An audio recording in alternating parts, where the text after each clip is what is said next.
Chapter 830. When he saw the picture through Wraith Signor's vision, Klein's heart suddenly sped up. The thumping sound was so intense that even he could hear it.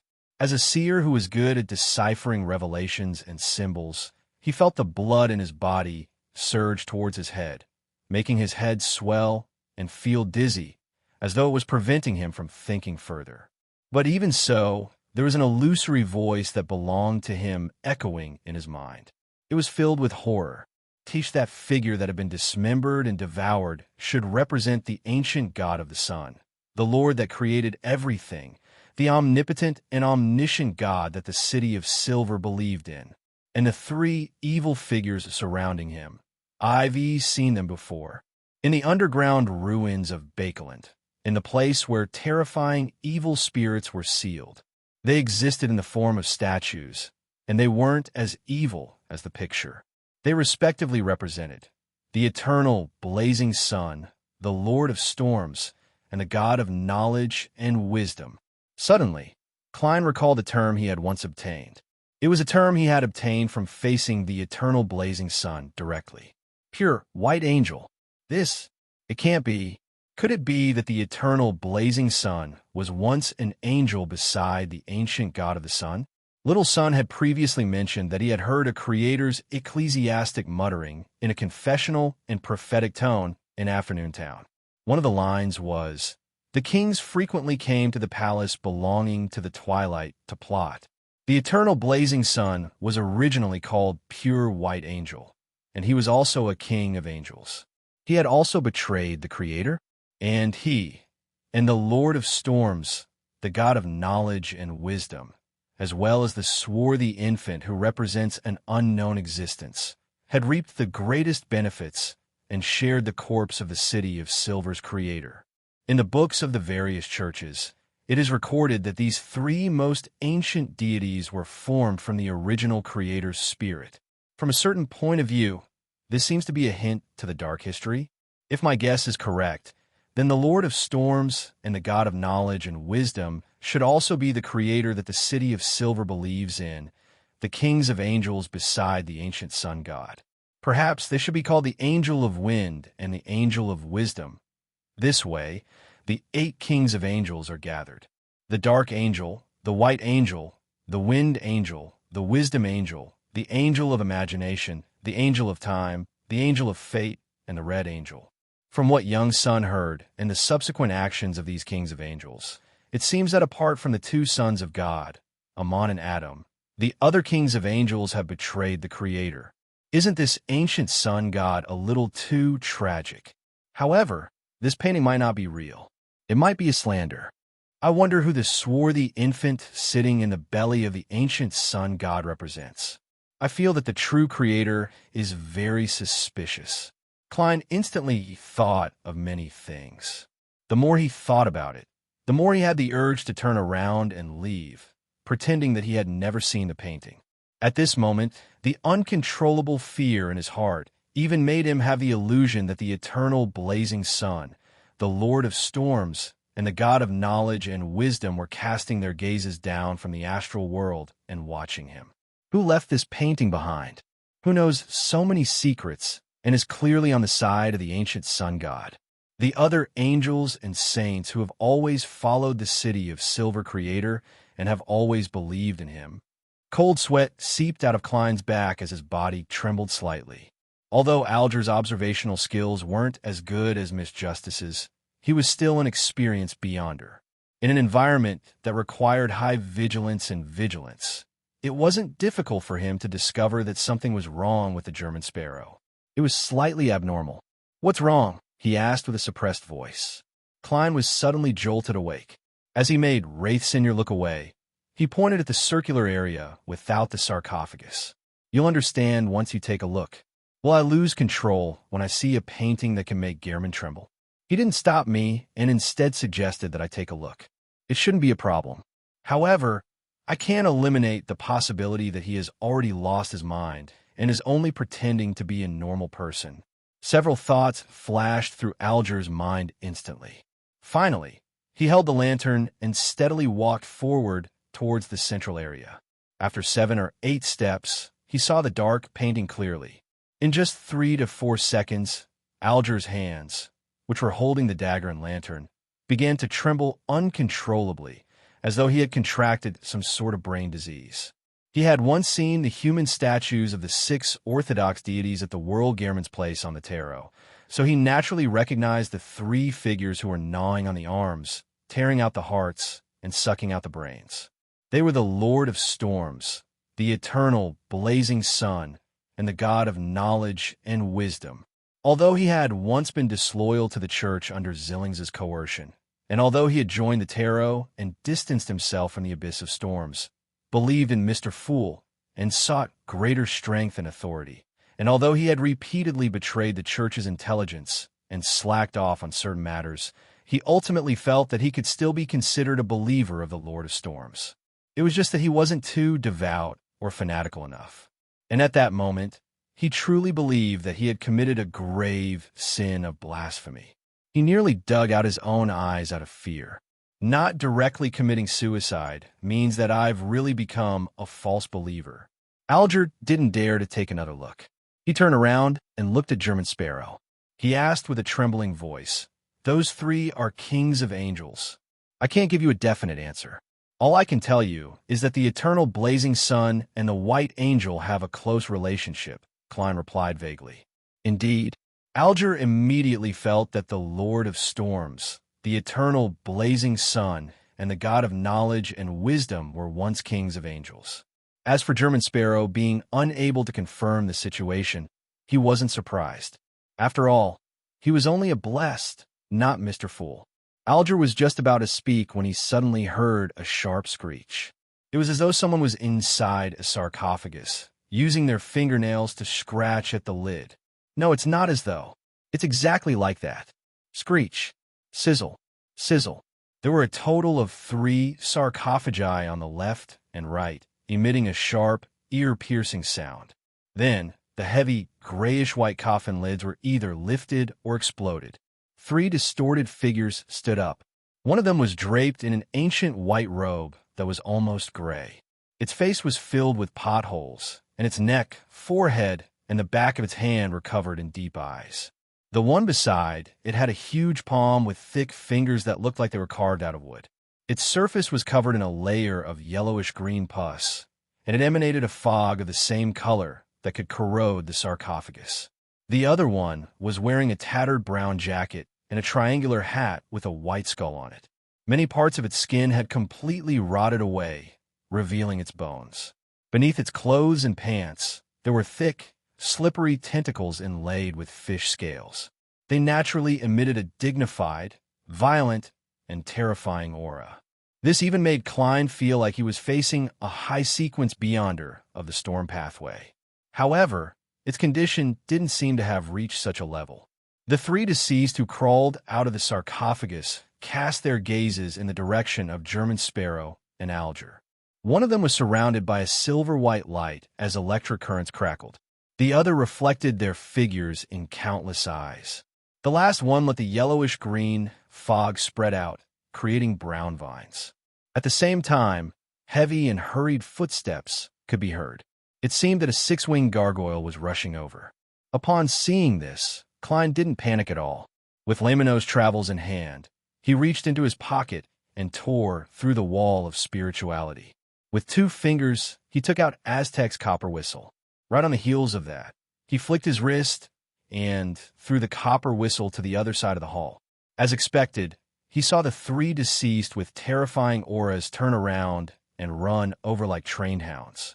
Upon seeing this scene, Alger's eyes focused before he made a decision. He threw the lantern and ran for the door.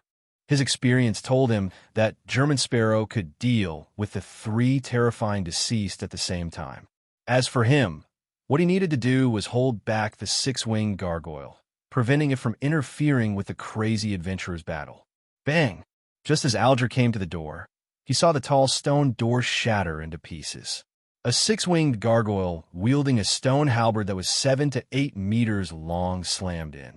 He immediately drew a breath as his eyes burned with anger. His muscles swelled up, and with the help of the strong winds, he charged forward and brandished the short blade that swirled with silver lightning.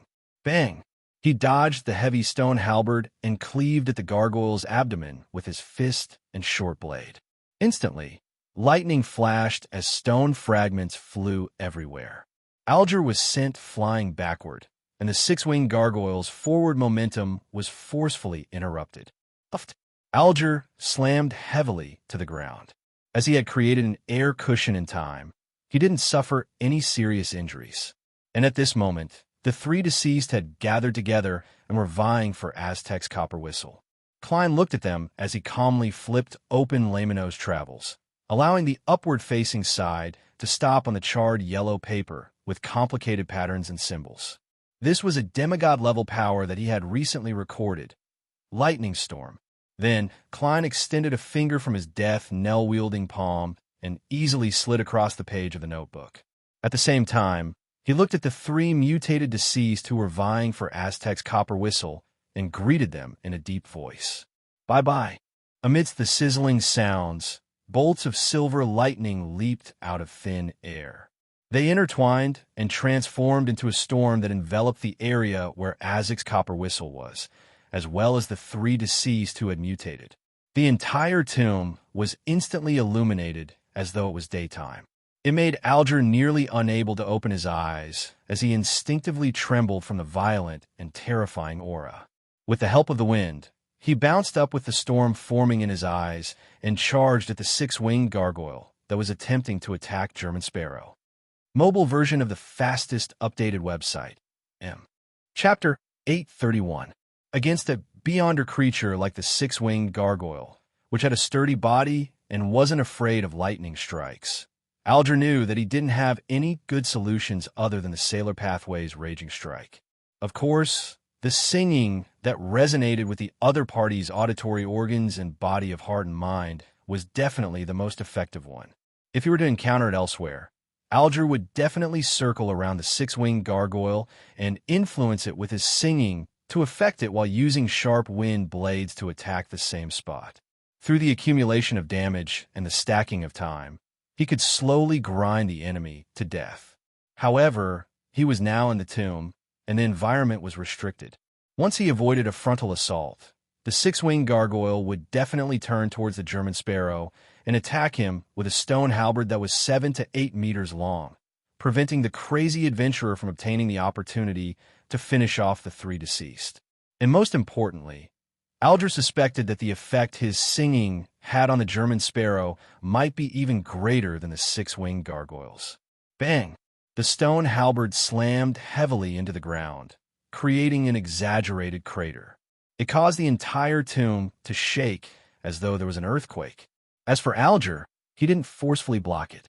Instead, with the strong winds around him, he leaned to the right and leaped up, nimbly dodging the six-winged gargoyle's attack and charging straight for the monster's head.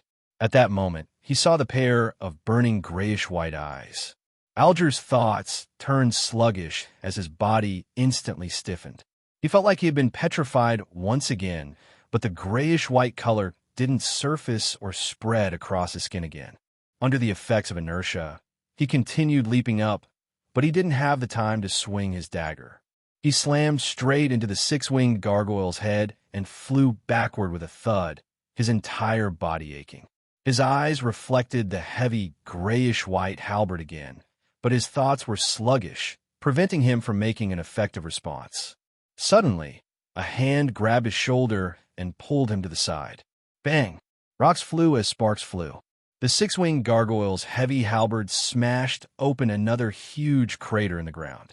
Alger's body trembled as his vision became clear once again. His thoughts quickly returned to normal. It was as if he had finally woken up from a nightmare that he could not resist and regained control of his body. Only then did he realize that German Sparrow had somehow appeared beside him. In the corner where the three dead were, there were remnants of electricity, sizzling. Don't look it in the eye. Attack its chest, Klein reminded his companions while pulling Alger to move quickly to avoid the stone halberd.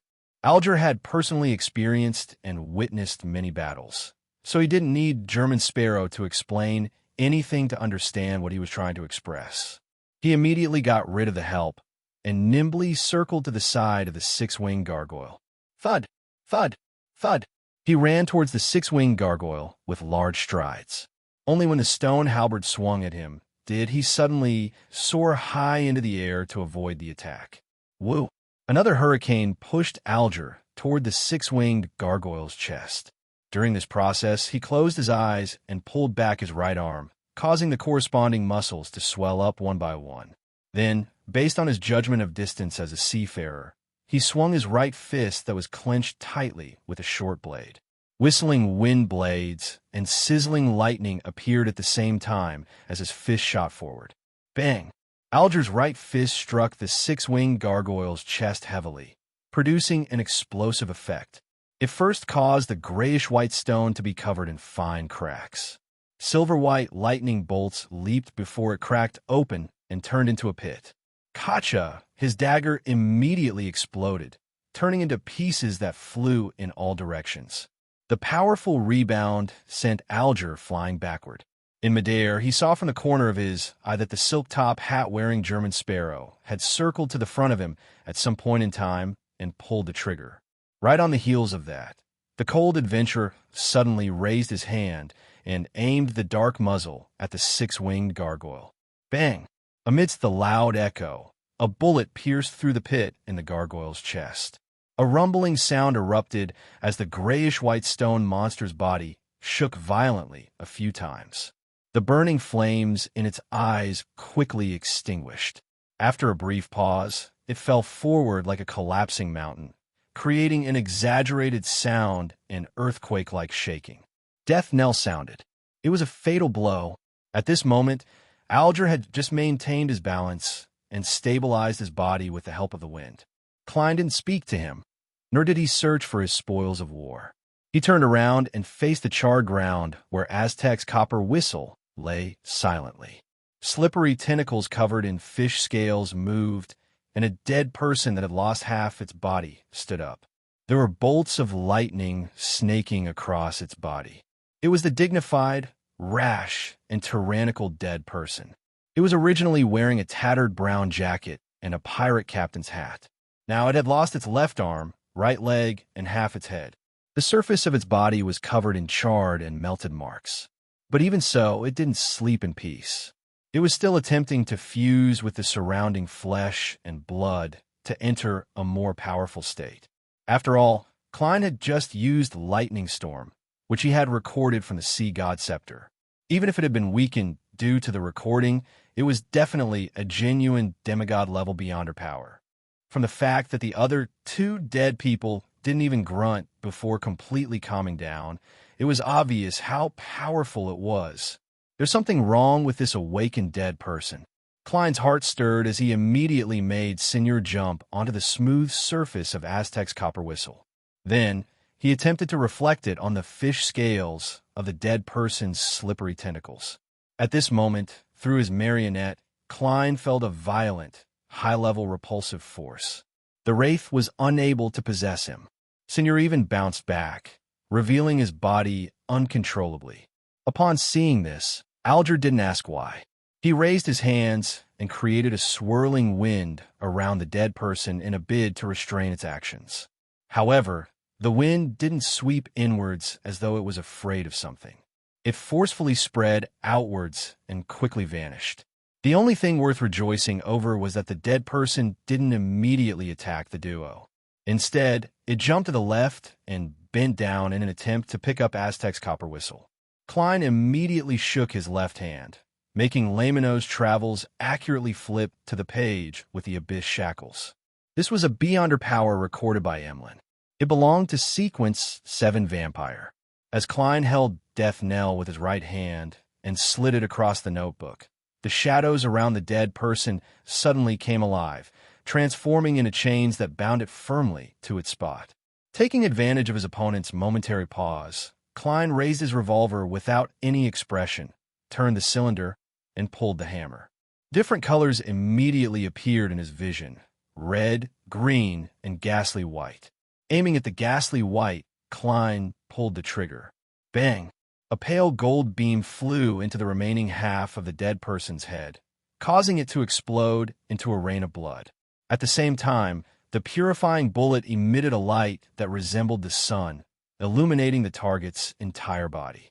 The dead person melted like a candle, and as it bent its back and lost its balance, it collapsed beside Aztec's copper whistle. A monster that doesn't have any intelligence and only acts on instinct is much easier to deal with than a beyonder of the same level. However, do I let down Aztec's copper whistle? Ever since it was given to me, it's suffered an explosion, a baptism of lightning, and the purification of sunlight. It hasn't been easy. Klein repented for a second before controlling Senor to pick up the ancient and exquisite copper whistle and stuff it into his body. He didn't go over directly, afraid that another dead person would awaken. Therefore, he continued letting Senor, his marionette, search for the fellow who had resisted the possession. Klein suspected that the dead person had a rather high-level item on him. Soon, Senor, who wasn't in the form of a wraith, touched something and pulled it out. It was a card. On the front of the card was a man wearing a triple crown with his hands raised high. In front of him were believers prostrating themselves, and behind him were lightning, dark clouds, strong winds, and waves. Klein was very familiar with this man's appearance because he had a portrait of him in another attire. This was Roselle the Great, and on the top left of the pontiff's Roselle portrait, the resplendent starlight condensed into a line of text. Sequence 0, Tyrant. The card of blasphemy of the storm pathway, the Tyrant card. Klein instantly thought of the Church of the God of Knowledge and Wisdom's title for the Lord of Storms. Tyrant. Alger also saw the card of blasphemy as his gaze froze. Flames of greed burned in his eyes. He took a deep breath, forced himself to look away, and said to the side, "Don't worry." He looked to the side and said, "The battle just now was very intense. Perhaps something deep in this cathedral has been awakened by us. Therefore, we have to quickly pick up the items and be prepared to evacuate at any time." Mr. the Hanging Man, do you think I'm not aware of this problem? There's no need for you to be so long-winded. What happened to the tacit understanding we had? Indeed, the Tyrant card has affected you. It makes you unable to calm down and become talkative. As Klein made Wraith Senior put away the card of blasphemy and enter the body of one of the dead to speed up the extraction of the Beyonder characteristic, he said coldly, "You've already wasted 5 seconds. You've already wasted 5 seconds." Alger was taken aback and didn't say anything else. He walked to the remains of the 6-winged gargoyle and first dug out its eyes that were glowing with red light. Then he patiently waited for a while before reaching into its shattered back and pulling out a grayish-white, translucent crystal. On the other side, under the Wraith's ability, the dead man whose body was covered in yellowish-green pus had precipitated a mass of brown soil. The soil had roots and hidden blood vessels, which looked quite strange. Without wasting time guessing which pathway or sequence it belonged to, Klein directly got Senor to put it away. He then turned to the dead body, whose slippery tentacles were still twitching slightly, speeding up the extraction of its Beyonder characteristic. Seeing that a blob of jellyfish-like blue seawater was about to take form, Klein and Alger suddenly heard a drawn-out voice. Sigh. This sigh came from the deepest depths of the cathedral, bringing with it an indescribable sense of vicissitudes. Chapter 832. Amidst the long sigh that sounded from the depths of the cathedral, Klein and Alger's back muscles tightened at the same time as adrenaline surged. Without any hesitation, Klein's left glove turned transparent as he suddenly vanished and appeared beside the hanging man. As he reached out to grab the man's shoulder, Wraith Senior also picked up the jellyfish-like Beyonder characteristic. With the help of Mirror Leap, he returned to the gold coin in the iron cigar case. Right on the heels of that, Klein and Alger's bodies faded away at the same time, turning invisible. The entire cemetery returned to silence. The two of them teleported into the distant sky, revealing their figures under the crimson moonlight and the shadows of the clouds. Subconsciously, Klein and Alger turned their heads at the same time and looked at the primitive island, wondering what changes would happen. They had only heard the sigh, but they hadn't sensed any actual danger. Based on their instincts and experience, they had made the decision to immediately flee. At this moment, they couldn't help but feel curious and puzzled. in their line of sight. The thick fog that enveloped the primitive island was quickly dissipating, allowing the moonlight in the sky to shine straight in without any obstruction. Amidst the howling winds, Klein and Alger floated in midair. Through the thin fog, they clearly saw the primitive island's present appearance. It was gone. The primitive island that had demigod-level feathered serpents and all sorts of beyonder creatures had disappeared. The dark blue seawater that was nearly black was gently swaying in the area it was originally in. There was nothing abnormal about it. Alger couldn't help but reach out to touch the item in his pocket. He touched the six-winged gargoyle's core crystal that had left him in a daze. If it wasn't for the fact that the spoils of war were still there, he would have definitely suspected that it was just a dream. He would have suspected that he and German Sparrow had somehow gotten lost and hadn't found the real primitive island. They had completed an exploration in their dreams. Klein also had similar thoughts. He even felt that he might have been hallucinating. After all, it was impossible for a large island with many powerful creatures that hid the secrets of the mythical era to vanish without a trace. Even the seawater didn't show any corresponding traces. Thankfully, I didn't hesitate and chose to retreat. Otherwise, Mr. the Hanging Man and I might have disappeared just like that, never to be found again. Klein suddenly felt extremely glad.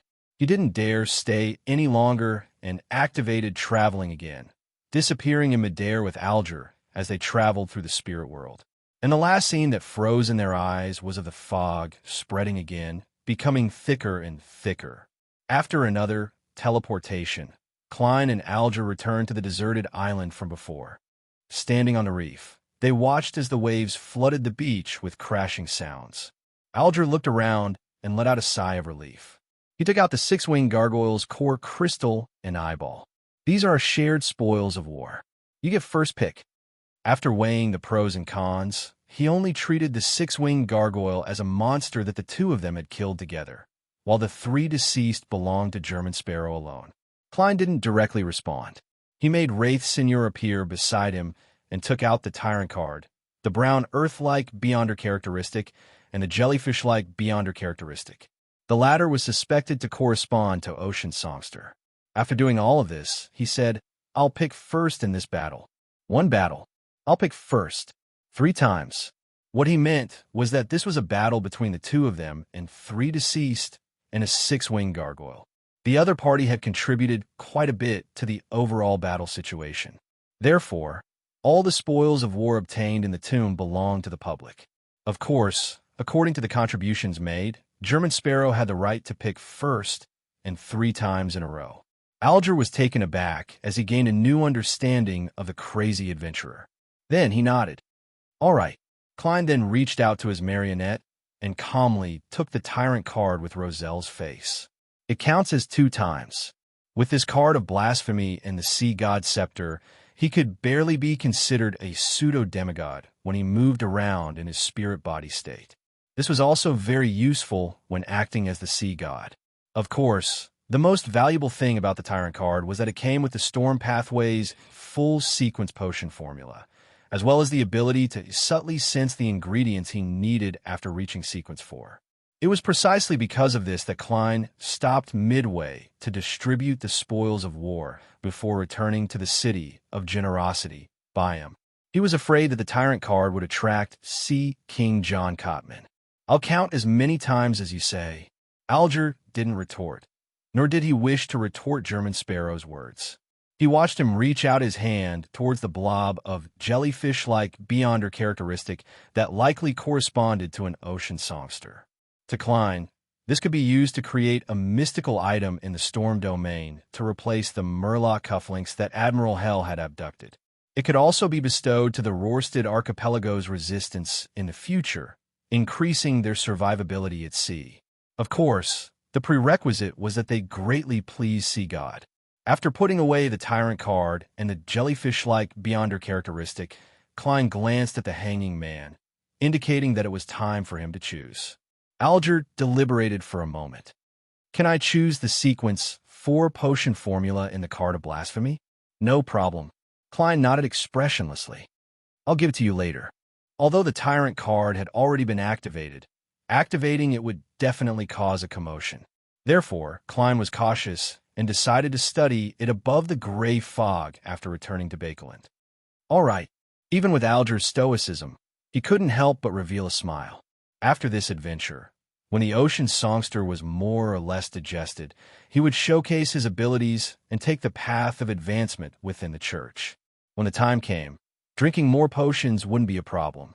Even if he didn't have children, it could be completely resolved with the accumulation of time. The most critical obstacle was that going from sequence 5 to sequence 4 was a qualitative change. It was an increase in life's natural order.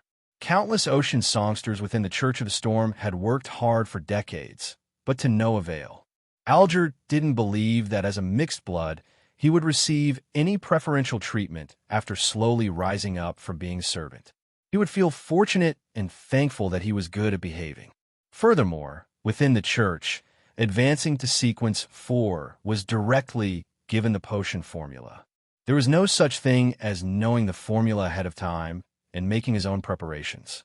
If Alger wanted to gain the upper hand in the terrifying competition, he had to think of other methods other than making contributions that could get him into the top 3. His current idea was to kill a famous pirate and obtain the cataclysmic interror potion formula from him. He would then use the clues to point to the deceased who had mutated on the primitive island. This was likely a pirate who had once been active at sea, but had suddenly disappeared. This way, the upper echelons of the Church of the Storm would definitely suspect that the missing pirate had obtained a card of blasphemy. And this was an undeniable fact that could be verified through various means. Alger could use the advantage of knowing the cataclysmic interror potion formula to obtain a chance to advance to sequence 4. Of course, the premise is that the Church doesn't have a sealed artifact that can directly wipe the relevant memories. If this method doesn't work, and there's really no chance of advancing, I'll secretly gather the corresponding ingredients and prepare the ritual needed for advancement. Once I reach sequence 4, I'll immediately leave the church and become a pirate king. Alger reined his thoughts and saw German Sparrow take away the brown, mud-like Bonder characteristic. Glancing at the remaining items, he put away the grayish-white translucent crystal and handed the six-winged gargoyle's eyeball to German Sparrow. For him, who didn't lack powerful offensive means and was well-versed in the sea, land, and air, a mystical item made from a beyonder material should be rather useful. Back in the tomb, if it wasn't for the fact that he wasn't sure if psychic piercing could affect the six-winged gargoyle and that he couldn't afford any mistakes in battle, his first choice would have been to use Whip of the Mind. After distributing the spoils of war, he placed them into different boxes and sealed them with a wall of spirituality. Klein put away Wraith Seigneur, reached out his hand again, and grabbed the hanging man. Their figures faded as they entered the spirit world. After this trip, the two appeared on a mountain by the sea outside Byam City. It was still near the cemetery, as though they had never left. Alger didn't waste his breath as he nodded at German Sparrow. If there's a need to create a mystical item, I'll bear the corresponding costs. It's a pleasure working with you. Klein, who was wearing a transparent glove, tersely acknowledged before his figure suddenly vanished. He left the hanging man behind and directly teleported to a secluded corner of Byam City. Next, I'll have to choose a lucky pirate. Klein surveyed the area as he silently muttered to himself. He stretched his fingers and walked down the street.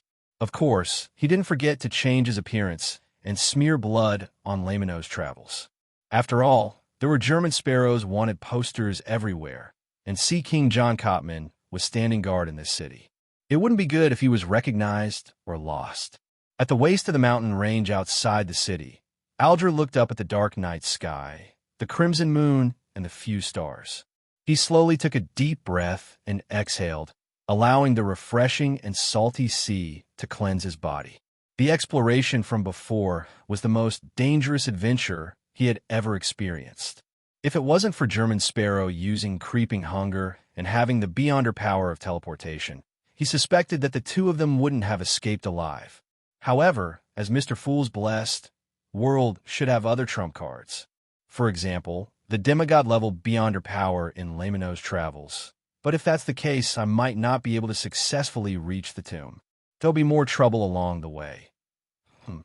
That card of blasphemy from the storm pathway is the goal that allows him to restrain his madness.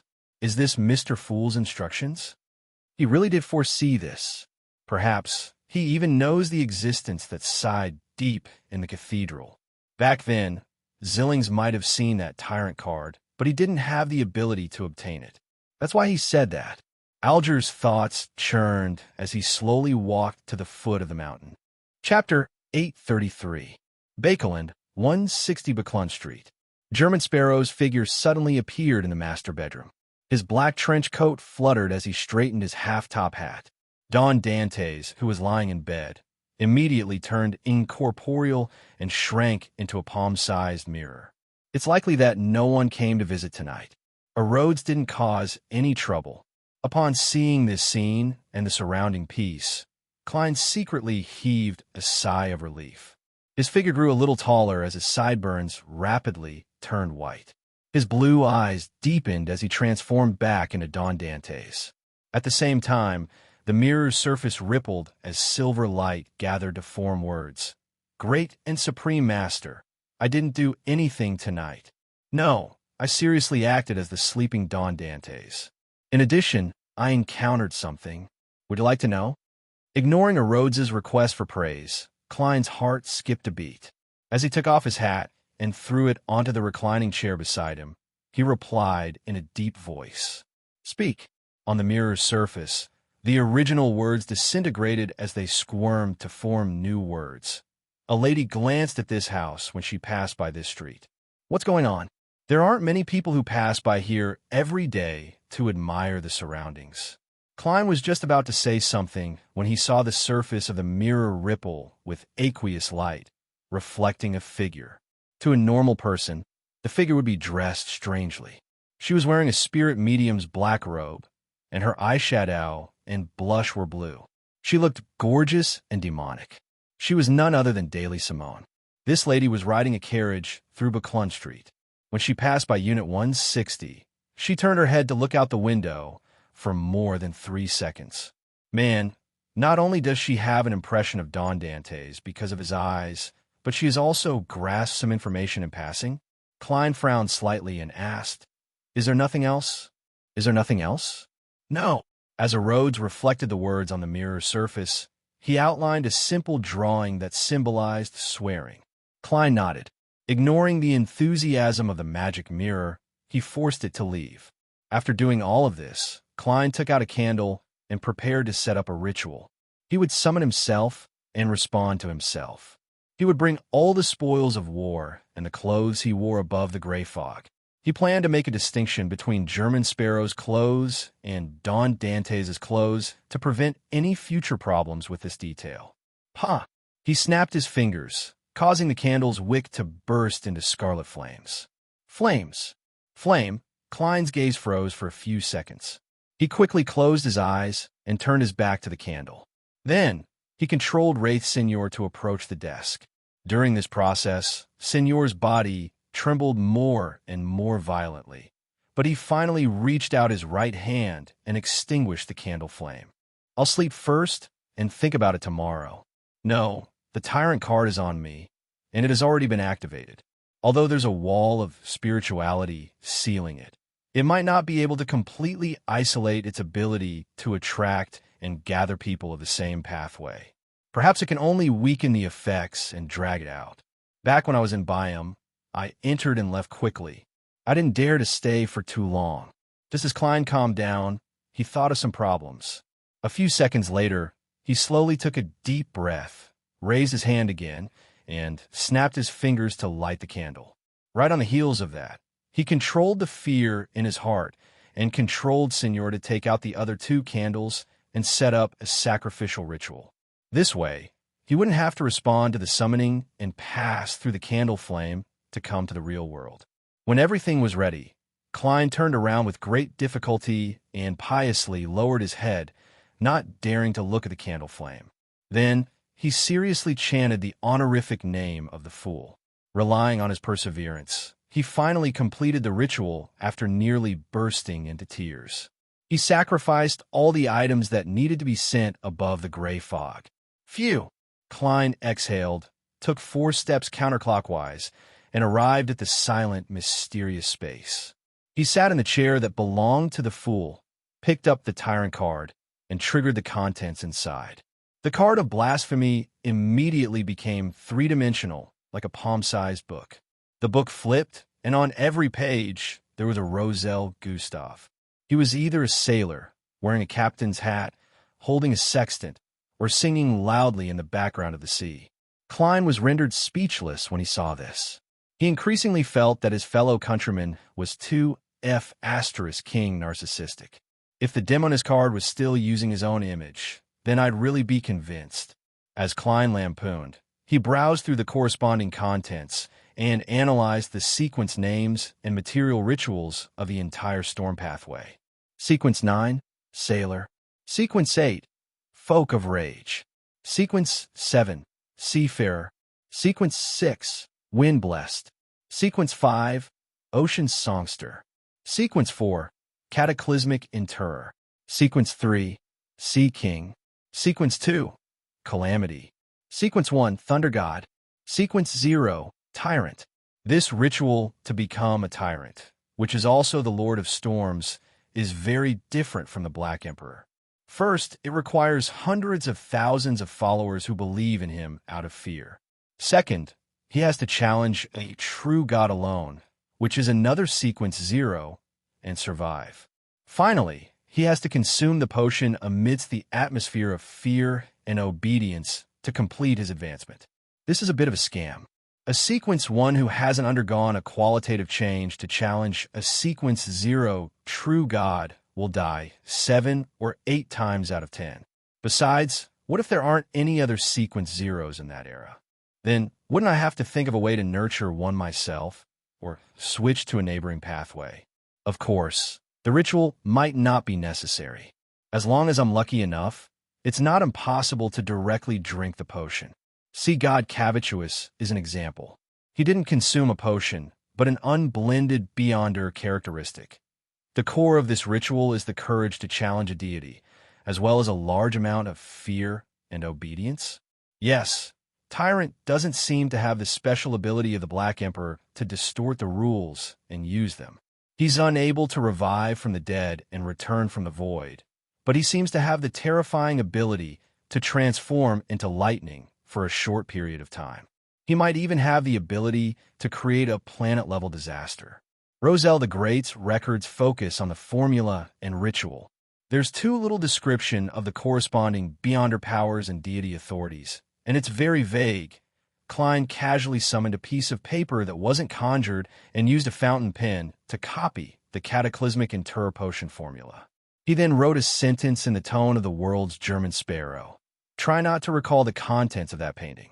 This was a reminder to the hanging man. In the mysticism domain, matters that involve sequence 0 had to be sufficiently cautious and careful. Even if it went against common sense, he had to pay attention. Seeing and discussing the painting on that primitive island was fine, but it didn't mean that it was safe in the outside world. If he often thought about it, he might be struck to death by lightning in a thunderstorm one day due to his lack of luck. Or he might encounter a conundrum that he couldn't solve, causing the blood vessels in his brain to explode. Or he might suffer a heat stroke from being exposed to the sun and die in a timely manner. The cataclysmic Interrer ritual is very dangerous. It can cause earthquakes and tsunamis, and the person who advances has to consume the potion in such an environment and last until the end.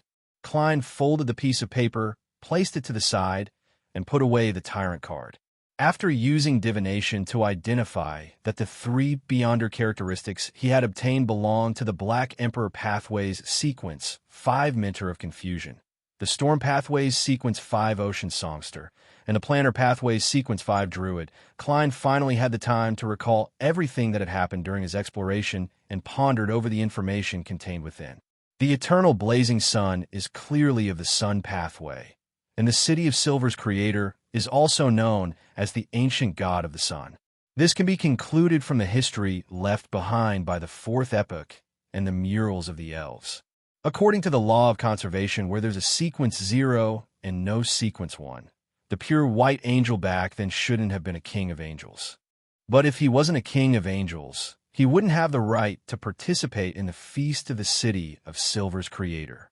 This isn't only because of external factors, but also because of him. Directly jumping from sequence 2 to sequence 0 is highly likely to cause him to lose control. Either the eternal blazing sun switched pathways to become a god, or the City of Silver's creator's main authority isn't the sun. After defeating the ancient god, he had already distributed this authority to the angel beside him, making him a king of angels. Therefore, the murals of the elves and the title passed down in later generations only indicate that he had once wielded the authority of the sun, and not all the time. There's another possibility. After the creator took back the ancient god's authority, he had the ability to advance a sequence 2 of the same pathway to sequence 1. Klein's train of thought quickly turned to who built the cathedral and who left behind the murals. As there were all sorts of complicated situations, it was difficult to sort them out.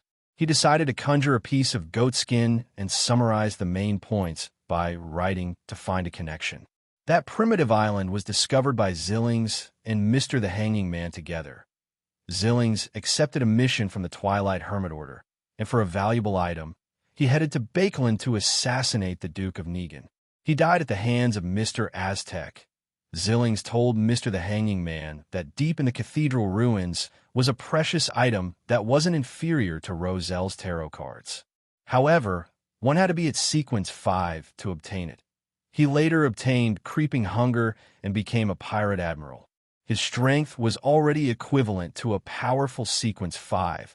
That tyrant card is still in the mausoleum beneath the cathedral. Zillings didn't make any further attempts? Or did he fail? That cathedral was built by an existence that believed in the ancient god of the sun. The murals inside recorded the dark history of the Orthodox deities before the cataclysm. They were clearly biased towards the ancient god of the sun. The Twilight Hermit Order is suspected to have been established by the Son of God, Adam. Its goal is to revive the ancient god of the sun, the City of Silver's creator. That primitive island suddenly disappeared, as though it didn't exist in the first place. Adam is the angel of imagination. Among the core members of the Twilight Hermit Order, there's at least one angel of the spectator pathway. Hermes, the Twilight Hermit Order, tends to let its members choose the sailor, reader, and sun pathways. There's a high chance that they have high-sequence ingredients and items from the storm domain. There might be angels from the storm domain within the order. Klein put down his fountain pen and looked at the contents listed on the paper. He slowly came up with a theory. Chapter 834.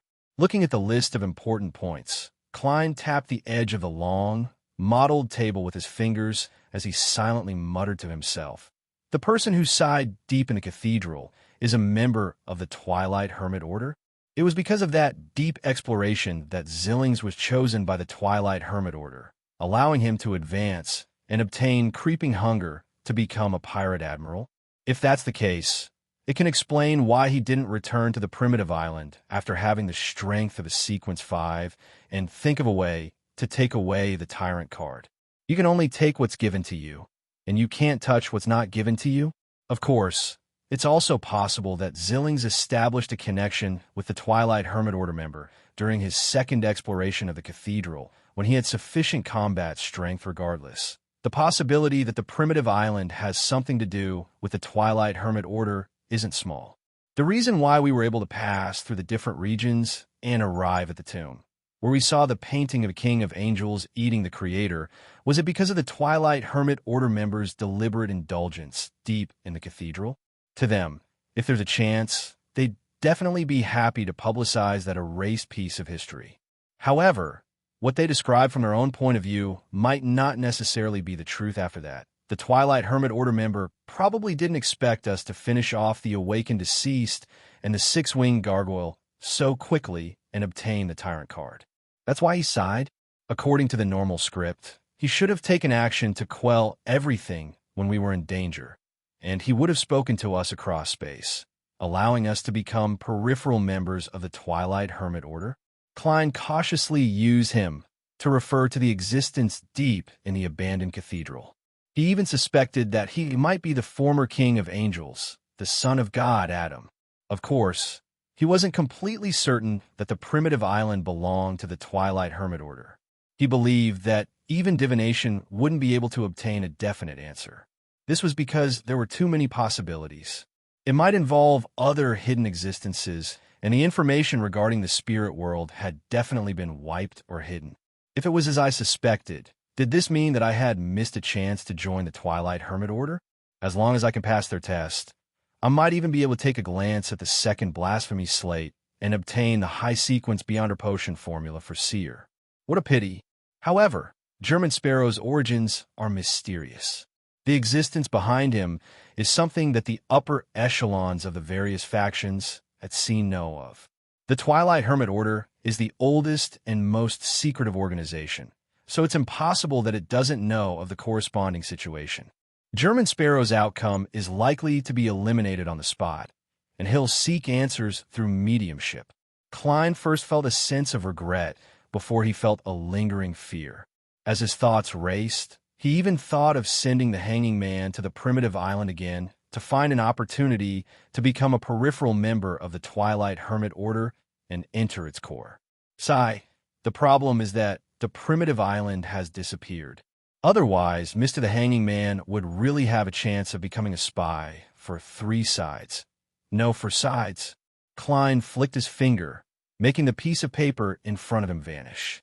He temporarily forgot about tonight's exploration. However, he exhorted himself to pay attention to any abnormalities in his life during this period of time. He was afraid that the secret existence deep in the cathedral wasn't unable to prevent him and the Hanging Man from escaping, but that it had a deeper goal. If he hadn't passed through the gray fog and received the antivirus, Klein would have suspected that he had a hidden mark left behind by the other party. Glancing at the items on the table, Klein flipped the Tyrant card and placed it beside the Dark Emperor card. Then, he pondered over how to deal with the remaining spoils of war. It was a Sequence 5 Druid Beyonder characteristic of the Planner Pathway. He already had a preliminary idea of selling it to Frank Lee through the Hermit Catlia. But the problem is, will this accelerate the destruction of the world? Klein gave a self-deprecating laugh as he felt a little hesitant. To let a dangerous fellow like Frank Lee advance to Sequence 5, cows, fish, sea, and rose bishops would all be afraid. No one knew what experiments this fellow, who wasn't much better than a lunatic, could complete or what strange species he would create after obtaining greater powers. If he were to plant himself and harvest a bunch of Franks, then this world would really be in danger. Klein silently exhaled and finally decided to leave the problem to Admiral of Stars to worry about. Anyway, I'm just selling the Druid Beyonder characteristic normally. Whether Ma M. Hermit wants to buy it or not is her problem. Besides, it's only a Sequence 5. I believe that with the support of Queen Mystic and the Moses Ascetic Order, she'll definitely be able to watch over it. Besides, the Church of Earth Mother still has a bunch of saints, angels, Grade 0 sealed artifacts, and true deities. It's impossible that they can't handle the relevant matters. As Klein consoled himself, he placed his attention on the Mentor of Confusion and the Ocean Songster's Beyonder characteristics. As for the latter, his initial thoughts were to make it into a mystical item, but he wasn't sure if the artisan that the Hanging Man knew had the ability to do so. As for the former, he planned on selling it. Although it could also be made into an item, it overlapped with the Baron of Corruption in the glove. Furthermore, Klein also began to realize that having more mystical items wasn't always good. When the negative effects were stacked together, it could really be fatal. With creeping hunger and Lamino's travels that could be rented, he believed that it was better to keep things simple most of the time. Under normal circumstances, creeping hunger and death knell, as well as preparing some purifying bullets, would be sufficient to deal with the situation. When encountering a naval or aerial battle, he would have an additional mystical item made by an ocean songster. When the situation was complicated, he could rent Lamino's travels if he had the opportunity. If there wasn't a chance, he could use Roselle's travels to fend it off and throw out the Fate Siphon charm. And this didn't include his own Beyonder powers, the Wraith Marionette, or the inconvenient use of the Sea God Scepter. Speaking of fixed assets, I can already be considered a true tycoon. Klein sighed as he made all the Beyonder characteristics fly onto the junk pile. As for the six-winged gargoyle's eyeball, it was a material that was extremely rich in spirituality. Furthermore, it had some mystical properties to it. It could be used in rituals or made into charms. Klein hadn't thought of a solution for the time being, nor did he have any need for it. He had long thrown it into the junk pile. After doing all of this, he vanished above the gray fog and returned to the real world. On Saturday morning, Furs had planned on waking up naturally, but she was woken up by the world's message through Mr. Fool. He was returning her Laymanos travels. Furs rubbed her eyes. She originally wanted to prepare for the ritual, but when she saw her messy hair and puffy-eye bags in the mirror, she decided to head to the bathroom to clean up her image. She had finally sold the 2 properties yesterday, and the price was higher than she had expected. Even after deducting the corresponding taxes, it was still £6,550. What left her feeling regretful was that the gold coins circulating on the market were usually very common, but when she really wanted to collect them in large quantities, there weren't many of them. After a long period of work, she had only managed to exchange for 600. Phew, I can finally make up for my debt and complete the transaction. Furs combed her hair and began setting up the ritual. Last night, in order to celebrate receiving so much cash for the first time in her life, she had secretly drunk half a bottle of rum proof and a barrel of Southville beer. This was why her image was so bad this morning. During the ritual, after a series of exchanges, Furs paid £5,200 in cash and 600 gold coins, completing the assassination mission for before. She also received an interrogator beyond her characteristic. This way, she still had £2,530 left in cash, and the royalties from the 2 books were being transferred into her account. It wasn't much, but it was more sustainable. After a short wait, Furs saw the door of sacrifice and bestowment glow as 2 items flew out. One was Laymanos Travels, and the other was a light blue, translucent hexagonal prism. Inside, there were bolts of lightning streaking across. Mr. World sure has a lot of Beyonder characteristics. Furs sighed inwardly as she first thanked Mr. Fool before ending the ritual. Following that, she put away the interrogator Beyonder characteristic. Finally, she picked up Laymanos Travels and flipped through the additional Beyonder powers. Amidst the rustling sounds, her gaze suddenly froze. This was because 2 yellowed pages were no longer blank. They were filled with mysterious patterns and symbols. This represented a demigod-level Beyonder power. There were 2 pages. How extravagant. Furs couldn't help but mutter softly. This was the first time she had seen a demigod-level Beyonder power that she could use. As a best-selling author who focused on romance, her first reaction was to wonder if the world German sparrow was wooing her. But thinking that they had never met before, and that the gentleman was a cold and powerful assassin, she quickly rejected this guess. She believed that the world German sparrow probably had the help of a demigod at any time, so he didn't care about such matters. Phew, I'll try my best not to use it. I'll wait for Mr. World to rent it again before using it myself. Furs exhaled timidly, not daring to take advantage of the terrifying assassin. After composing herself, she used the crystal ball to identify the new Beyonder powers. She felt that they were all rather useful, apart from Full Moon. If it's used for suicide, this would be a godly technique, she muttered as she closed Laymanos Travels. She waited for Zio to return at night before giving her the interrogator Beyonder characteristic. Past 7 in the evening, Klein was dressed neatly as he waited at the entrance with Walter and Richardson to welcome the guests who were attending the ball. Soon, he saw a familiar face walk in. Alan Ceres. This famous surgeon was holding onto his pregnant wife as he walked through the door. Pregnant woman. Klein's heart stirred as he went forward with a beaming smile. P.S. Seeking recommendations and monthly votes on Monday. P.S. 2. Recommending a book, Fairy, please conduct yourself by the old author, Ji Cha. It's obvious from the name that it's a harem novel. Smile. Chapter 835. As a polite gentleman, Klein naturally wouldn't stare at Aaron's wife. He looked at the famous surgeon and said, "That's right. He looked at the famous surgeon and said, "Good evening, Alan. How may I address you?" Alan's cold temperament didn't change, but it didn't affect him from politely smiling as he handed over the exquisitely packaged red wine.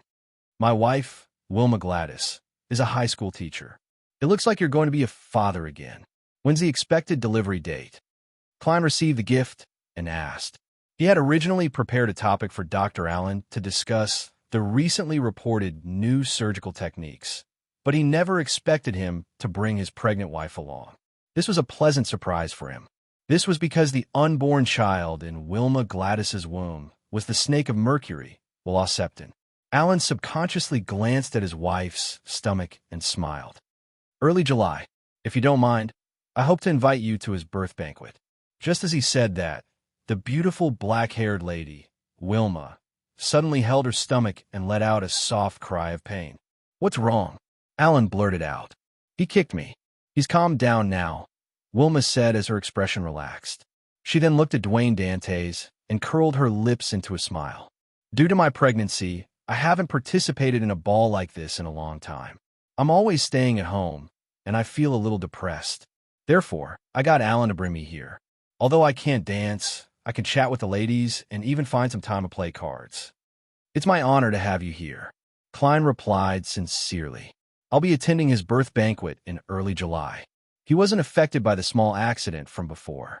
He still remembered Dr. Allen's invitation. After exchanging a few more pleasantries, Klein handed the gift in his hand to his valet, Richardson, and got him to lead three guests into the hall. Before long, he welcomed the second pair of guests, Bishop Electra and his female companion, who were still dressed in black clergyman robes. This was a girl with some baby fat on her face. She looked like she was in her early 20s. Everything she saw was novel and seemed to be full of energy. However, because she had already given birth to a child, she looked more mature. "Good evening, Bishop. I've been sleeping very well recently," Klein said, feigning ignorance of the Church of Evernight's secret efforts. Bishop Electra immediately tapped his chest 4 times in a clockwise fashion. "This is the blessing of the goddess." He then introduced the female companion beside him, "My wife, Shauna Johnson." Because he often met with Don Dantes and had been to his mansion many times, there was no need for him to prepare any extra gifts for this ball. It would seem too polite and distant. "Nice to meet you. You're much younger than I thought." Klein nodded at Xiao, half-jokingly. At the same time, he did a mental calculation. "I heard that the bishop got married 2 years ago. That also means that his wife was only 18 or 19 back then. This age difference is a little huge. In a few years, perhaps I'll have to introduce the chubby apothecary to him." Upon hearing Don Dantes' joke and recalling the conversation during the visit, Bishop Electra immediately felt a little uncomfortable. He coughed lightly and replied on behalf of his wife, "She's someone who enjoys a lively scene. She's a lively person. If she has time, she doesn't want to miss any ball." Klein didn't speak further because he saw Ma and Mary alight the carriage and walk towards the hall. After letting Bishop Electra and his wife enter the hall, Klein smiled at Mary. "Ma, perhaps we can work together next week." The lawyer and accounting team he hired had already completed their investigations and came to the conclusion that there were no problems with the coin company and that it was a very suitable investment. Furthermore, they had already reached a preliminary agreement with the gentleman who sold the shares. 3% of his shares for £12,800 will be confirmed next week. When Mary heard that, she chuckled. "I've already treated you as my companion." This seems to be an implicit statement with a deeper meaning. Don't tell me she's taken a liking to Don Dantes. Klein's heart stirred as he pretended not to understand. "Let's have a pleasant cooperation." After a light handshake, he got butler Walter to lead the lady in. At this moment, more and more guests arrived. As Klein recalled the corresponding topics, he warmly and humorously welcomed them and received quite a number of gifts. If it wasn't for the professional instinct of a faceless to remember the looks and characteristics of others, I wouldn't be able to tell who is who, much less find the correct topic. It's no wonder I often need the help of butlers at times like this. As Klein reflected over the matter, he saw Mocked and his family enter. He smiled again and took a step forward. Good evening. The starry sky today is especially beautiful. Mock smiled as he handed him a bottle of black Rand from an unknown manor. I've been in Bakeland for nearly 20 years, but the total number of days I've seen under the starry sky isn't even as many as this year. I hope there will be more and more. Klein turned to Ma, Rihanna, and said, I heard you're looking for a boarding school for Miss Hazel? Rihanna looked at her daughter, who was standing beside her with a cold expression and only maintaining a polite smile.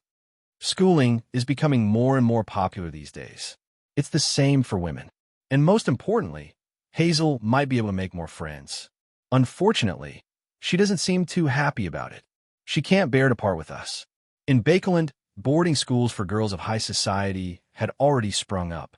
The education it provided might not be comparable to home tutors, but it created a social circle. The annual tuition fee for such a boarding school was about £500. What she can't bear to part with is the sewers here. Klein lampooned. After some idle chit-chat, he let Mocked and his family enter the hall. When it was almost time, he no longer stood in the foyer. He walked to the second floor and stood behind the railing facing the door, gesturing for the band to stop their performance. With a glass of champagne in hand, Klein surveyed the area. After all the guests looked over, he said loudly, I'm very happy that everyone can attend this ball. First, I would like to thank the goddess, and secondly, I would like to thank all of you. I've prepared some Desi specialty music and food for everyone. I hope all of you will like it. After a simple speech, Klein went down the stairs to the first floor's dance floor. He planned on inviting a lady for the opening dance. Typically speaking, a married host would definitely look for their spouse during the opening dance. Unmarried men and women would either dance with a relative of the opposite sex or invite someone they liked. It was considered an alternative blind date. However, Don Dantes didn't have any relatives present, nor did he have a suitable target for the time being. This made him feel a little awkward. However, he had an experienced butler. Walter had already invited a socialite from high society ahead of time. Dancing the opening dance with her would at most result in some scandals, but it wouldn't make others think of them dating. Therefore, Klein didn't feel any psychological burden as he looked at the lady named Ollery and walked towards her. This lady was a widow. She had rather good ties with a few members of Bakeland's high society. She was doing quite well in this circle, but of course, she wasn't well liked by women. Anyone with a bit of status would look down on her. But regardless, Oloria's feminine charm and bearing were rather good, especially her figure. She had a voluptuous figure and alluring curves. If it wasn't for the fact that her looks could only be considered above average, making her a good-looking type, Klein would have suspected if she was a demoness. May I have the honor of dancing with you? Klein followed the teachings of his etiquette teacher, Wiana, and presented himself flawlessly. Ollery, who had her blonde hair coiled up, smiled sweetly and extended her hand. You're a gentleman that no one can refuse. That's a little ambiguous. Her status and the role she plays in social situations determine that she can't be as reserved as most ladies and gentlemen. Klein pulled her onto the dance floor and began dancing to the music that had a country vibe. Nobles had land, manors, and castles in the countryside. They would live there for several months every year, so country music was one of the mainstays of high society. You dance well. If Wiana hadn't mentioned it, I wouldn't believe that you didn't know how to dance in the past. Ollery deliberately made the two of them stick close to each other. As they danced, they could hear each other's breathing. As she was a stranger, Klein felt a little uncomfortable with such close contact. However, he couldn't push the lady away under everyone's gaze. All he could do was smile. I just don't know how to dance. Actually, I'm very good at the more casual dances in Desi Bay and the Southern Continent. I also like those dances. It's powerful and filled with passion. I dance it for myself and not others. Ollery found a topic of conversation as she twisted her body, appearing very intimate with Don Dantes. As the opening dance came to an end, she suddenly suppressed her voice and chuckled. If I hadn't heard some rumors, I might even think that you don't like women and feel a little stiff. However, I don't doubt it anymore. As she spoke, she glanced down. Klein was actually feeling rather awkward. She was really good at using her body and words to create an ambiguous atmosphere. But Don Dantes was an experienced person. He definitely couldn't admit defeat on the surface. He smiled with a natural expression. I'm stiff because I'm not used to Bakelin's social scene. I can teach you, Ollery said with a chuckle. At that moment, the music came to an end. She took a step back and blinked with a smile. You're really passionate. Her words had a double meaning, making Klein blush in embarrassment. He began to suspect if she was related to a demoness. He remained unperturbed as he bowed and sent Ollery back to her original spot. From the corner of his eye, he caught sight of Wilma Gladys, who was pregnant with the Snake of Mercury, walking to a long table by the side. Her goal seemed to be the first batch of ice cream. P.S. Seeking recommendation votes for Monday. Mobile version of the fastest updated website. M. Chapter 836. Klein's gaze immediately moved away from Wilma Gladys and looked at the carrot cake, cream muffins, and other desserts, as well as the roasted chicken, lamb stew, pan-fried ribeye, Desi's specialty grilled fish, and other food not far from them. He gulped a mouthful of saliva and forced himself to retract his gaze. He planned on inviting Ma and Mary for the second dance. As the host, he couldn't miss the first 3 dances. Therefore, he could only temporarily forget his hunger and the delicacies. And at this moment, Wilma Gladys, whose belly was very obvious, walked to the ice cream cups. She extended her hand and retracted it. Do you want some? Her husband, Dr. Allen, didn't dance the first dance as he continued standing beside his pregnant wife. Wilma Gladys shook her head solemnly. No, I don't. I'm pregnant. It's not good for me to eat ice cream. However, the little guy in my belly seems to want to try a little. Just a little. Dr. Allen nodded indiscernibly. Then try a little. Leave the rest to me. Wilma instantly revealed an uncontrollable smile. You really dote on the child too much. She didn't object as she watched her husband pick up a cup of ice cream from the ice cubes. After enjoying 2 mouthfuls, Wilma closed her eyes and suddenly shifted her gaze away. She looked at the few ladies who didn't dance the first dance and realized that they were whispering to each other. They had smiles on their faces and wore ambiguous expressions. From time to time, they would cover their mouths with their palms as they snickered.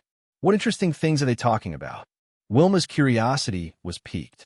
After greeting her husband, Alan, she walked over. However, the few ladies quickly dispersed, as though they were waiting for the second dance.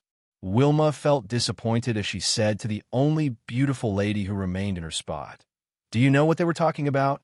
I'm not interested in their topic of conversation. Hazel glanced at the pregnant lady beside her and said, I'm not interested in their topic. She didn't accuse her of being rude because pregnant ladies always had some privileges. It was only then that Wilma noticed that Hazel, who had long, dark green hair, was holding a glass of champagne. She looked like she didn't want to be invited to dance. She had a kind of pride that came from the bottom of her heart. Even when she looked at the Baroness, she only maintained the most basic politeness. This was a likable character, but the problem was that she was like this to everyone, and she was too cold.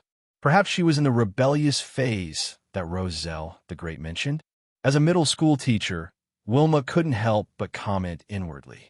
Then, she tactfully distanced herself from Hazel and looked for familiar ladies to chat with. After the opening 3 dances, Klein finally had a short break to stuff himself with food and drink a cup of thirst-quenching sweet iced tea. This was a Desi specialty that he had specially asked the kitchen to prepare. Due to the effects of Death Knell, he had a little too much to drink. After exchanging a few words with Bishop Electra, he excused himself and headed for the washroom. In fact, he could still hold back for at least 3 dances, but he felt that snake of fate Will Septon's sudden visit might be to communicate with him. Therefore, he took the initiative to search for a suitable uninhabited environment. Although he is an unborn fetus and is forced to come here, if he doesn't want to see me, there are at least 100 ways to stop his mother from going out. In short, let's give it a try first. Klein muttered as he entered the bathroom and locked the door. He was hesitating whether to solve the problem of his lower abdomen first or to wait patiently for a minute or two when his spiritual perception was triggered. He immediately looked at the mirror. At some point, a black pram was reflected in the mirror. The shadow inside the pram was so deep that it was difficult to see the specific details. The only thing that could be seen was a child wrapped in silver silk. The child said in a clear voice, "Your destiny has shifted a little." "What happened?" Klein tensed up. Will Septon, who was in his infant form, sneered. "You have to ask yourself. All I know is that you likely encountered an angel." Klein suddenly recalled what had happened on the primitive island and his guesses. After thinking for a few seconds, he frowned and asked, "What's the matter? Can an angel tell what's special about me?" "I've met Orange Light. He told me that only a few high-level spirit world creatures, as well as a few deities with unique authority and beyonders who represent fate, can discover this to varying degrees. Furthermore, they have to come into close contact with it." Inside the pram, Will Septon sucked at his thumb and smiled. "Probably not, because you aren't dangerous. Besides, apart from you being special, some of the items on you and your companions might also be special. They might be able to garner that person's interest. Some of the items on me, my companions." Klein's thoughts raced as he realized that he might have been hinted at previously. Furthermore, he really hadn't expected it, so he had missed out on something. When exploring the primitive island, he had brought Roselle's travels with him. This was a book created by the ancient god, dragon of imagination, Anquelt. If the primitive island was really related to the Twilight Hermit Order, regardless of whether it was an angel of the spectator pathway that brought high-sequence ingredients of the storm pathway deep inside the cathedral, or if it was the other way around, he would be interested in this book. After all, the leader of this organization was likely the angel of imagination, the son of God, Adam. It's because of this travelogue that he allowed me to take away the tyrant card and stopped me and Mr. the Hanging Man from exploring further. Klein said with a guess, "That's right. How should we solve this?" "There's no need to solve it. In the long run, this should be a good thing, but there will be a lot of trouble in the middle." Will Septon said in a clear voice, "Besides, you're already burdened with many things, so it doesn't matter if you have one more. I'm reminding you so that you can pay more attention to prevent trouble from knocking you down." "Makes sense. There's no need to worry when you're in too much debt. You might even be able to create an opportunity for your creditors to fight each other." After thinking about it carefully, Klein agreed in his heart. He asked, "My friend who wishes to obtain a drop of mythical creature blood wishes to know what you need." "What do I need?" Will Septon scoffed again. "I need a lot, such as a way to accommodate the die of probability, or to help me kill that fellow, Ouroboros. If it's really possible, you can draw as many vials of blood as you want." "But can be done? If it's possible, why take the risk to kill Ouroboros? Wouldn't it be better to directly deal with a weak snake of fate like you?" As Klein lampooned, he shook his head without a doubt. "No, then think of something else. I'm in no hurry." Will Septon paused and said, "There's something wrong with that very arrogant girl at the ball tonight. If you have the chance to chat with her, you can direct the topic to the dream." "Hazel? Dream?" Klein nodded in thought. "All right." Seeing that Will Septon seemed to have the intention to leave, he hurriedly said, "That paper crane is about to break. That paper crane is about to break. If there's an emergency in the future, how can I contact you?" Will Septon fell silent for a moment. "Do you expect me to fold a paper crane for you in Mommy's tummy? Even if I can fold it, you won't be able to get it. If I want to find you, as long as you're still living here, I can do so any time in my dreams. If you have any urgent matters, visit my father directly. Wouldn't it take a long time to use a paper crane? All right, as an unborn fetus, it's time for me to catch up on sleep. We'll talk about it later." Klein had no choice but to nod. If there's nothing else. Will Septon's dissipating figure suddenly paused. After 2 seconds, he said, "There's something else." "What is it?" Klein tensed up again. "What is it?" Klein tensed up again. Will Septon tersely said, The ice cream made by your chef is too sweet." Klein was momentarily unable to react to what he was saying. It wasn't until the black pram disappeared into the mirror that he came to a realization. The corners of his mouth couldn't help but twitch. After dealing with the problem of his bloated lower abdomen, he washed his hands and went out.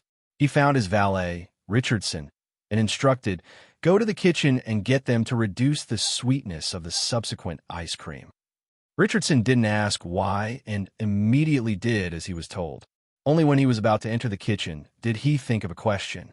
Mr. Don Dantes didn't seem to have touched the ice cream before. How did he know that it was on the sweet side?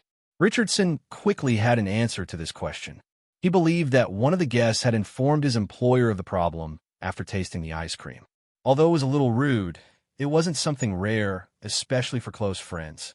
They would take the initiative to remind the host in good faith, so as to prevent the host's reputation from dropping. At this moment, as the previous dance was still ongoing, Klein wasn't in a hurry to consider a dance partner. He walked to the long table at the edge, planning to seize the time to eat some delicacies. Just as he picked a piece of Desi grilled fish without any bones, he suddenly saw Wilma Gladys come over with a cup of sweet iced tea. This lady nodded at the host and said with a smile, "This is a good drink. This drink is very good. I've never tried it before. Sweet iced tea from the South." Klein explained with a smile. He casually glanced at her belly and said, "He seems very obedient. Perhaps it's her." Wilma smiled and said, "Most of the time. It's just that there's an occasional ruckus in the middle of the night." In the middle of the night. Occasionally. Don't tell me it's when she's replying to my question. Klein suddenly felt a little ashamed. He pretended not to have thought of it and focused his attention back on his plate. Wilma drank a mouthful of sweet iced tea and returned to their previous conversation. When a new dance was about to begin, Klein handed the tray and cup to the waiter beside him. He glanced at Hazel and slowly walked over, smiling as he bowed. He smiled and bowed. "Miss, may I have the honor of inviting you for a dance?" Hazel fell silent for a few seconds. She placed the champagne glass on the waiter's tray and politely replied, "Yes, sir." She politely replied, "It's my honor as well." Chapter 837. Amidst the soothing melody, Klein and Hazel were dancing. One of them was tall and straight, while the other was slender and tall. Apart from the obvious age difference, be it their movements, rhythm, or bearing, they were extremely compatible. It was an extremely beautiful sight that could be used as a model for teaching.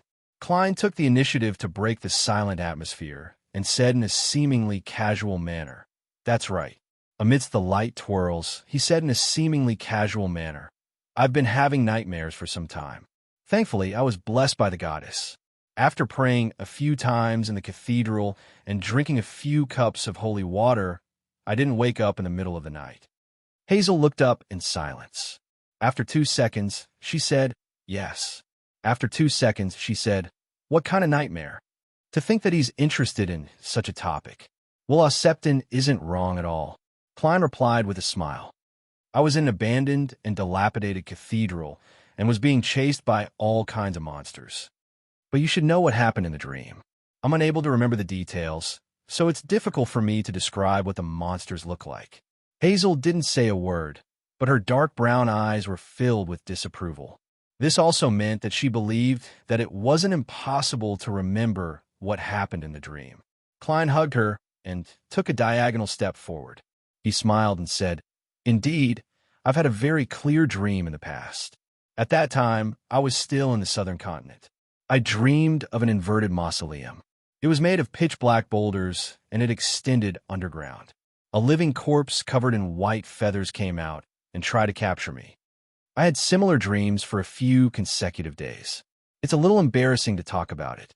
I was very afraid back then and hurriedly headed to a nearby city. I found a seer club and got them to interpret the dream for me. The conclusion I received was that I might have offended a tribe's faith in death when I was purchasing specialty products.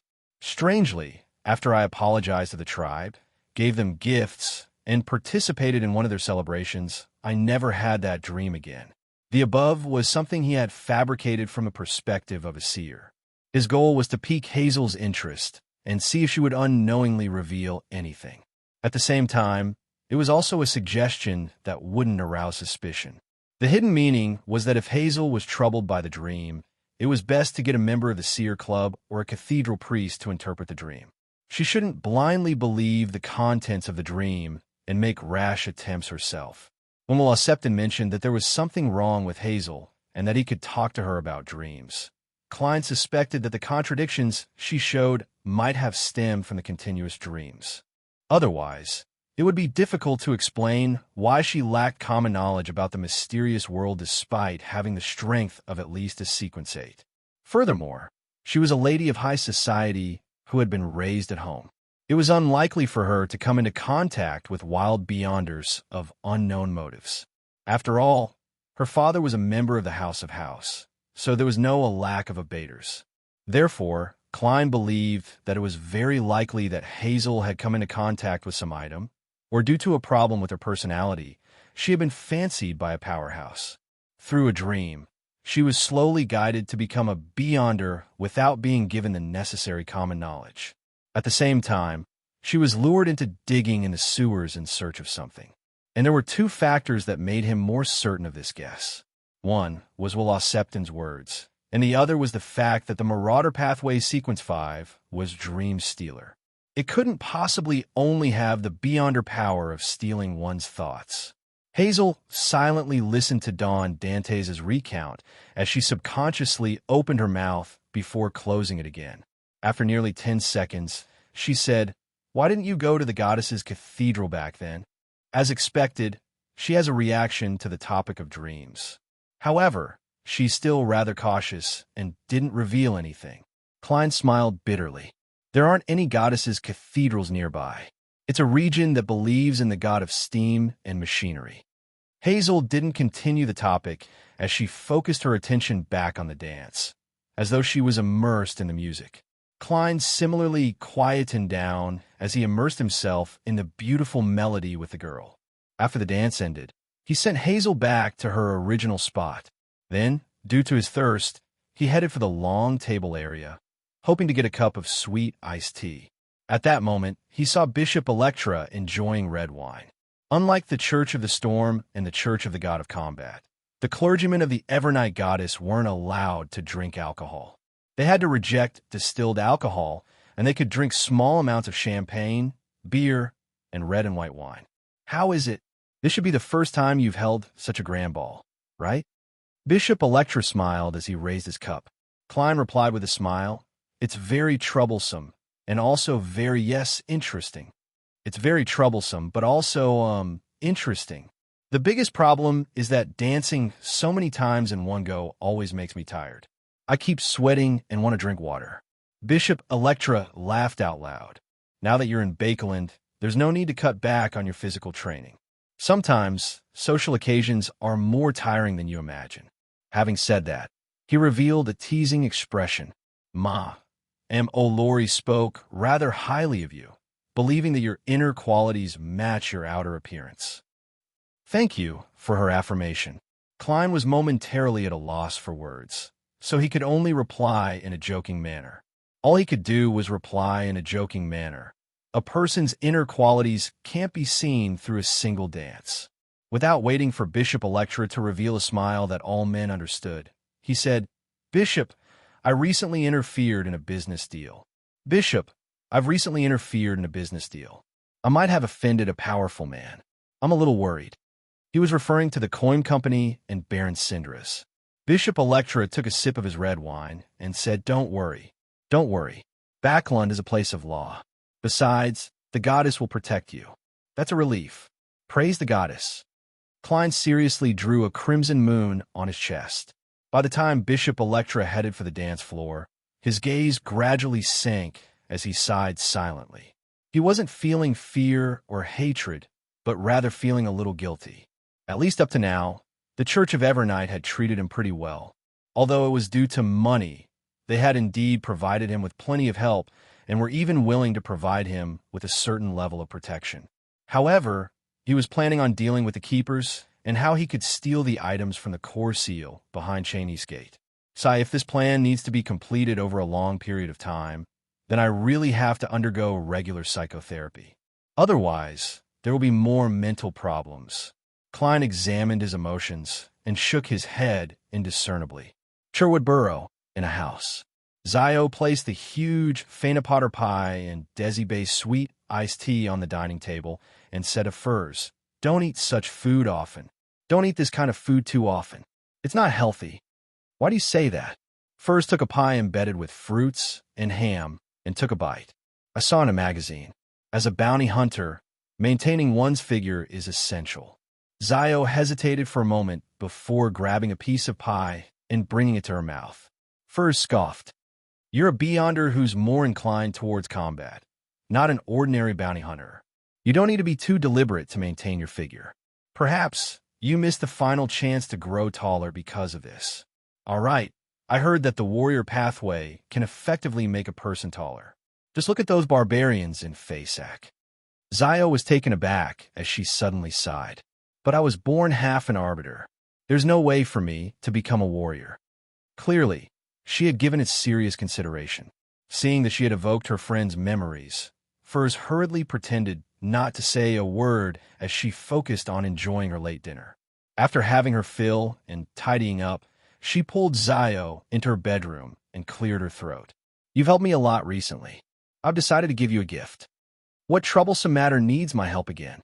Zio warily touched her short blonde hair. Furs blinked as she suddenly reflected on her usual state. She chuckled dryly and said, "This is for the past, the past." Without waiting for Zio's response, she took out a square metal box under Zio's suspicious gaze. It was the kind used to store cigarettes. I don't smoke. Zio shook her head. Furs tersely acknowledged and opened the metal box, revealing the light blue, translucent hexagonal prism inside. Zio's gaze immediately froze as she looked at the light that streaked across the crystal like lightning. She instinctively asked, "Interrogator?" "Yes, I met a participant at a Beyonder gathering who sold it cheaply. I was afraid that I'd miss the opportunity, so I quickly bought it."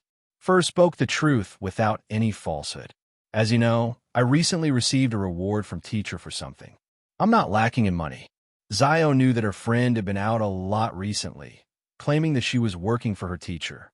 However, she still couldn't believe that she could so easily buy an interrogator Beyonder characteristic as a gift. This was far beyond what they were used to. She's still gambling. After becoming an astrologer, she began winning large sums of money? Or has she finally set her sights on a bank vault and used her ability to open door to steal the notes inside? Many guesses flashed through Zio's mind, but she couldn't find the corresponding evidence. 2 to 3 seconds later, she made a decision. It was to pretend to go out 2 days a week and secretly observe what Furs was doing. If she didn't believe in her friend's character and bottom line, she would have suspected that she had become the mistress of a powerful Beyonder or rich person. It's too valuable. Zio waved her hand in an attempt to reject the gift. Furs had long thought of an excuse as she smiled. She smiled and said, "Anyway, I'll have many things to trouble you with in the future. Just treat it as payment in advance. We're good friends. There's no need to talk about payment." Zio hesitated for a second before shaking her head. "I was just waiting for you to say that." Furs immediately smiled. "Then treat it as an early birthday present.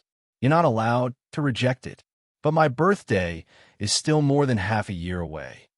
Zio mumbled as she finally reached out and received the interrogator Beyonder characteristic. On Sunday morning, Zio held back her excitement and anticipation and went out, as usual.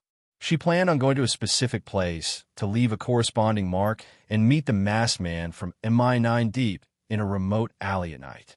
With the interrogator Beyonder characteristic, she, who had already digested the sheriff potion, only needed to obtain the correct formula to advance to Sequence 7.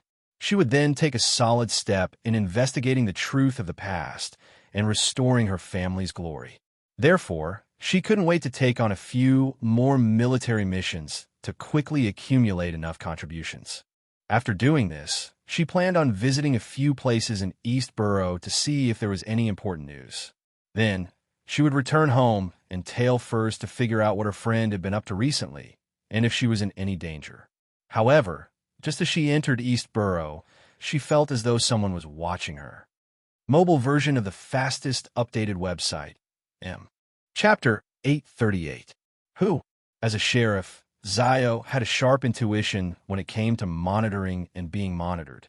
Her heart tightened as her thoughts raced, considering what had happened. In the past 2 to 3 weeks, she hadn't encountered anything that required special attention. The few criminals she had captured weren't beyonders.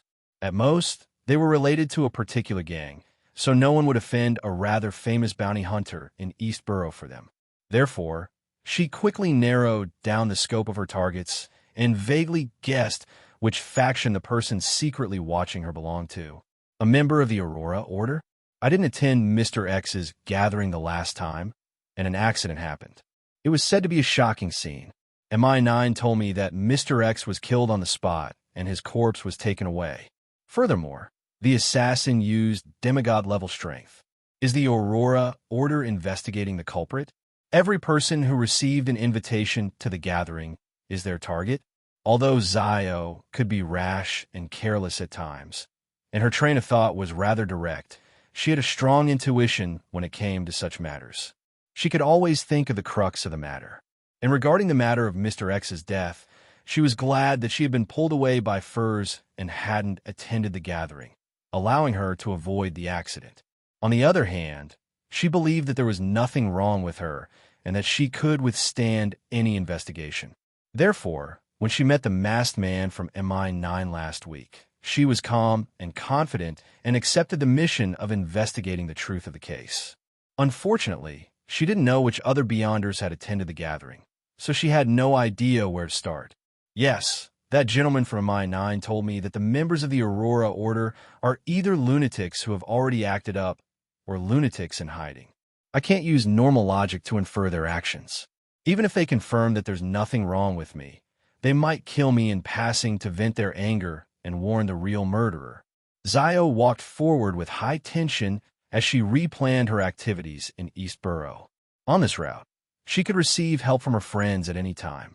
If she were to encounter an attack, there was a good chance that she could escape or counterattack. As she walked, Zio suddenly fell into a daze. She realized that she had returned to her residence in Sherwood Borough at some point in time. Zio entered in a daze and drank a cup of water. She was patted on the shoulder by furs. "Accompany me to East Borough." Zio was taken aback for 2 seconds before saying something she found very familiar. "You're going out to gather materials?" Furs immediately denied this. She said that she had accepted a quest to help people find the dust left behind after the ghost disappeared. The souls of the dead in the cemetery had long been purified and sent to their respective deities' kingdoms. She could only go to the east and to look for them. Zio hesitated. "I'm preparing to attend Mr. X's gathering. Can't you postpone it for another day?" Furz's face immediately turned bitter. She said that she had delayed it too much and that the mission was about to end. Zio sighed and agreed to accompany her friend to East Borough to find the deceased who had just died or who had been dead for a period of time. Just as the two of them were about to head out, Zio felt the wind outside blow against her face. She shivered and jolted awake. She saw a bard sitting on a street corner playing a 7-string harp and singing a popular Southern country ballad. Zio frowned slightly as she raised her hand to rub her temples. She had a nagging feeling that she was in a daze, but she couldn't remember what she was thinking about. She continued maintaining a high level of vigilance as she followed the predetermined route and entered a bar that sold lunch. She met an East Borough resident who would occasionally provide her with information. He was a young man in his 20s. His eyebrows were trimmed very thin, and his brown hair reached his shoulders. His facial features weren't considered boorish, and he wore cheap makeup. He gave off an incongruous feeling. "Sherman, has anything happened in the past few days?" Zio greeted.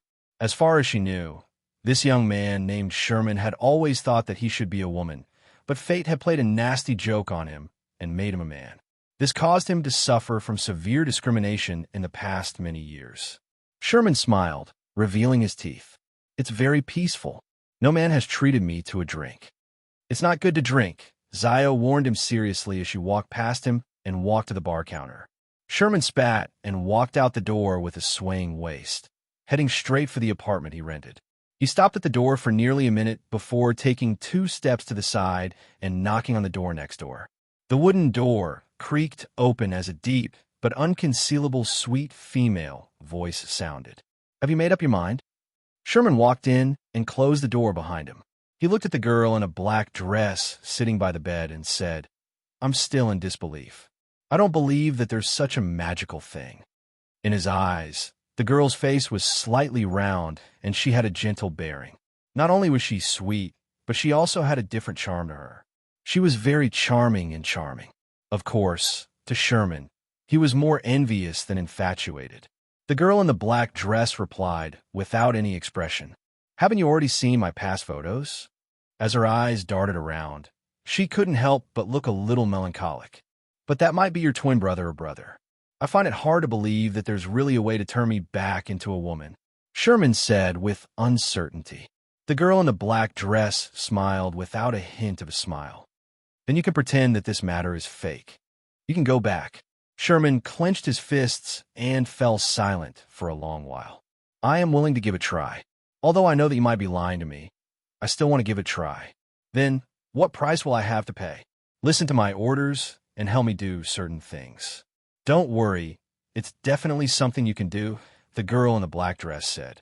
"To truly change your gender, you need to drink the medicine 3 times and complete some ritualistic matters. I'll teach you." Having said that, she let out a self-deprecating laugh. "You can consider your female name." At night, in a small alley of Iron Gate Street in the Bakelin Bridge area, Zio stood under a street lamp that had been smashed by someone as she recalled what had happened that afternoon. After confirming that she wasn't being followed, she returned to Sherwood Burrow and secretly observed furs. She discovered that her good friend hadn't gone out at all. She stayed at home as usual, spending a lot of time, newspapers and magazines. She had even spent nearly an hour in a room with the curtains drawn, as though she was familiarizing herself with her beyonder powers. Only when she had nothing else to do did she take out a piece of paper and write the beginning of her new book for 15 minutes. Then, she tore it up, crumpled it into a ball, and threw it into the trash can. She also smoked too much, drank too much. Zio secretly clenched her teeth as she saw a man in a black suit walk out from the shadows on the other end of the alley. The man was tall and wore a mask made of gold, revealing his eyes, nostrils, mouth, and cheeks. He was none other than the MI9 member who had contacted Zio. "What's the urgent matter?" he asked directly. Although Zio was short, she didn't lose out in her imposing manner. "I was followed in East Borough. I suspected someone from the Aurora Order. They seemed to be investigating the matter of the previous gathering." Zio had originally prepared a topic to talk about a person that the other party had previously requested to find. She planned on using clues that couldn't be guaranteed to be true to make this urgent meeting seem normal. But now, she had a better and more suitable excuse: the Aurora Order. The lunatics of the Aurora Order are like that. Although they know that we are also investigating the same matter and looking for them, they won't cower. If not, they wouldn't always suffer setbacks, the Golden Masked Man said with a laugh.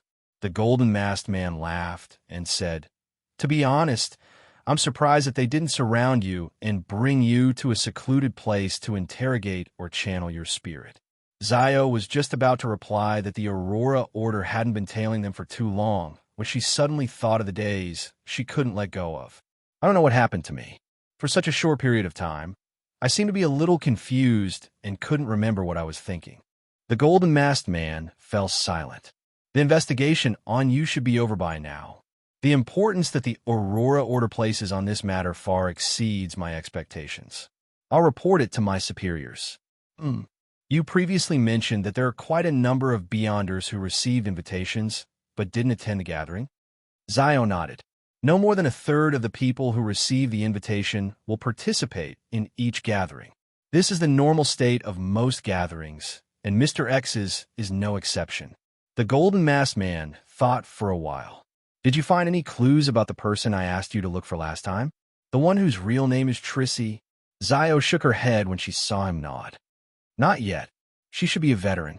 The Golden Masked Man chuckled. "She has killed more people than you have completed bounty missions.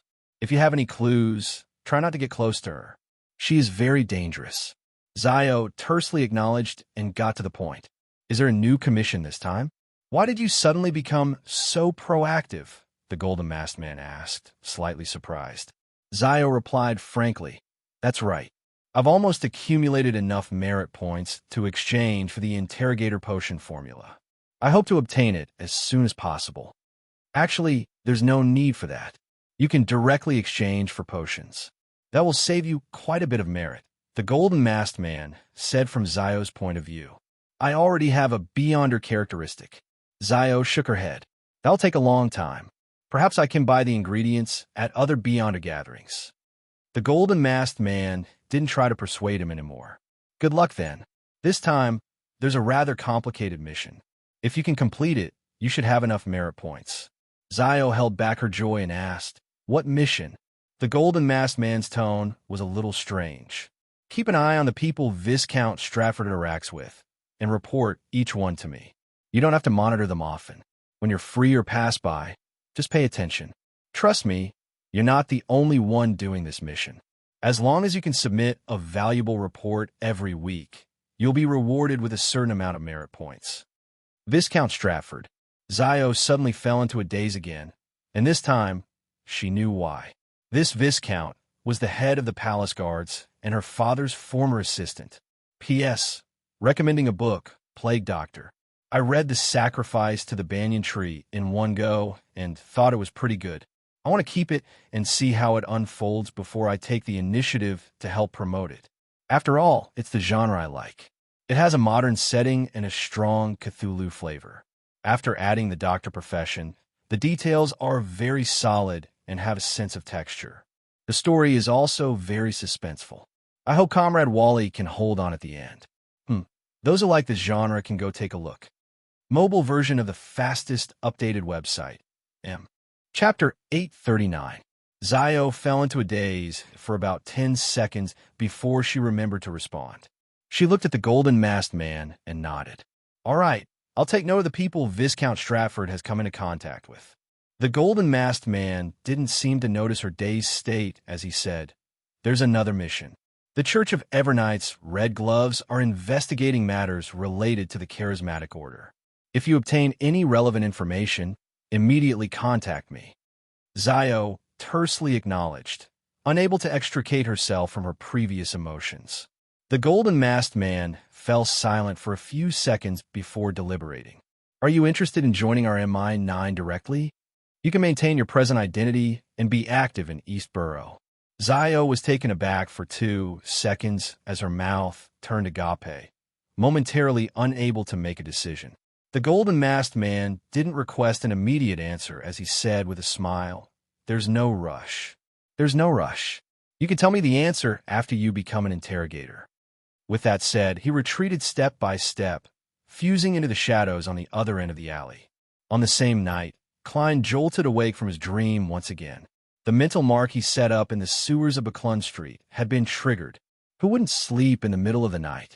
Isn't Hazel afraid of being possessed by a wraith? Klein sighed helplessly as he took out the iron cigar case wrapped in a wall of spirituality from under his pillow and walked to the balcony with its curtains drawn tightly. Wraith Senior quickly jumped onto the surface of the street lamp, surrounded by metal fences, before passing through the manhole cover and heading deep into the sewers. Before long, Klein used his marionette's eyes to see Hazel, who was dressed in a commoner's dress. This girl was warily walking towards her destination. She subconsciously raised her left hand and touched the necklace embedded with 7 emerald green stones hanging by her chest. Her right hand was clasping a charm made of gold.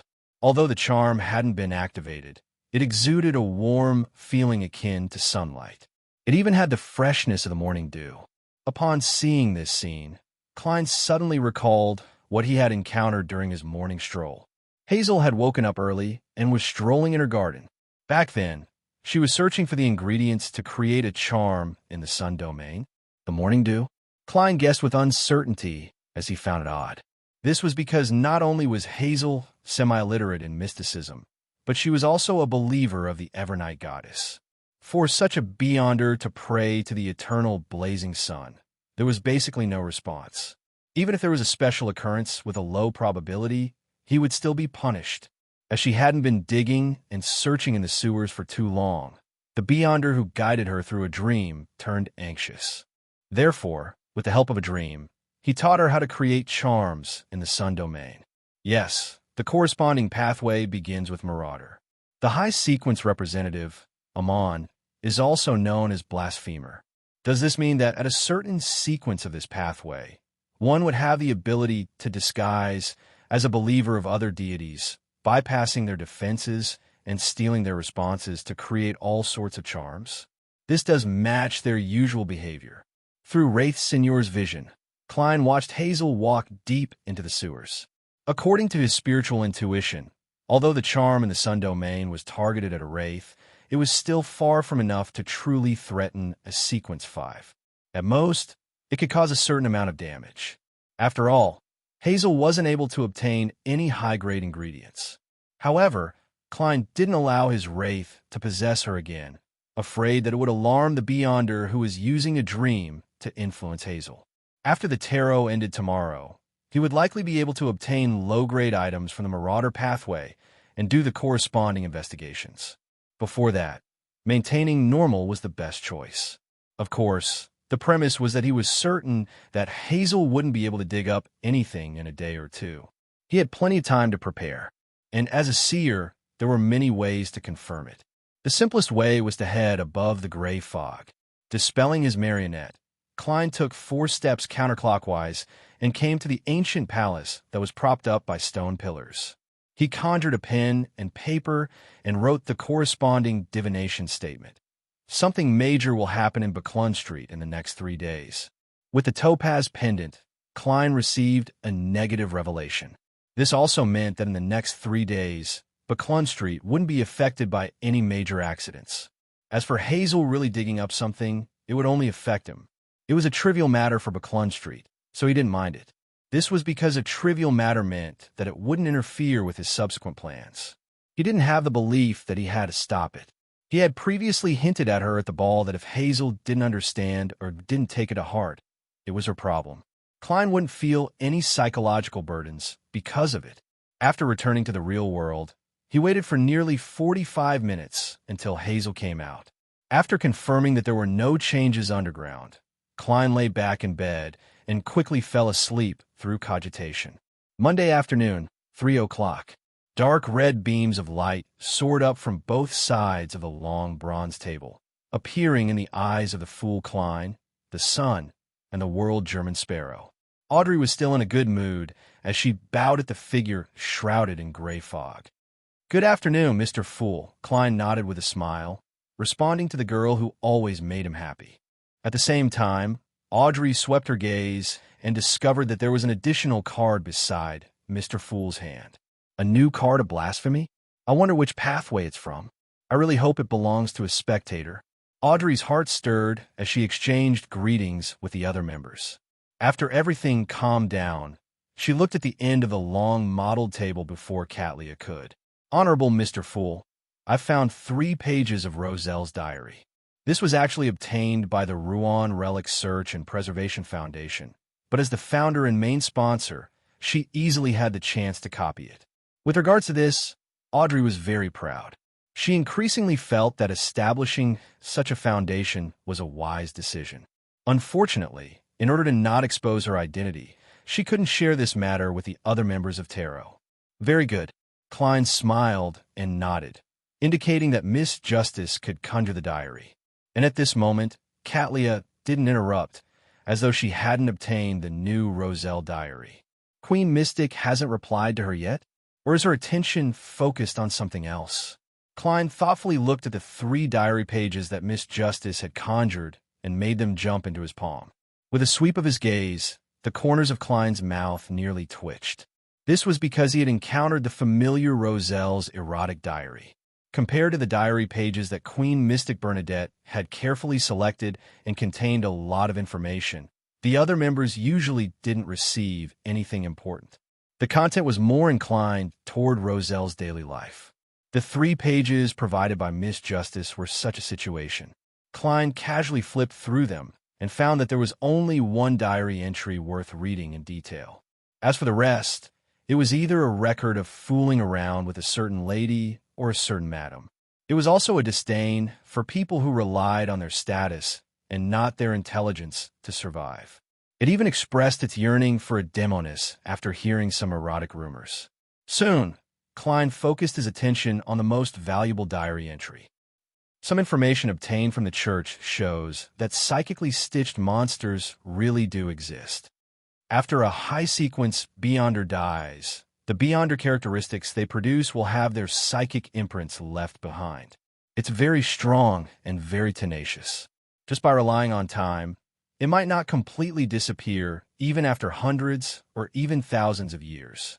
When the Beyonder characteristic fuses with the surrounding matter to form a mystical item, one needs to have a sufficiently similar psyche to use it. Otherwise, the negative effects will be unimaginable. And when the Beyonder characteristic is preserved and becomes the main ingredient of a potion, the consumer also needs a similar psyche body to withstand it. Otherwise, there's a high chance of failure. In the field of mysticism, failure to advance is often equivalent to losing control or death. Only a very few lucky ones can be placated and maintain a subtle state. However, I heard that there are some special sealed artifacts that can pull out the Beyonder characteristics that haven't fused with each other and recombine them, making it equivalent to the failure of consuming the potion and only experiencing a mental storm.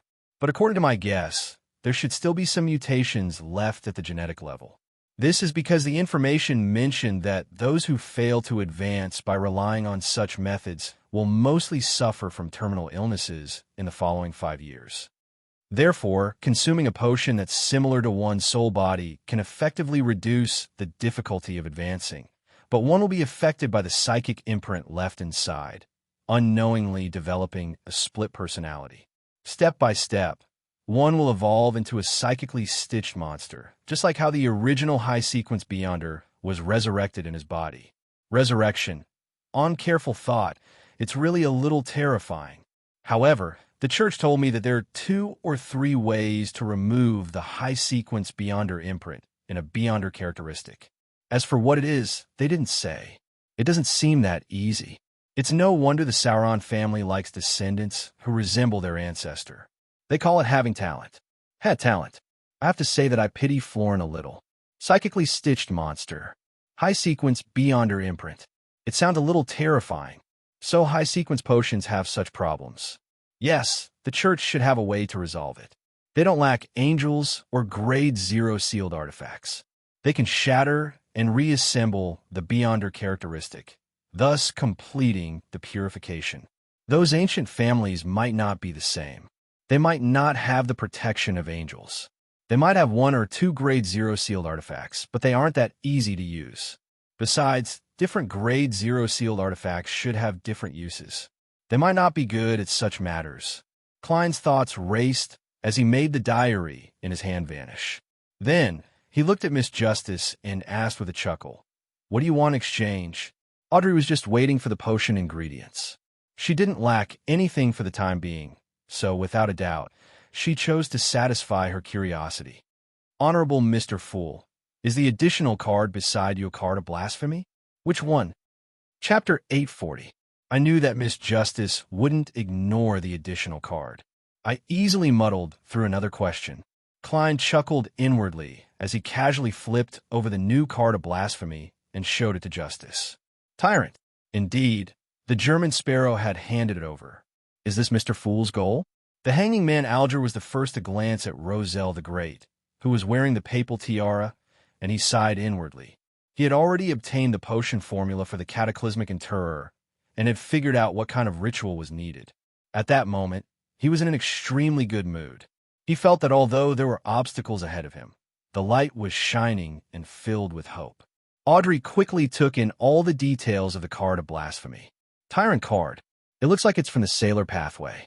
I'm really envious of Mr. the Hanging Man. Yeah, Mr. the Hanging Man doesn't show any signs of surprise or shock. From a psychological point of view, his reaction should be greater than ours. He knew ahead of time that this was the Sailor Pathway's card of blasphemy. After eliminating all the impossibilities, this is the only explanation. But how did Mr. the Hanging Man know ahead of time? Sequence 0, Tyrant. The corresponding potion name for Lord of Storms is Tyrant. This Tyrant card should be the prototype of the Pope card. However, there are still some differences in the exact meaning. Some of them match, Some of them are closer to a reversal, and some of them are an extension. In short, the interpretation of the card is that it represents a conservative concept, emphasizing obedience at the spiritual level. It relies on prestige and strength to create fear and bring about faith. Audrey, who had loved mysticism knowledge since she was young, felt a strong sense of satisfaction as she interpreted it. She felt that the 3 pages of Roselle's diary had been a great deal. Card of blasphemy. The hermit Catlia, who was also good at interpreting and had a lot of knowledge, quickly figured out which pathway the card represented. She then added the information of Sequence 0, Tyrant, into the blank area of her knowledge. Apart from that, she also thought of something else. The German sparrow of the world plotted the death of sea god Cavituous. As such, Mr. Fool obtained a short scepter that symbolizes the authority of Sea God and began responding to his believers in the name of Sea God. He has obtained the Tyrant card from the Storm Pathway again. This is definitely not a coincidence, as she thought about it. Catlia was alarmed. She suspected that Mr. Fool was secretly eroding the authority of the Lord of Storms. A battle between gods. It was a meticulous and far-reaching plan. This is one of Mr. Fool's true goals. Thoughts flashed through Catlia's mind as she subconsciously retracted her gaze. She didn't dare to look at the Tyrant card again. Magicians Furs and Emlyn didn't know much about Sequence 0. They had only heard Mr. Fool mention it once at the tarot gathering. At that moment, they were only surprised that it was a card of blasphemy, and they vaguely associated the title of Tyrant and the name of the Sequence 0 potion with the Lord of Storms. Hence, one of them trembled a little, feeling that she was being blasphemous.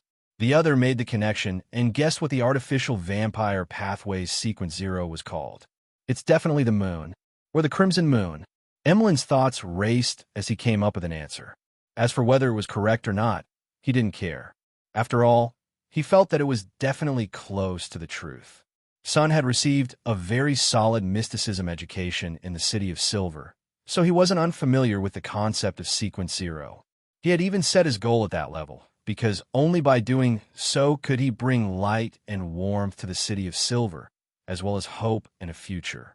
This should represent the Elf King, Saniathrim, so he's called Tyrant.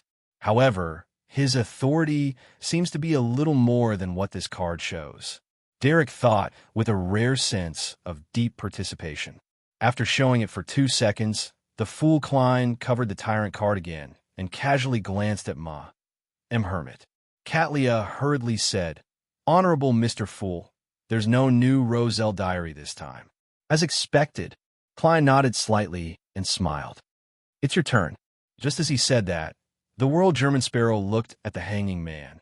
"After this gathering is over, I'll give you the Ocean Songster Beyonder characteristic. Help me find an artisan to make it into a mystical item that's easy to carry around." Another Ocean Songster Beyonder characteristic?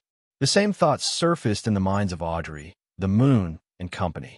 Sequence 5 Beyonders weren't carrots that could be bought casually on streets, and Mr. World has already killed several of them in the past 2 months. Was it really a quasi-high-ranking member of the Church of the Storm who was killed? Catlia had a certain idea from the speculation that Mr. Fool was eroding the authority of the Lord of Storms. Magicians first became increasingly fearful of German Sparrow. She constantly warned herself not to use the 2 pages that recorded demigod-level Beyonder powers. Sun couldn't help but think of the City of Silver organizing a team to clear a region of monsters. In such a dark and despairing environment, the number of Sequence 5 main ingredients or Beyonder characteristics obtained each time wasn't much, or even none. All right. The hanging man, Alger, who had already made a promise, calmly replied without mentioning the artisan's production fee. This made Audrey, Catlia, and company realize that something was amiss. They suspected that Mr. World and Mr. the Hanging Man had worked together in private and had discussed certain matters. And this matched Audrey's belief that the Hanging Man knew that the card of blasphemy was the Tyrant card. It made her guess that the Tyrant card was one of the rewards of their private cooperation. Without waiting for them to ask about what they needed, World German Sparrow surveyed the area under Klein's control and said, I still have a sequence 5 mentor of confusion beyond her characteristic here. I still have a sequence 5 mentor of confusion beyond her characteristic of the Black Emperor pathway. If it's made into a mystical item, it should have the ability to use loopholes in order to distort the target's language, will, and actions. It can also enhance one's physique and create chaos within a certain range. He spoke in such detail because his target customers were Miss Justice and Ma M. Hermit. It was impossible for the two of them to switch to the Black Emperor pathway, so their need for Beyonder characteristics was naturally focused on mystical items. Of course, the latter also had the possibility of buying Beyonder characteristics for her subordinates and organization members. There's another one. Another sequence 5. What did Mr. World do last week? Audrey momentarily forgot to be interested in the Beyonder characteristic. Katlia, Emlyn, and company looked at each other, unsure which sequence 5 Beyonder had been killed. Again, the Hanging Man Alger was more concerned about the fact that it belonged to the Black Emperor pathway and corresponded to sequence 5 Mentor of Confusion. The latter was something he had never grasped before. After more than 10 seconds of silence, Audrey began to ruminate over Mr. World words.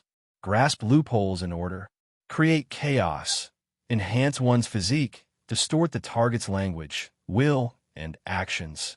I suddenly feel that it's very compatible with my dear Earl of Hall. Besides, I also want to have such an ability. I still have too many shortcomings just by relying on myself and lie. I'll first figure out the price and find a chance to ask Father to see if he's interested in buying such a mystical item for himself or his adorable daughter. Audrey thought for a few seconds and raised her hand slightly. Mr. World, what do you plan on exchanging it for? Or how many pounds are you selling it for? The reasonable price of a mystical item like Death Knell is 10,000 to 12,000 pounds. If it's just the Beyonder characteristic, it'll definitely be cheaper. It should be about 7,000 to 8,000 pounds. Klein had already done the math, and after some thought, he made the World Gehrman Sparrow answer. That's right, 8,000 pounds. He knew that Miss Justice wouldn't bargain if she was truly interested. Okay. Audrey nodded and turned to look across her. Mr. the Hanging Man, how much would it cost to make such a mystical item with a Beyonder characteristic? Alger quickly did the math and said, 1,500 pounds. At the very least, there might be an increase in the price. All right. Audrey moved her gaze and said to the World German Sparrow, I'll consider it for a few days. I'll give you an answer within the week. You can continue asking others if they want it. The World nodded in silence and looked up at the other members. He saw Ma M. Hermit hesitate for 2 seconds without saying a word. As for the others, they were only interested. Just as Audrey was about to ask about the fruit of the illusory chime tree, all the members heard the World German Sparrow say in a low voice, There's also a sequence 5 Beyonder characteristic.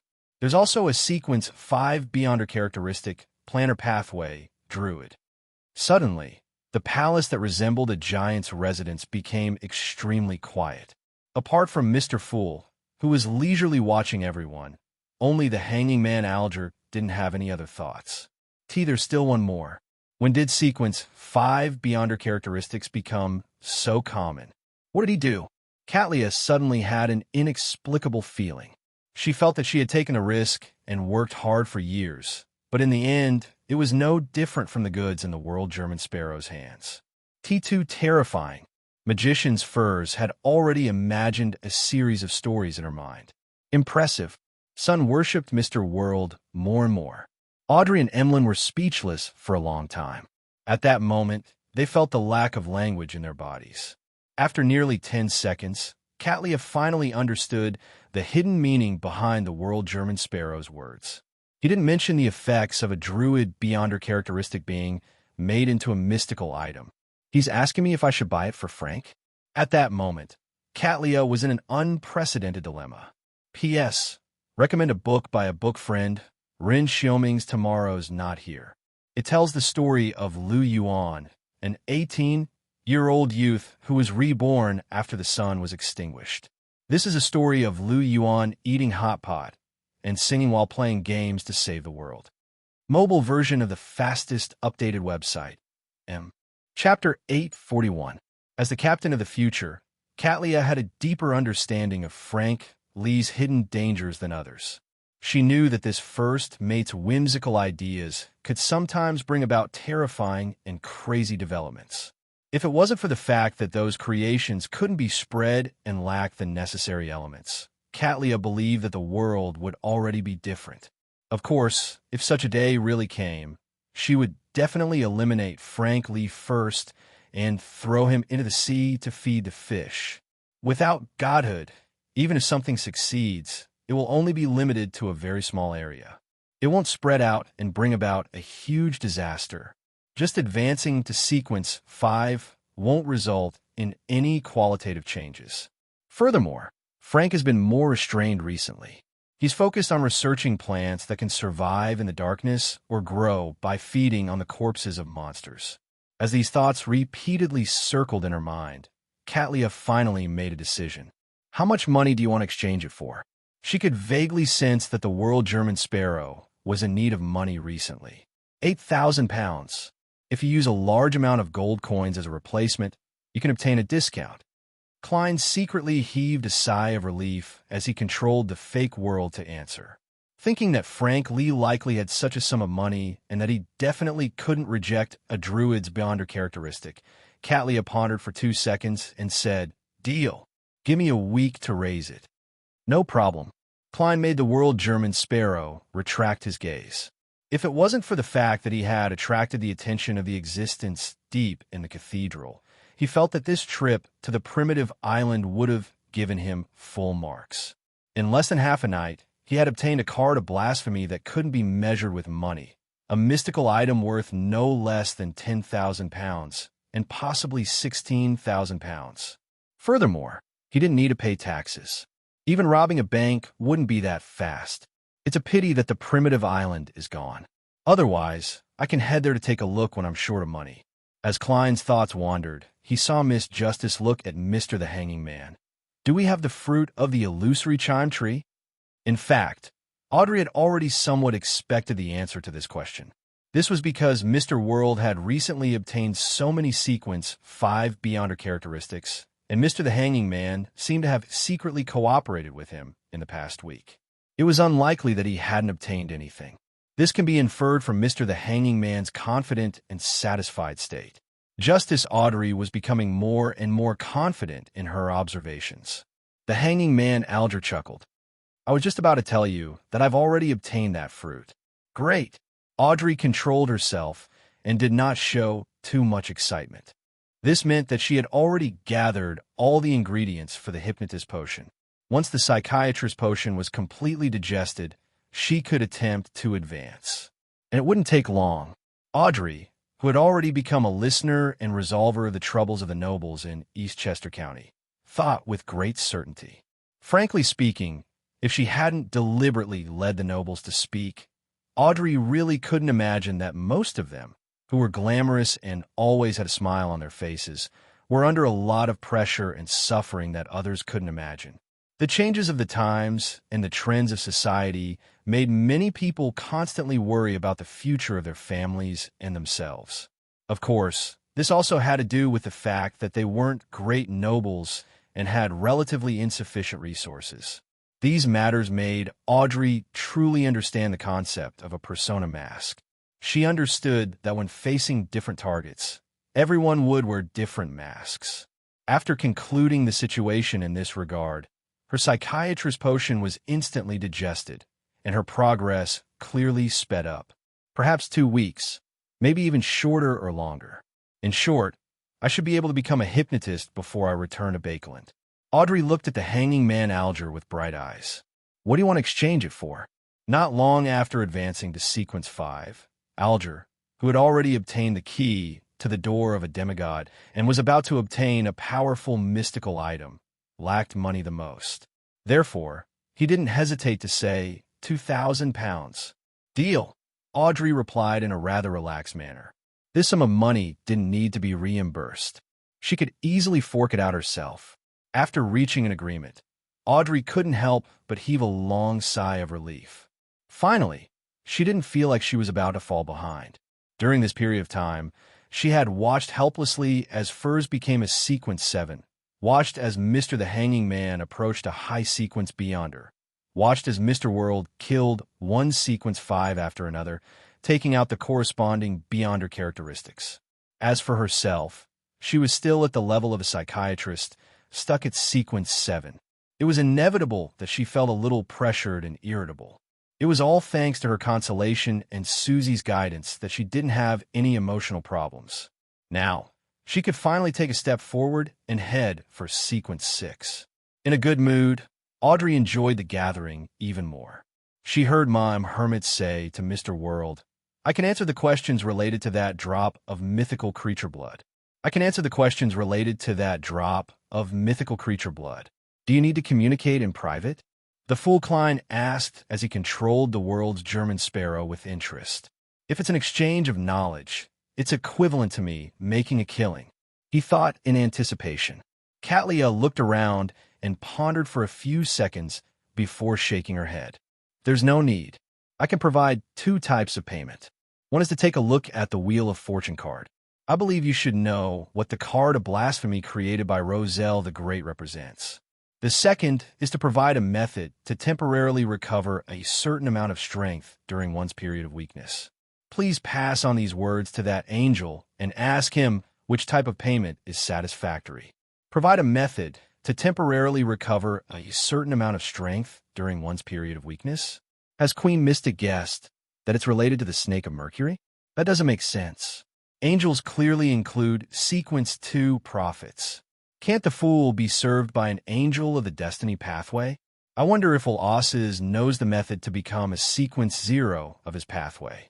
If he doesn't know, then taking a look at the Wheel of Fortune card is an irresistible temptation. However, the possibility isn't high.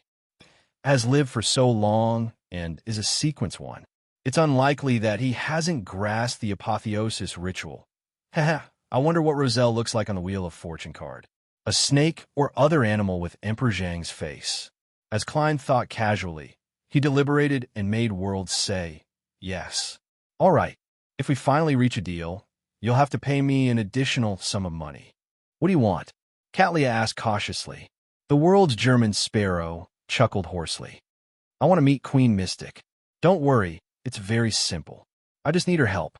Katlia was silent for a while. "I'll try my best, but I can't guarantee anything." Listening to their conversation, Audrey suddenly felt a little surreal. Had tarot grown to such an extent?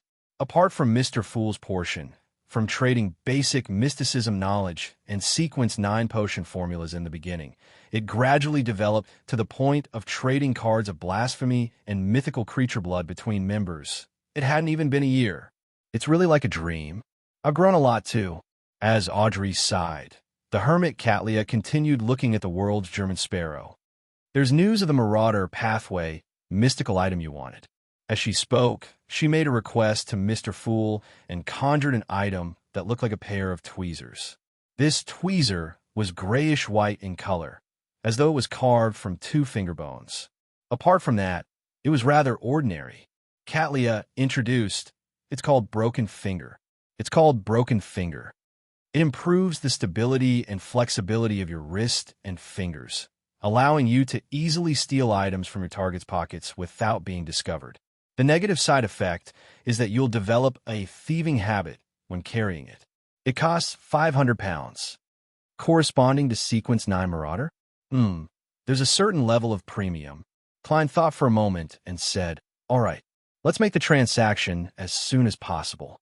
This way, he could make a preliminary exploration of the area in the sewers that Hazel had excavated and eliminate any latent dangers.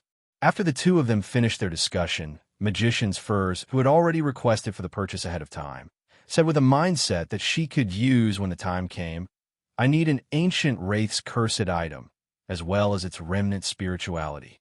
Help me keep an eye out for it." After she received an affirmative response from the members, Emlyn looked around and leaned back in his chair.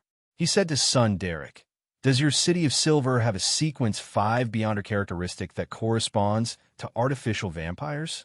He wasn't willing to call the fellow covered in pus that son had mentioned as sanguine, so he changed his words. From his point of view, since mutated vampires often appeared in the darkness around the City of Silver, obtaining 1 or 2 sequence 5 Beyonder characteristics wasn't too difficult. From his point of view, since mutated vampires often appeared in the darkness around the City of Silver, it wasn't too difficult to obtain 1 or 2 sequence 5 Beyonder characteristics. Furthermore, they clearly don't have the potion formula for this pathway, nor do they have an artisan. Keeping those Beyonder characteristics can only depend on luck to see when they can actively corrode the surrounding items and transform into sealed artifacts.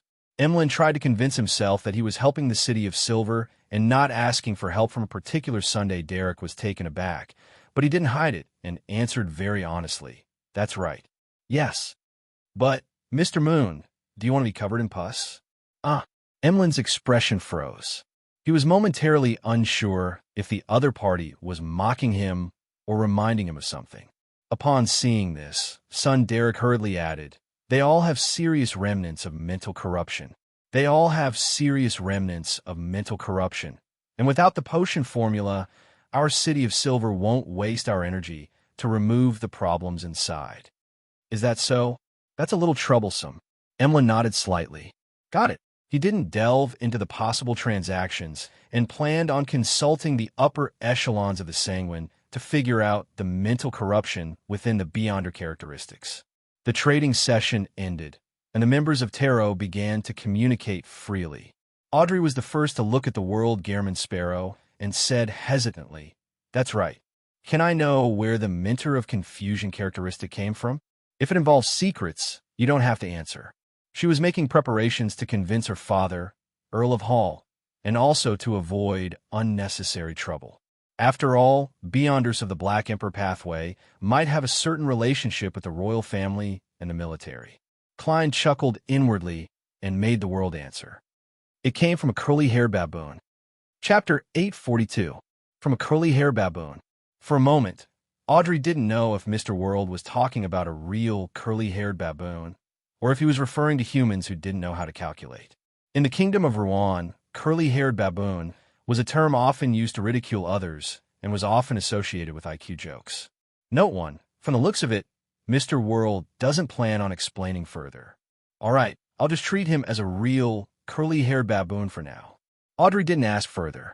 Didn't I go to a place with the custom of worshipping dragons to search for traces of mind dragons? But didn't you already discover that the mind dragon is living in the sea of collective subconscious of the local residents? In order to ensure your own safety, you chose to leave? Catlia replied. You went back there again? Magician's Furs guessed. Audrey shook her head. No, I left that place a long time ago. It's just that I heard a rumor recently. An archaeological team entered one of the villages in that area. One of the members suddenly went crazy at night, and this mental illness seemed to be contagious. The other members also went crazy. They killed each other or committed suicide. In the end, no one survived. Just as the hanging man Alger was about to say something, Catlia said, "That's right. This is in line with the characteristics of the mind dragon." I don't doubt that. I'm just curious if the mind dragon is still in that area. Audrey expressed her thoughts. No, the hanging man Alger and Catlia replied in unison. At the end of the long, mottled table, the fool Klein thought of something else. The anchor of the gods. He suspected that the custom of worshipping dragons in that area was an anchor that stabilized the mind dragon state. Before this custom was completely disintegrated or eradicated, the mind dragon likely didn't need to worry about the problem of an anchor. Therefore, after it left, it could completely hide in the sea of collective subconscious of the living beings in the new area. There was no need for it to take the risk of entering various dreams to shape its faith. This way, the three churches would be severely lacking in clues to find it. After all, they aren't experts in this field. Even if they have the corresponding sealed artifacts, the most they can do is enter the sea of collective subconscious to fight or force the mind dragon out. Instead, psychological alchemy might be able to grasp something. Klein casually thought and made the world say, the custom of worshipping dragons is very helpful in stabilizing the mind dragon state. The tradition of dragon worship is very helpful in stabilizing the state of the mind dragon. You can get people to pay attention to this. If there are major changes, it means that the mind dragon will create similar traditions elsewhere. He originally wanted to say that he suspected that the mind dragon was at the angel level and was its sequence too, but after careful thought, he felt that it was impossible to be certain. Indeed, when humans reached sequence 2 and reached the level of an angel, they needed an anchor of faith to stabilize themselves and prevent madness. However, that was a dragon in the truest sense of the word, an ancient beyonder creature. It had an ancestral madness. Even if it was purified and weakened over the generations, it was definitely easier for it to lose itself in humans. Therefore, perhaps at sequence 3 or even sequence 4, they needed an anchor to resist the tendency to lose control. That custom is beneficial in stabilizing the dragon's state. Audrey asked in puzzlement. Yes. The world German sparrow didn't give an explanation and only gave an affirmative answer. Audrey subconsciously turned her head and looked at the end of the long bronze table, considering if she should consult Mr. Fool and the price she could pay. Upon seeing this, the Fool Klein looked around and chuckled. Why do you think the gods preach this? Isn't it because God loves the world? A standard orthodox answer suddenly appeared in Audrey's mind. Right on the heels of that, she, like the hanging man Alger, Catlia, and the other members, thought of a second answer. A stable state. No way. At that moment, Magician's Furs felt that her brain wasn't enough to process it. No matter how good she was at fabricating stories, she couldn't come up with such a thing. So that's how it is. No, I can't rule out the possibility that Mr. Fool has only mentioned one of the reasons. He is secretly eroding the authority of the Lord of Storms. This has something to do with Godhead. I can consult Her Majesty in the future. With a guess, Catlia nudged the heavy glasses on her nose bridge.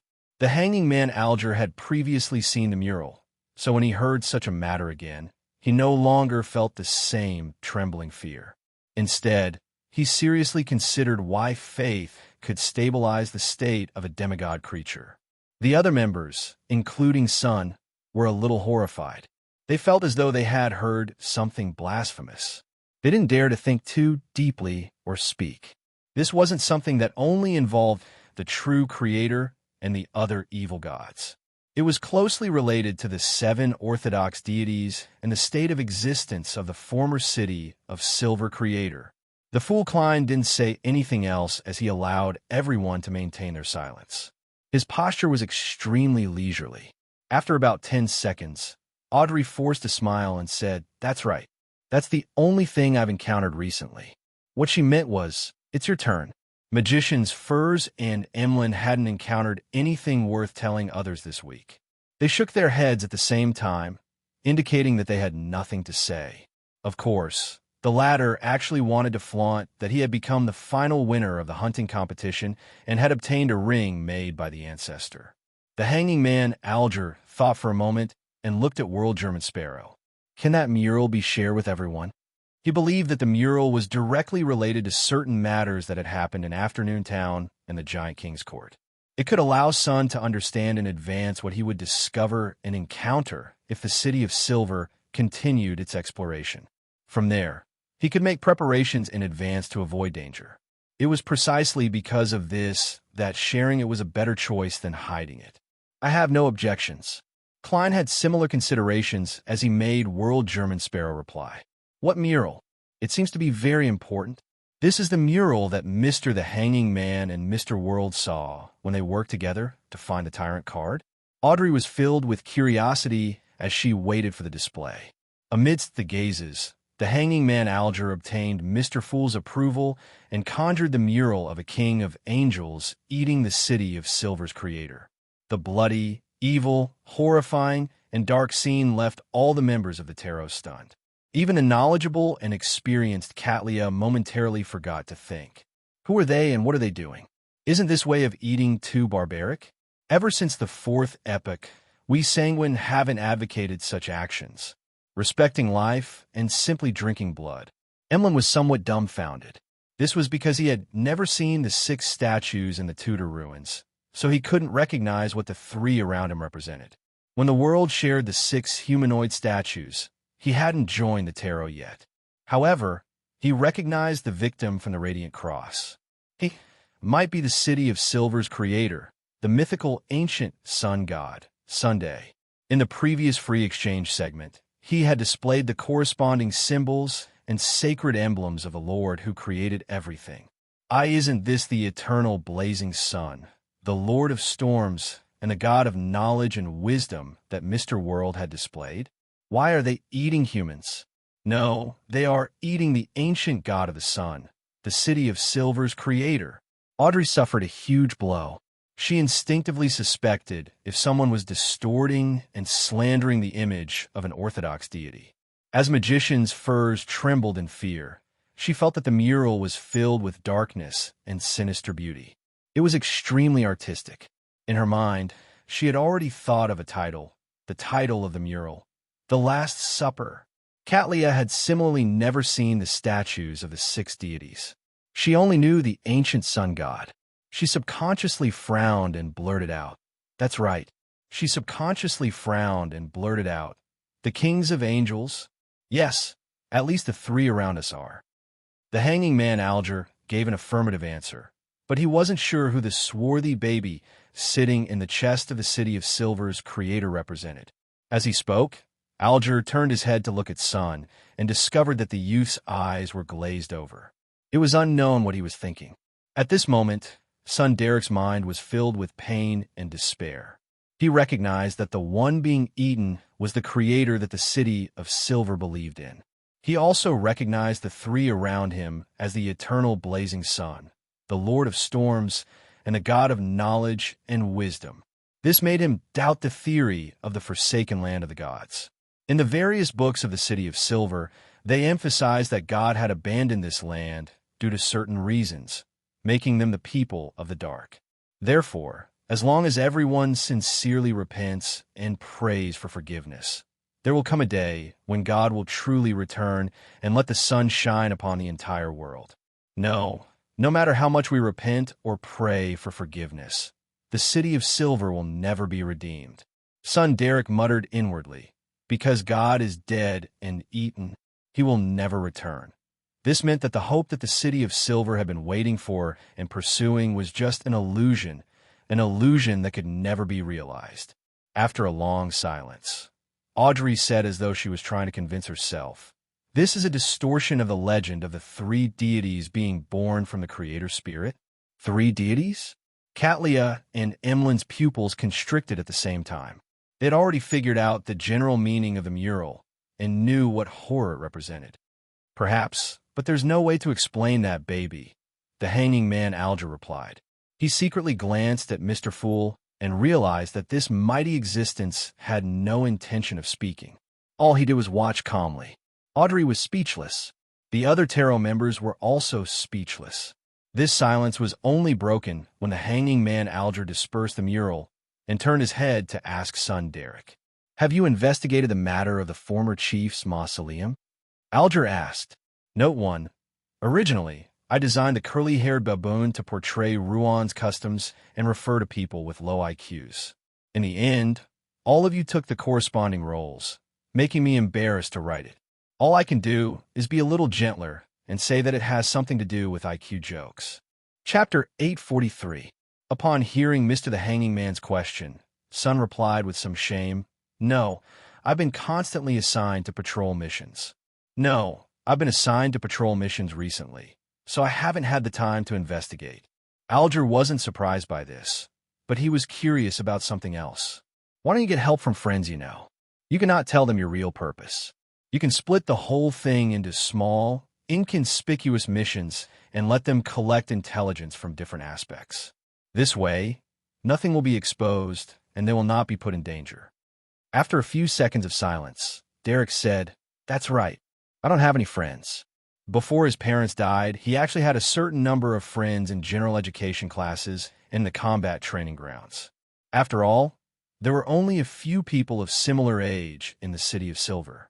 They would often meet each other and even become teammates. But after that incident, Derek went into seclusion for a long period of time, and he was burdened with the secret of tarot. Unknowingly, he drifted away from his friends and became estranged. He no longer had any interactions with them. The last time someone visited his house was Dark Regents, who had been corrupted by the true creator. The hanging man Alger choked upon hearing Sun's answer. He took a deep breath and reorganized his words. It's not good for you to be like this. You can't save the city of Silver by yourself. You have to unite a group of people and have some friends who can help you at critical moments. But this will make them suspect. Sun said hesitantly. Alger immediately said in a serious tone, being suspected is better than being killed. The city of Silver is at a dangerous crossroads. You have to consider carefully what you need to do. It's impossible for there to be no sacrifice in such matters. There will even be a large number of sacrifices. Do you wish for their sacrifice to be useless or to be very valuable? He didn't persuade him any further, allowing Sun to struggle inwardly as he thought about what he had just said in pain. Mr. the Hanging Man always finds convincing reasons. Klein sighed and made the world's German sparrow turn his head to look at Justice Audrey. Can you treat more serious mental illnesses now? His understanding of a psychiatrist was limited to frenzy and dragon's might. He wasn't sure about the other aspects, and he had only heard Miss Justice mention placate and psychological cue occasionally. Therefore, he was unable to determine the extent of her ability to treat mental illnesses. Audrey perked up and eagerly replied, I'm not sure. Sure, no problem. Mr. World, do you have a friend who needs treatment? I am in need of cases. She thought to herself, a little excited. At this moment, Emlyn raised his right hand and covered his mouth and nose as though he already knew the answer. Klein sighed silently, making the world chuckle hoarsely. No, I need treatment. The entire magnificent palace suddenly became extremely quiet. The hanging man Alger, the hermit Catlia, and magician's Furs all knew that Mr. World was a crazy adventurer, but they never expected that he had already developed a relatively serious mental illness and was on the verge of going mad. Is this the price of power? Furs shivered as she became increasingly fearful of German Sparrow. A crazy adventurer can still be communicated with and reasoned with, but there's nothing she can do about a lunatic. Even a mental terror candle hasn't completely treated his mental illness. It's already this serious? Emlyn, who had expected this, felt that the world could go mad at any moment. Derek didn't think too much about it. All he cared about was Mr. World. He originally wanted to say that the City of Silver had a psyche analyst that could provide treatment, but he realized that it would expose too many problems. All he could do was shut his mouth and look at Miss Justice in anticipation. Audrey was surprised, stunned, and puzzled. She deliberated and said, Mr. World, according to my observations, you don't have a relatively serious mental illness. If it's just some anxiety and a lot of pressure, you can recover through self-regulation and proper relaxation at this stage. There's no need for direct treatment. The World German Sparrow chuckled again. You didn't notice it because your mental illness has already been treated. I'm only making an appointment now. If there are any similar symptoms in the future, I hope to receive timely treatment. I see. Audrey nodded in relief. She suddenly felt pity for Mr. World. She felt that on the surface, he was a cold reaper who could kill several Sequence 5 Beyonders in a week. He was a cold and gloomy blessed of Mr. Fool. He was a Beyonder who was so powerful that it made others fear him, but deep down, he was closer to an ordinary person. He was under immense pressure and was being corroded by all kinds of negative emotions. He was walking step by step towards the abyss of pain. After pondering for a few seconds, Audrey said sincerely, I'm sorry. If you're within my range of movement, then there's no problem.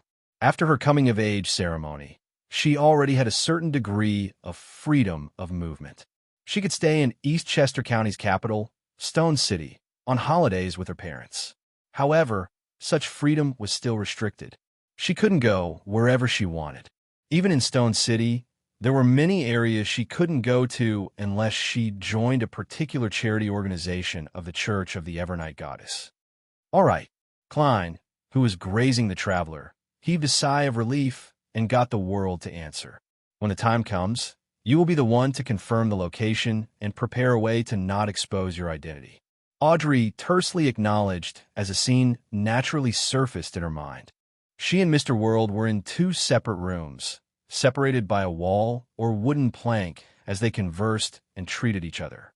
Under such circumstances, Mr. World wouldn't be able to confirm if the person on the other side of the wall is me. To him, it's fine as long as he receives effective treatment. That is to say, if I can't escape, I can get Susie to stay there. Mr. World will definitely find it hard to believe that the person treating him is a dog. Susie doesn't know of Taro's existence. Unless there's really no other choice, I can't get her to help deal with Mr. World.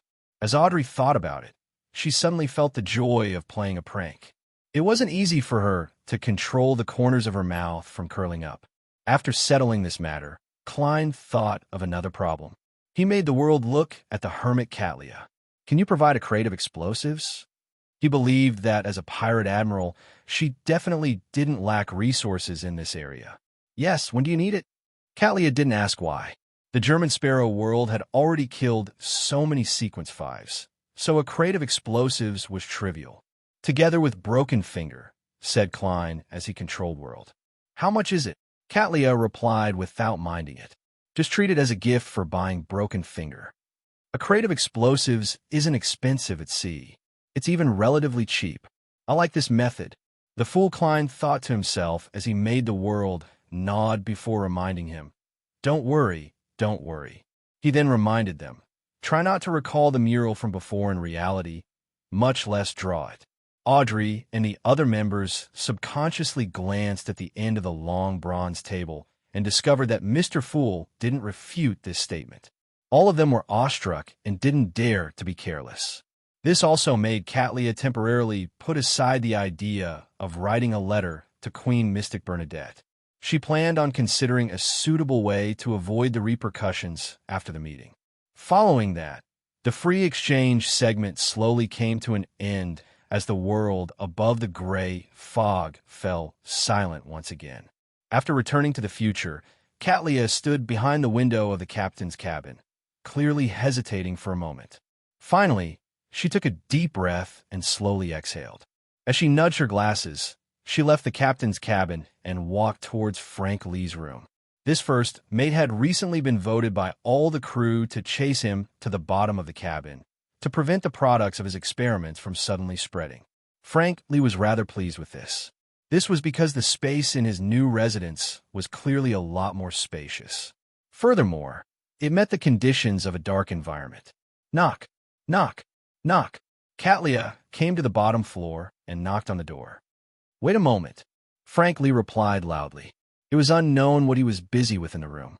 After nearly a minute, he opened the wooden door with his sleeves rolled up. He asked in puzzlement, Captain, what's the matter? Catlia didn't directly answer, as she used her night vision to look into the pitch-black interior. She saw a bluish-blue fish lying on the table with its eyes wide open. Green sprouts grew out from the gaps between its scales. Some of them were already mature and bearing ears of wheat. Did you succeed? Catlia held back her thoughts of retreating as she asked. Frank nodded in delight before shaking his head. Not yet, but I've already made significant progress. I've crossed wheat, mushrooms, and a bit of rose bishop cells together to obtain the first stage of the product. By placing them in the belly of fish, even without any light, they can absorb flesh and blood to grow and mature. The problem now is that the target is a monster's corpse. After absorbing their flesh and blood, how am I to prevent the poison and madness from accumulating in the final food? Also, reproduction is a problem. It's impossible for there to be that many rose bishops willing to be materials. Therefore, I need to give them the ability to absorb flesh and blood and split. After hearing Frank Lee's description, Catlia nudged her glasses in silence. If such food is eaten by humans, will it absorb flesh and blood and reproduce on its own? Frank Lee suddenly fell in a deep thought. After a few seconds, he said, That's right. After a few seconds, he said, In theory, no, because no one will eat them raw. I have to verify their activity under high temperatures. No, they still don't have the ability to split themselves. It doesn't matter if they have activity. Looking at the confused Frank Lee, Catlia fell into a dilemma once again. After a while, she slowly opened her mouth. I have a channel to obtain a druid beyonder characteristic. Do you need it? Ah, of course. Frank was excited. Most of the time, my abilities have severely restricted my thoughts. I'm starting to regret it. Catlia suddenly had this thought. P.S. Recommend a book by a fellow reader, Twilight of the Gods of Faith. He said that I rejected it, so he was relieved. If anything goes wrong in the future, he can just blame it on me. Introduction. A noble young man who wants to hunt and fish. At the age of 17, he awakened a dream system and gained experience in another world. At the same time, his family's territory discovered a rich mine and fell into a battle between the high nobles. Was all this a coincidence, or was it arranged by fate? Chapter 844. Monday night, 160 Buckland Street.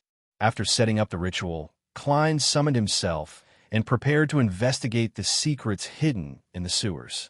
When he responded above the gray fog, he was in a dilemma as to whether he should bring the Dark Emperor card or the Tyrant card. It was just like picking out clothes before going out. Considering how Bakeland was a region where the Church of the Storm was extremely powerful, Klein, who was afraid of attracting the irascible high-sequence Beyonder, ultimately chose to accommodate the Dark Emperor card. He wore a crown, black armor, and a cape. Apart from the card of blasphemy, he also brought Creeping Hunger, Aztec Copper Whistle, Senior Gold Coin, as well as the Marauder Pathway mystical item, Broken Finger, and ordinary explosives that Admiral of Stars Catlia had provided 3 hours ago. Of course, Klein didn't bring the entire crate of explosives. It was just too heavy for a spirit body. He only took 5 sticks and handed them to Wraith Senior. As for Death Knell, he left it in his room. This was to restrain his urge to participate in the battle.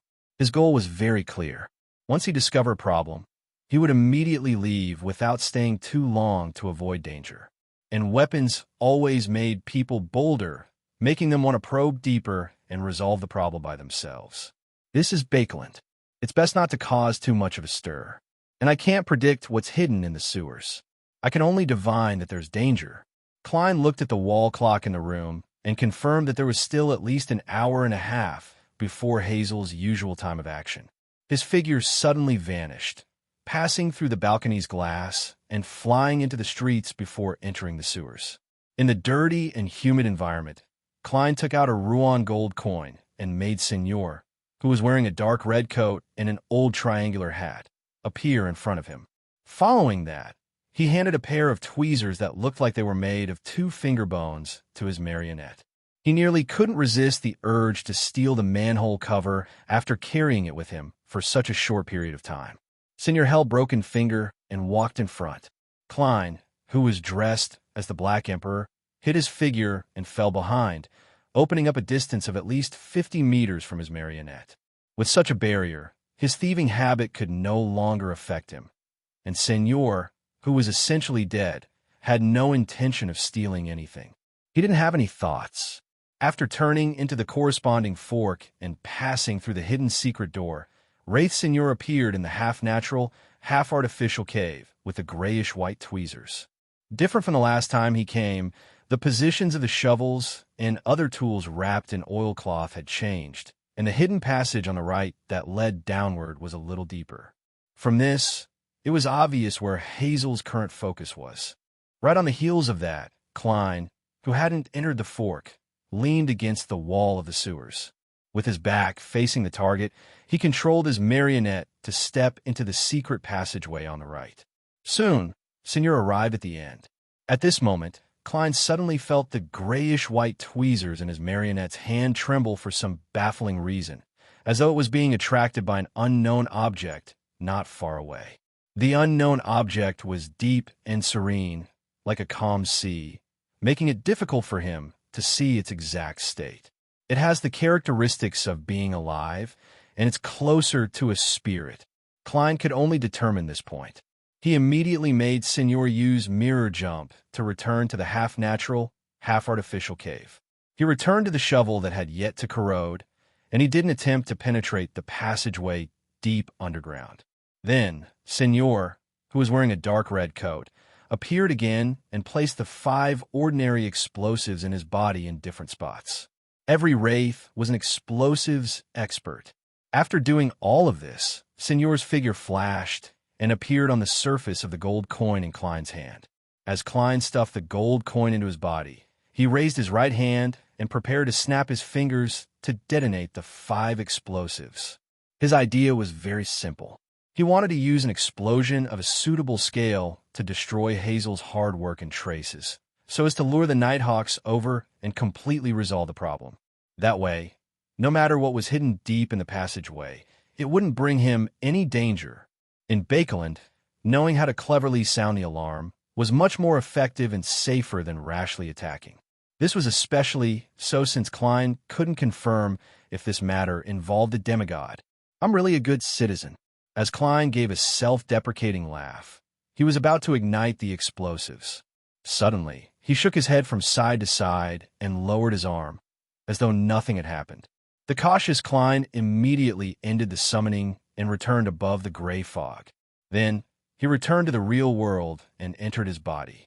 Just as he was busy bringing creeping hunger, cinder gold coin, and other items out of the mysterious space above the gray fog, he suddenly frowned.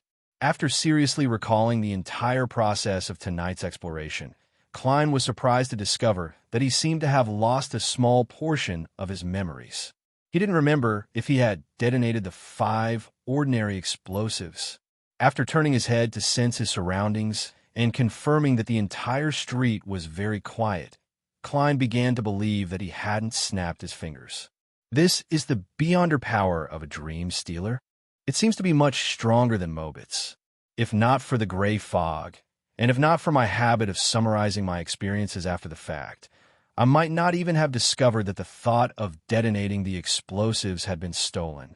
The other party might have also snapped his fingers, but he didn't have the ability to control flames to complement it, so there weren't any problems. Klein thought with a heavy expression as he prepared to make another attempt. Similarly, in order to not be traced back, he still used his own summoning ritual to respond to himself. With the Dark Emperor card in hand, Klein left 160 Buckland Street from another side. He deliberately circled around 2 streets before arriving at the sewer's entrance. This time, he didn't approach the fork in the road. Not far from the entrance, he sensed the explosives using his enhanced flame control range and raised his right hand. After raising and lowering it, Klein quickly ended the summoning and returned above the gray fog to prevent himself from being attacked by some unknown existence. Without being in a rush to return to the real world, he sat in the fool's chair and recalled the process from before. I forgot if I detonated the explosives again. If I didn't force myself to recall it, I wouldn't even consider this problem. It's really impressive. The one who guided Hazel to dig in the sewers is probably a demigod. Why didn't he directly parasitize Hazel?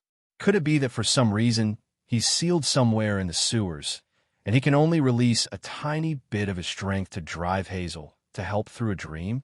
The one who caused Broken Finger to have an abnormal reaction due to the law of beyonder characteristic convergence was also him? He's unable to control the signs in this regard. Klein thoughtfully tapped the edge of the long modeled table. After having a rough guess, he realized that his original plan couldn't be realized. This was because the moment he entered a distance where he could control the flames to detonate the explosives, the corresponding thoughts would definitely be stolen. Even if he could recall it later, there was no way to forcefully make up for it. Considering how Hazel's dreams were affected even at home, Klein suspected that the person's powers weren't limited to the sewer's entrance. If he were to discover that hero bandit Dark Emperor was related to Don Dante's, he would lose the corresponding thoughts and memories, even if he were asleep in his bedroom. However, he can't penetrate the gray fog to lock onto me. Does he think it's that easy to stop me from calling the police?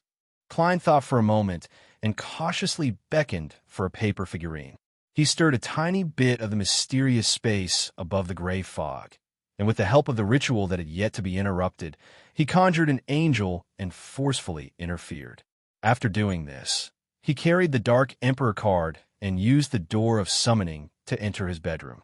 Klein's current plan was to head to another street, find a random household, borrow a pen and paper, and write. At the end of the 6th left fork in Buckland Street sewers, there's a secret passageway. It's suspected to contain a demigod of the Marauder pathway. Then, in the image of Dark Emperor, he would post the paper at St. Samuel Cathedral's entrance and publicize it. Of course, he would politely knock on the door to let the bishops in the cathedral notice it and prevent ordinary people from seeing it first. At times, the most primitive method was the most effective. Just as Klein was about to leave 160 Buckland Street from the other side, he suddenly felt the ground tremble. A deep rumble sounded from deep within. It detonated? The explosives detonated? Who detonated it? Klein paused in surprise. This definitely wasn't done by him, because it was impossible for it to be delayed for that long. Furthermore, there wasn't anyone else in the sewers. Even if there was, the idea of detonating it would have been stolen. Unless a demigod happened to come knocking on my door. But how can there be such a coincidence? There's another possibility. That Marauder pathway demigod did it himself. Previously, he repeatedly stole my thoughts and prevented me from controlling the flames. It was to buy time and leave a gap for him to shift. Now that he's finally done, he detonated the explosives to destroy the evidence? That's more logical.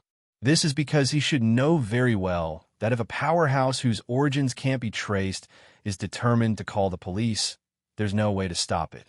The best solution is to be like a gecko, severing its tail to survive. But if he can shift, why would he guide Hazel to dig the secret passageway? Would such a shift be extremely harmful to him? Klein thought of a few possibilities, but he had no way to verify them. And he was certain that the underground explosion had definitely garnered attention. Hence, he immediately left creeping hunger and other items behind, ended the summoning, and returned above the gray fog. After returning to the real world, he stopped the ritual, tidied up the altar, removed the corresponding traces, and lay in bed. 39 Buckland Street, Member of Parliament Mock's house. Hazel, who hadn't slept at all, was alarmed by the tremors and deep rumbles underground. She walked to the balcony, pulled open the curtains, and looked at the entrance of the sewers. She didn't discover any obvious abnormalities. After observing for a while, she decided to cancel her operation for the night in her bewilderment and sleep in peace. At this moment, she suddenly heard a squeaking sound as she hurriedly turned to look at a corner of the balcony. At some point in time, a gray rat with dirty fur had appeared there. Mobile version of the fastest updated website, M. Chapter 845. Klein, who was in bed, ultimately didn't manage to sleep all the way to daybreak. This was because he believed that with most people on the street being jolted awake by the commotion, it would only incur suspicion if he slept soundly without noticing anything. Indeed, just as he got out of bed, walked to the balcony, pulled open the curtains, and pretended to search for the source of the commotion, Butler Walter had already knocked on his door. He had arranged for 2 servants with double-barreled hunting rifles to protect their employer and prevent any accidents. Before long, the police arrived. According to the residents' accounts, they had locked onto the sewers as the target. After that, it was unknown to the ordinary citizen, Mr. Dwayne Dantes, what they discovered or if they requested help from the Nighthawks. After confirming that there wouldn't be any more accidents, he dismissed the butler and servants and hurriedly went to bed to catch up on his sleep. By the time he woke up, Buckland Street had returned to normal. There were people in groups of 2 or 3, with carriages occasionally passing by. Intis parasol trees by the side of the street continued to make the area appear dark and serene.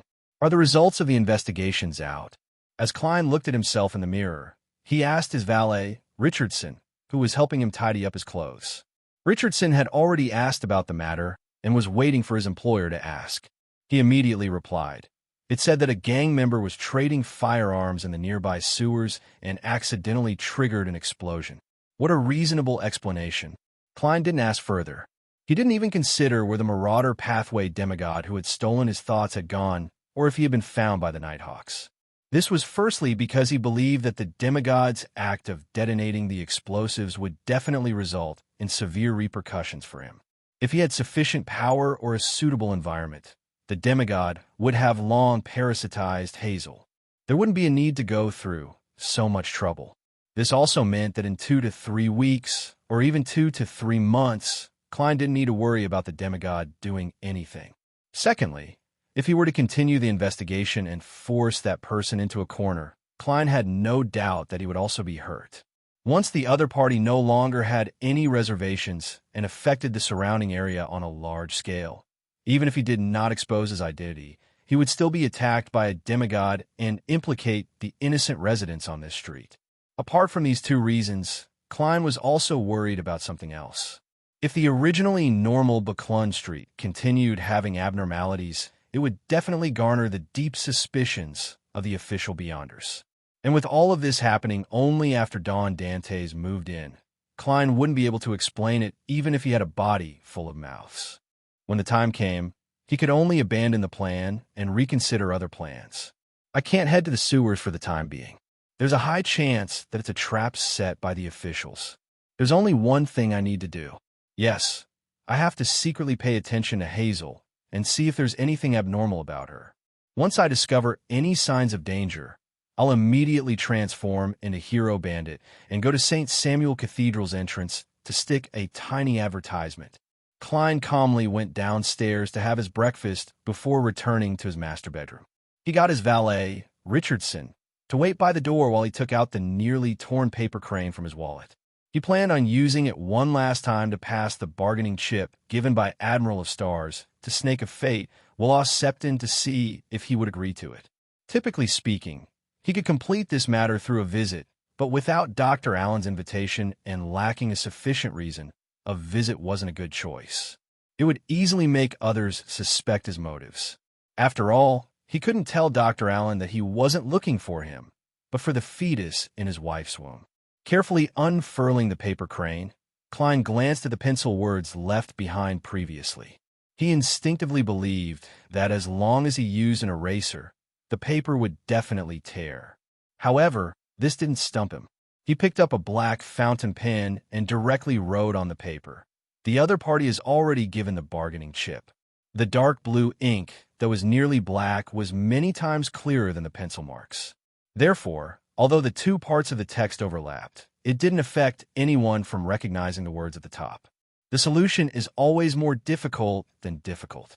Klein nodded in satisfaction as he folded the paper back into the paper crane form along the lines. This time, he suspected that it would tear if he unfurled it again. City of Silver, Berg household.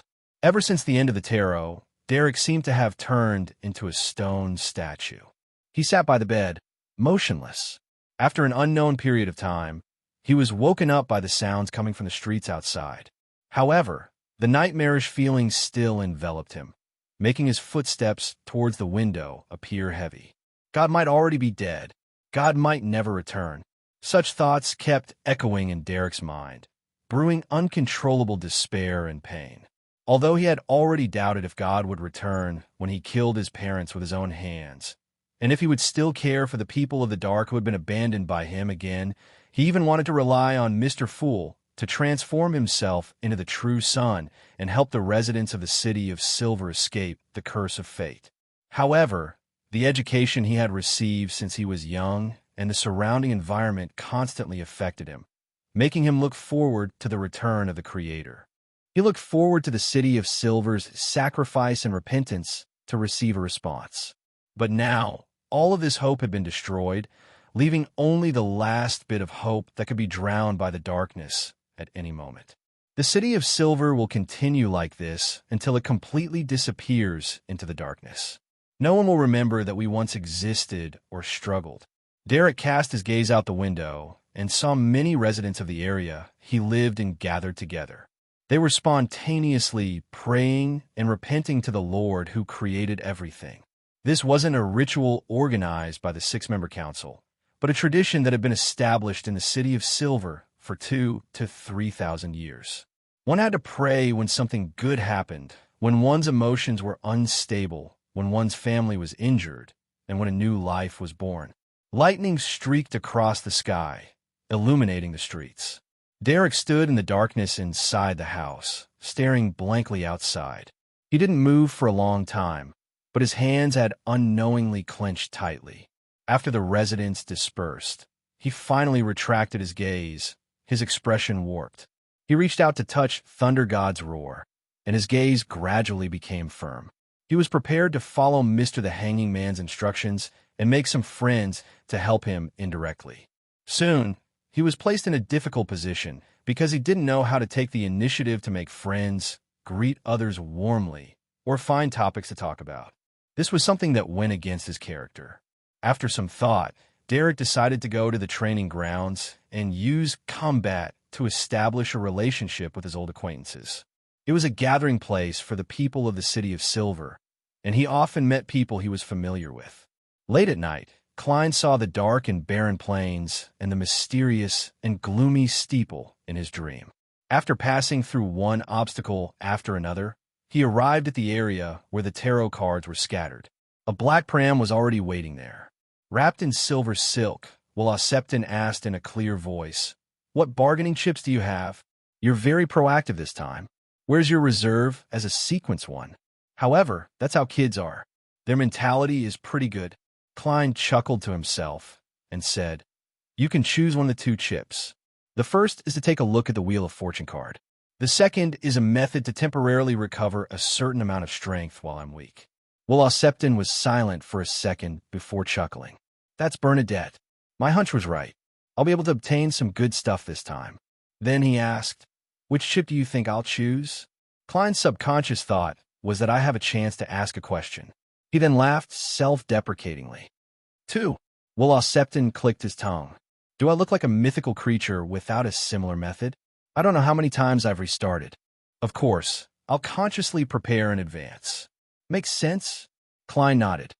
"You want to see the Wheel of Fortune card? Or ask them to change their chips again?" Septon sucked at his fingers. "I choose the second option." Klein's expression stiffened. At that moment, Septon smiled. "Knowing one more method means having one more trump card. Isn't that wrong?" "Yes, you're right." Klein replied helplessly. "All right. When will the transaction be completed?" Septon waved his short arms. "Of course, when I'm born with umbilical cord blood. This will probably be in early July, or it could be earlier." At this point, he regained his composure and chuckled. "If they want to give me that method in advance, I don't mind." "They?" Klein subconsciously asked. He didn't understand how the Snake of Mercury knew it was them and not her, Queen Mystic Bernadette. Septon sucked his finger and said in a muffled voice, "Bernadette has long passed the stage of needing a drop of mythical creature blood.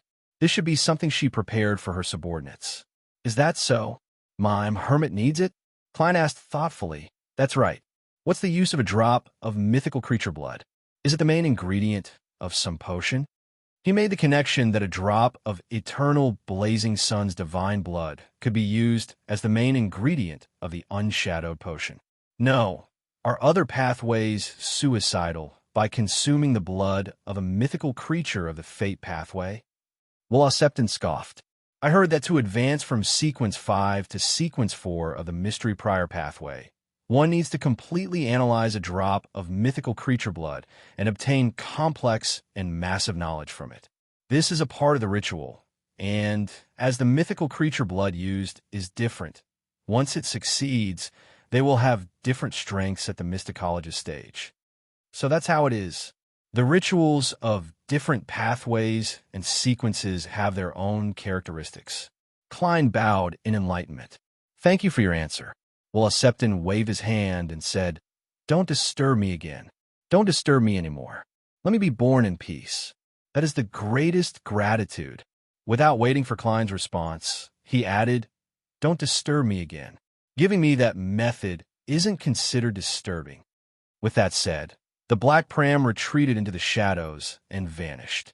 When Klein saw the surrounding walls collapse, he silently heaved a sigh of relief. He planned on escaping and going back to sleep. At this moment, he felt a jolt as he realized that a new power had invaded his dream. Just as one left, another came.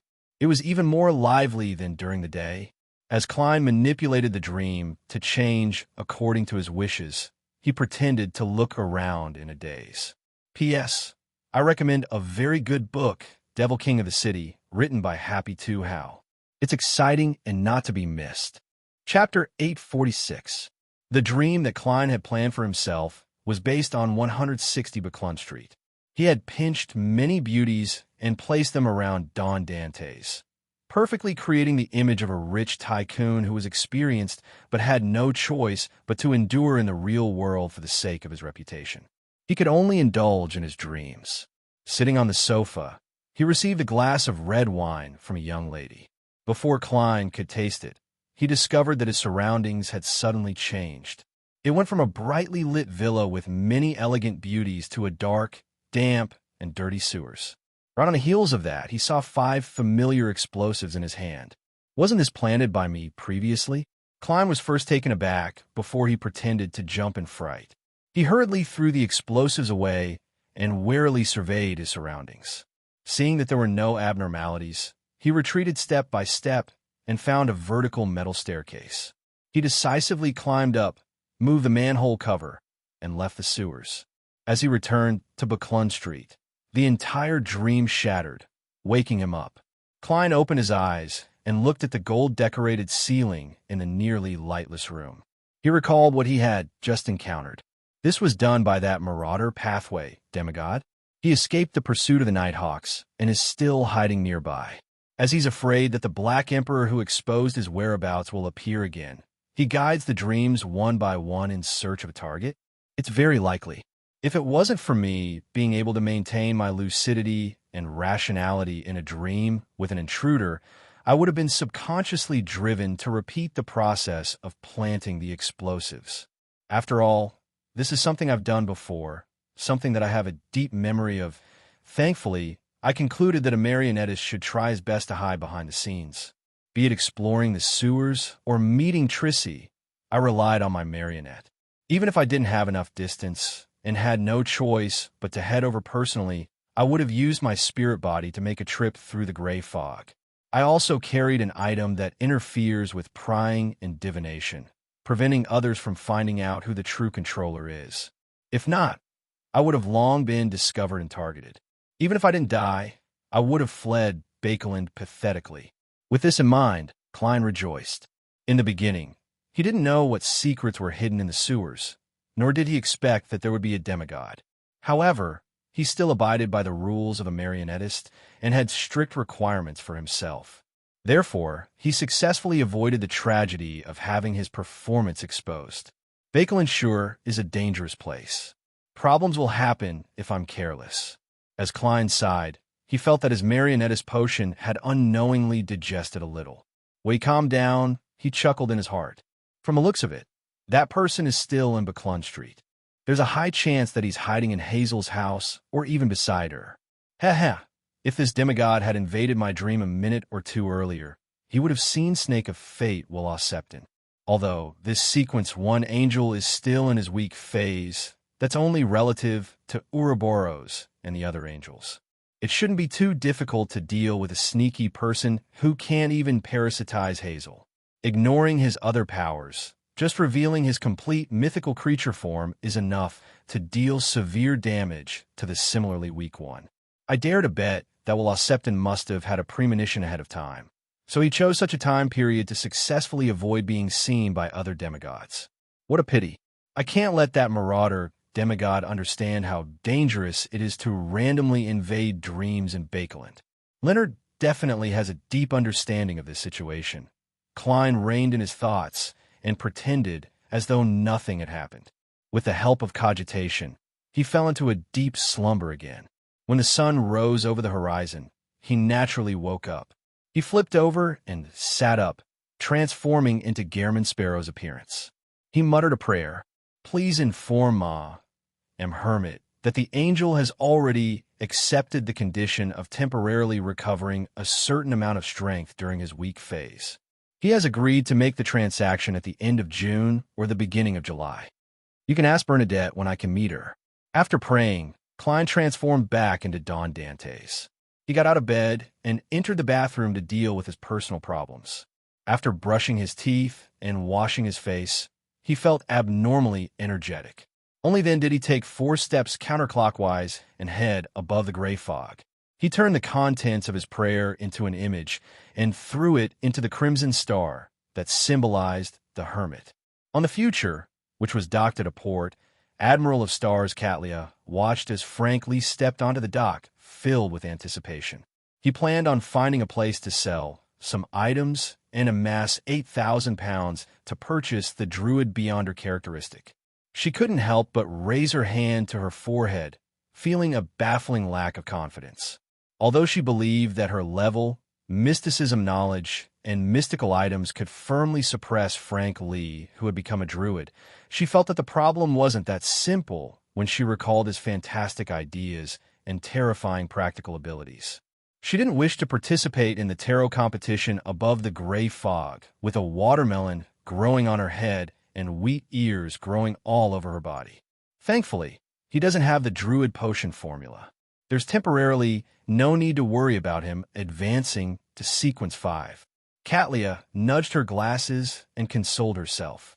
At this moment, the illusory gray fog emanated in front of her as she heard German Sparrow's words. That angel agreed. Catlia's expression immediately softened as she couldn't help but smile. Once she obtained that drop of mythical creature blood, it meant that she was very close to the level of a demigod. She had the mysticologist potion formula to begin with, and she had previously accumulated contributions to exchange for one of the main ingredients from the Moses ascetic order. As for the remaining ingredient, she similarly knew where it could be found and how to obtain it. Wait until July. July. Catlia pursed her lips as her eyes peeked out from behind her thick glasses as she slowly surveyed the captain's cabin. On Thursday morning, just as Klein finished a classical literature class, he heard a stacked, illusory prayer. After entering above the gray fog, he discovered that the supplicant was the hermit Catlia. This Admiral of Stars requested Mr. Fool to inform the world that Queen Mystic had agreed to his request. If he was in Bakeland, they would meet at the south bank of the Tussock River at 11 that night, near the bridge entrance. Bernadette is still in Bakeland. Klein conjured German Sparrow and gave an affirmative response. At 10:58 at night, he entered the bathroom and took out a paper figurine from his pocket. "Ha!" Klein trembled and made the paper figurine transform into Don Dantes. He sat on the toilet with a book in hand, seemingly in a daze. Then, he suddenly became 3 to 4 centimeters shorter. His face became thinner, and the lines became much more pronounced. He had already turned into German Sparrow. Right on the heels of that, the glove he wore on his left hand turned transparent as countless illusory shadows appeared within it. Klein then saw the colors around him thicken before turning distinct, stacking on top of one another. As for himself, he faded and vanished from the real world. He rapidly traversed the spirit world, constantly adjusting his direction according to his location. In just a few seconds, he appeared at the entrance of the Bakeland Bridge on the south bank of the Tussock River. At that moment, it was late at night. There was no one walking on the bridge, and the surroundings were extremely quiet. One could only vaguely see a group of soldiers standing nearby. Klein was just about to search for traces of Queen Mystic Bernadette when he suddenly saw green pea vines dangling down from the sky, interweaving to form a lush forest. This forest had an end that couldn't be seen. The vines formed different paths, intersecting or spiraling as they extended all the way into the sky. Klein was only taken aback for a second before he randomly found a pea vine that hung in midair and proceeded forward step by step. After an unknown period of time, he saw the green plants connect to form a hammock seat that was gently swaying from high above. Queen Mystic was sitting there, wearing a white Intis-style shirt and a dark black jacket. By her waist was a thin rapier. Apart from not wearing a triangular hat, she was dressed in the standard attire of a captain at sea. She didn't reveal a pair of black leather boots like she did when she interacted with Sherlock Moriarty in Backland. At that moment, her chestnut hair cascaded down naturally as she looked over with her deep blue eyes. She spoke gently but without any emotion. She gently but emotionlessly said, "Help me thank the existence behind you." She's quite respectful towards the fool. The questions I previously answered should have answered many of her questions. Klein, who was wearing the German sparrow mask, politely replied, "Yes." "All right." Bernadette's gaze didn't move as she continued looking at him. "What's the matter this time?" Klein paused for a second and said the words he had long prepared. "I wish to seek your help to make him appear to be in a state of being corroded by the core seal behind the church of Evernights Cheney's Gate." As he spoke, Klein made Wraith Seigneur appear beside him. Bernadette took a deep look at Admiral of Blood, who was standing upright. She didn't ask Sherlock Moriarty or German Sparrow how they knew that she had a solution. She calmly said, "The seal cores of different church of Evernight cathedrals are different. The state after being corroded is also different. Is it the Evernight pathway, death pathway, or something else? Is it a parish church or a city center church?" She directly eliminated the option of the church of Evernight's headquarters, the Cathedral of Serenity, because even a king of angels wouldn't dare target that place. Klein thought for a moment. Diocese Cathedral, Evernight pathway. Queen Mystic Bernadette nodded slightly. "Then, I can let him suffer the corresponding corrosion, but this way, your marionette will basically be destroyed. In the beginning, he can still be used normally, but with the passage of time, the corrosion will deepen, and he will gradually fall asleep, never to wake up again. Can you extend the time of complete erosion as much as possible?" Klein asked, holding back his heartache. Admiral of Blood Seigneur's marionette was one of the most valuable of all his assets. Bernadette said with a calm expression, 2 months at most. Klein struggled inwardly for 2 seconds before replying expressionlessly, "All right." He immediately placed his hand on his chest and bowed. "Thank you for your help." Queen Mystic Bernadette didn't say another word as she retracted her gaze and extended her right hand. In midair, she outlined words that were different from Jotun, Dragonese, Elvish, and ancient Hermes. The words had a star-like luster as they interweaved into strange symbols, as though they had opened a secret door that led deep into the spirit world. The secret door opened as a gust of wind blew out. The upper body of a man, wrapped in white cloth, appeared. "Requiem horn," Bernadette said in a soft but dignified voice. The man with the upper body of a man and the lower body of a wind replied, respectfully, as he took out a human skull from the white cloth. The eye sockets of the skull were deep and dark, making it difficult to see the bottom. The rest of the skull had holes of different shapes. The surroundings were covered in cracks, and it was as white as jade. Bernadette took the Requiem horn and glanced at German Sparrow. "Retreat at least 50 meters. Klein didn't ask why. He left Wraith Seigneur in his original spot and quickly left along the pea-vine path. After more than 50 meters, he suddenly heard a distant, serene, and sorrowful melody. Subconsciously, Klein looked up and saw that Bernadette was sitting with her back slightly bent at the spot covered by the pea-vines. Her chestnut hair moved slightly as she lowered her head. She brought the human skull to her mouth and blew out air from the holes, forming a symphony of the night. The symphony brought with it a calming power and a faint sense of sorrow. Bit by bit, it spread out, but it didn't alarm the soldiers guarding the bridge outside the pea-vine forest. Klein stood there and listened seriously as he suddenly felt a longing for home. It was a home that a traveler who had been wandering for a long time yearned for the most, but it was also the most unreachable. Mobile version of the fastest updated website. Chapter 847. In the dark night, amidst the green vine forest, Klein closed his eyes as he listened to the music that seemed to come from the horizon. His body and mind were serene and calm, but he also felt a subtle sense of melancholy and sorrow growing, emanating, and reverberating. After an unknown period of time, the melodious melody finally vanished. A gentle night breeze blew through the hanging pea vines. Klein sighed silently as he opened his eyes and looked up. He saw Queen Mystic Bernadette handing the human skull with holes in it to the servant, who had a human upper body and a wind lower body. "It's done," Bernadette's gentle and calm voice sounded. "Thank you for your help." Klein bowed once again as he controlled Seigneur to walk back to his side. At this moment, the pea vines retracted and gradually faded away. The green forest quickly vanished. Klein and Seigneur landed at the entrance of the bridge at the same time.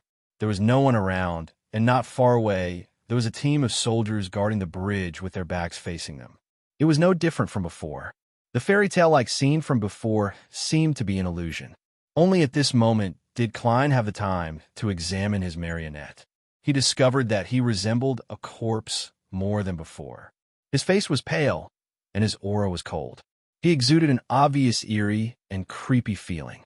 This is likely the result of a large dose of corruption. If it's just guarding Cheney's gate once or twice a week, one day at a time, it shouldn't be this serious. It's impossible for him to be unable to withstand it for 2 months. If that's the case, even an Orthodox church wouldn't be able to withstand such losses. Perhaps ordinary keepers can live for years or even decades. However, it's easy for them to mutate and lose control in between. When they chose to become keepers, they should have known such an outcome. Klein sighed as he made Senior project himself onto the gold coin inside the iron cigar case. Right on the heels of that, he continued using traveling to circle the sea and choose food for creeping hunger before returning to the master bedroom's bathroom at 160 Buckland Street. 5th June, Sunday. Inside the Hall family's castle, Audrey was sitting in front of her desk, admiring the mystical item she had just obtained. Its appearance was that of an elbow-length black gauze glove, as if it came from the royal family, possessing a noble and elegant temperament. This originated from a minter of chaos beyond her characteristic sold by the world's German sparrow. It was created by an artisan after a certain period of time. Audrey had previously asked her father, Earl of Hall, and she had received the answer, "You can buy it and use it yourself. It's already good that you have the intention to show filial piety." Therefore, she had specially instructed Mr. the Hanging Man to get the artisan to make it something that a lady could carry around with her. This also made her suspect if her father had a better mystical item on him, or if the Church of the Goddess had provided a rather high level of protection. According to the Hanging Man, this gauze glove could give the wearer several beyonder effects. Firstly, it increased his dignity and physique, making the surrounding living beings subconsciously lower their statuses and want to obey him. Secondly, it could obtain the ability to distort the target's words, actions, and intentions, thereby constructing a certain set of rules that were beneficial to him. Thirdly, it could use a symbolic bribe to make the target have a strong, favorable impression of him, making it difficult for him to have any hostile intentions. He might even be unwilling to fight the wearer. If the conditions were suitable, the recipient of the bribe would even have a very small chance of attacking his companions. Audrey had heard from Mr. World that this was a type of bribe beyonder power called bribe charm. Fourthly, it could cause chaos to appear on a locked target or a certain area around him, making it difficult for attacks to land on him, making it easy for the enemy to make mistakes. Audrey was very satisfied with these effects. But what vexed her was that because the artisan's level wasn't high enough, the negative effects of creating a sequence 5 mystical item was rather great. Firstly, it would make the wearer's psyche gradually turn dark, making them wish to take shortcuts, use schemes, and rely on dishonorable means to do things. Secondly, after wearing it for more than 3 minutes, the wearer would also fall into a state of chaos. Audrey had previously tried it, but she had unknowingly made a mistake while bathing. The normal process was to get the maidservant to fill the bathtub with hot water and adjust the temperature before taking off her clothes and entering the bathtub before washing herself. However, Audrey had entered the bathtub first and filled it with cold water. Only when her clothes were soaked did she remember to take them off. The only thing she was thankful for was that she finally controlled herself and didn't call the maidservant in to witness her embarrassing situation. "This makes me look like a curly-haired baboon," Audrey thought, feeling a little embarrassed and angry. As for the first negative impact, she felt that she could still accept it because she was a psychiatrist. She could often examine herself and eliminate some dark thoughts. Furthermore, she had Susie to help her as a bystander. However, the second one was a little unbearable. The second negative effect was very problematic. "I can only carry it with me and wear it critical moments. All right, I still have lie. It can magnify my emotions, and when combined with this glove, It will make the darkness in my heart very serious. I might not be able to resist it now." Audrey's green eyes darted around as she thought of a solution. At that moment, she heard knocking on the door. Her personal maidservant, Annie, said from outside, "Miss, the Earl is looking for you." "Miss, the Earl is looking for you." Audrey left the black veil glove on the table, got up, came to the door, and opened it. Earl Hall, who wasn't wearing a coat at home and only a shirt and vest, stroked his beautiful mustache and chuckled. "Are you not ready? I'll be returning to Bakeland in a while. It's your 18th birthday ball tomorrow night." As he spoke, Earl Hall glanced at the maidservant, Annie, and the others, making them consciously retreat a distance away. "Sigh, it's the annual social season again." Audrey nodded, pretending to be mature. Note 1. Earl Hall looked at his daughter and asked with a smile, "Have you thought of how to use that item?" Audrey pursed her lips into a smile. "Of course. I plan on folding it up and placing it in a small bag for Susie to carry. This way, Susie wouldn't be in a state of confusion because she wasn't wearing it or using it, and her dark psychological problems could be treated by Audrey's placate.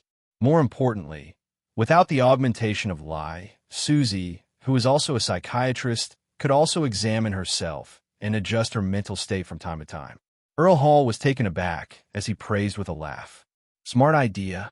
Audrey was pleased with herself, but she appeared rather reserved as she said, "I plan on naming it Hand of Fear. Dear Earl, thank you for your birthday present, and in a few more days, I can concoct the potion and attempt to advance." Audrey added inwardly in delight. Sunday night, 160 Buckland Street. Klein stood on the balcony and looked at the street scene through the gaps in the curtains. He couldn't help but feel nervous. If there were no accidents, he would soon begin his operation to steal the Antigonus family's notebook. Ever since he had used Queen Mystic Bernadette's help to make his marionette appear to be corrupted, and through his frequent prayer at the cathedral, listening to the sutras and donating, he figured out the rotation of the keepers. There was only one thing left for Klein's plan to steal. That was to silently replace the target without anyone noticing. According to Klein's understanding, the keepers would head underground the moment the sky lit up. And at that time, the cathedral wouldn't open yet. If he wanted to infiltrate, he had to risk being discovered by a demigod like the Archbishop of the Bakeland Diocese. It could be said that there was basically no chance of success. Therefore, Klein's plan was to infiltrate the cathedral a day in advance and patiently wait for an opportunity. This undoubtedly required sufficient disguise, but it wasn't a problem for a faceless. After a period of observation, Klein discovered that the church would also have a mass on Sunday night. This was because Sunday and night were both symbols of the goddess. And after the mass was over, the servants would get busy and clear the trash outside. Klein's plan was to seize this opportunity to secretly knock out a servant and disguise himself as him to enter the cathedral and sleep in the servant's room. For this, he had already bought a suitable dosage of sleeping pills from Emlyn that could make a person sleep for 10 hours without causing any physical harm. He paid a total of £5. Phew! After a few minutes, Klein slowly exhaled, drew the curtains, and walked back to his room. He took 4 steps counterclockwise and went above the gray fog. Sitting in the seat belonging to the fool, he pondered for nearly a minute before conjuring a pen and paper. He wrote a divination statement. There's danger in stealing the Antigonus family's notebook. Putting down the dark red fountain pen, Klein removed the spirit pendulum from his left wrist cuff. He held the silver chain with his left hand and let the topaz dangle over the paper, nearly touching it. He entered cogitation, closed his eyes, and silently recited the divination statement. After repeating it 7 times, he slowly opened his eyes and saw the spirit pendulum spinning clockwise. Its amplitude and speed were ordinary. There's danger, but it's within the normal range. Klein quickly made an interpretation. He was actually a little worried that someone had interfered with him, just like what the Mother Tree of Desire had done in the past. However, there was no way to verify it, much less falsify it. Therefore, when the divination results, the plan, and his own preparations met the necessary conditions, Klein had already made up his mind. He looked at the topaz pendulum that gradually stopped spinning and said in his mother tongue, "The arrow is knocked. There's no choice but to release it." Before he finished his sentence, Klein enveloped himself with his spirituality, simulated the feeling of falling, and returned to the real world. This time, he only planned on bringing 3 items with him. The first was creeping hunger, the second was the senior gold coin, and the third was the Aztec copper whistle. Their common characteristic was that they could be placed inside an iron cigar case, and they could use the paper angel and the wall of spirituality to provide double concealment. As for the other items, there was a high chance that they wouldn't be able to pass through Cheney's gate, as it would easily trigger an anomaly in the seal's core. Therefore, Klein had thrown them, along with the cash, above the gray fog. He was prepared to flee if anything were to happen.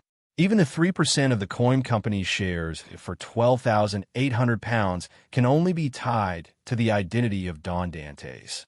Klein quickly reined in his thoughts, picked up a mirror, and placed it on his pillow.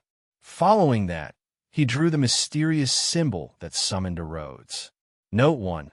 Historically, London's social season was from December after Christmas to June. And when this book was set up, it took into account some of the plot arrangements and the fact that Rouen high society mainly believed in the Lord of Storms into consideration. The time to discuss matters of state was set to the storm-prone months of June to September, so the social season naturally became from June to the new year. Of course, during the weekends of autumn and winter, the nobles would definitely head to the countryside to hunt foxes. Don't get confused. Don't give the exact opposite answer when others ask about London's social season. Chapter 848. The mirror on Klein's pillow instantly glowed like flowing water. Silver points of light squirmed and gathered to form the corresponding Rouen text. Exalted great master, your loyal and humble servant, a Rhodes, is always at your service. Klein stood by the bed and looked at the mirror.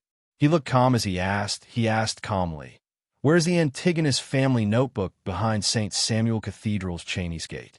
He needed to confirm the location ahead of time so that he could head straight for his target and complete his plan in the shortest amount of time possible to avoid all sorts of accidents.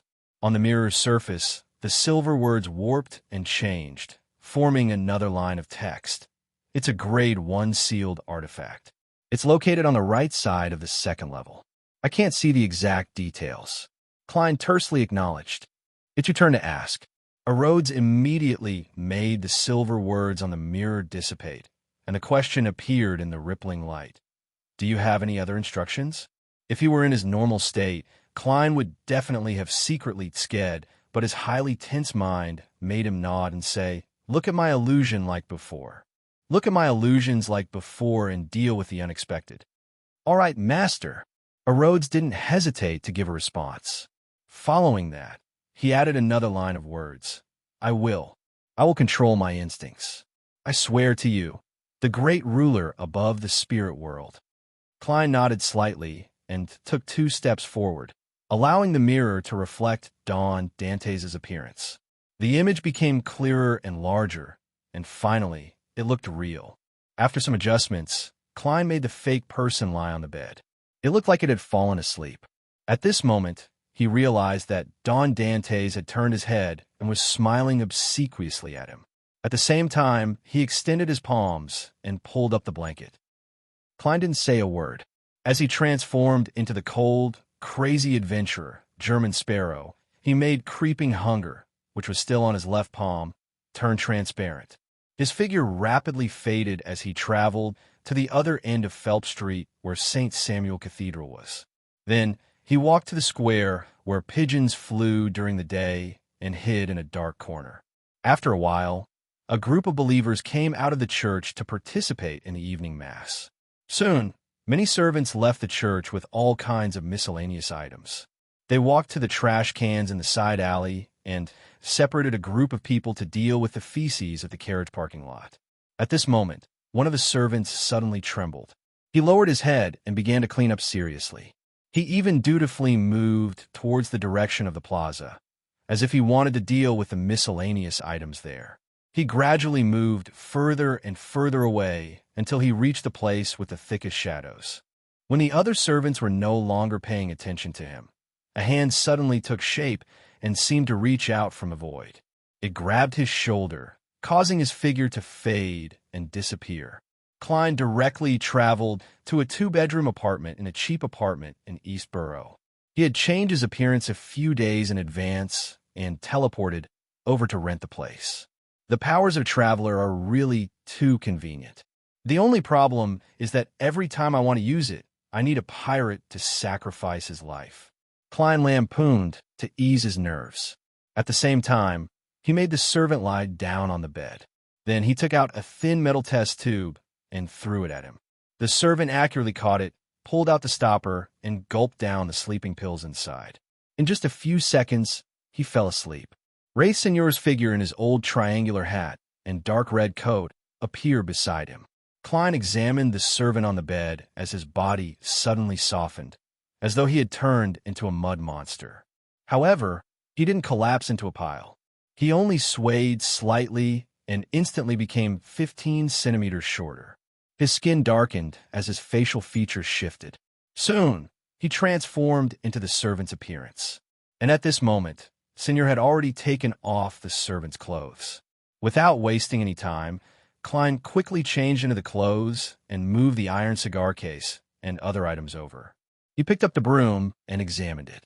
After confirming that there were no problems, he made Seigneur return to the gold coin. He lowered his left arm and spread his fingers, watching creeping hunger emit an indescribable transparency. After teleporting back to the shadows in the corner of the square, Klein bent down and seriously cleaned the ground. He then approached the busy servant step by step, but he maintained a certain distance to prevent anyone from speaking to him and increasing the risk of exposure. About half an hour later, the busy servants gathered together and entered St. Samuel Cathedral before turning to the side. How tiring! A servant stretched his arms after distancing himself from the priests. Klein pretended to be so exhausted that he wasn't in the mood to chat. He nodded and didn't participate in the conversation. Soon, they returned to the servants' residence. It was two large rooms that faced each other. There were many bunk beds inside, and beside each bed was a wooden cabinet and a box. Klein was immediately at a loss. He didn't know if he should enter the left or the right. Thankfully, he was a seer. For matters that didn't involve beyonders or mysticism, he could completely rely on his spiritual intuition. Furthermore, he was holding a broom. Therefore, he pretended that his hand had slipped and secretly performed dowsing rod seeking. He received a revelation that he should head to the right. After entering the room on the right, Klein deliberately slowed down and observed the actions of the other servants. Then, he mimicked them and placed the broom behind the door. Then, he went to the bathroom outside to wash his face, rinse his mouth, and rinse his feet. By the time he was done slowly, his bed had already appeared, the one that wasn't occupied. Lying on the bed, Klein finally felt a little relieved as he secretly heaved a sigh of relief. The servants were very tired, and it didn't take long for them to fall asleep. Their snoring sounds could be heard. Klein maintained his consciousness as he took off creeping hunger in a very small motion.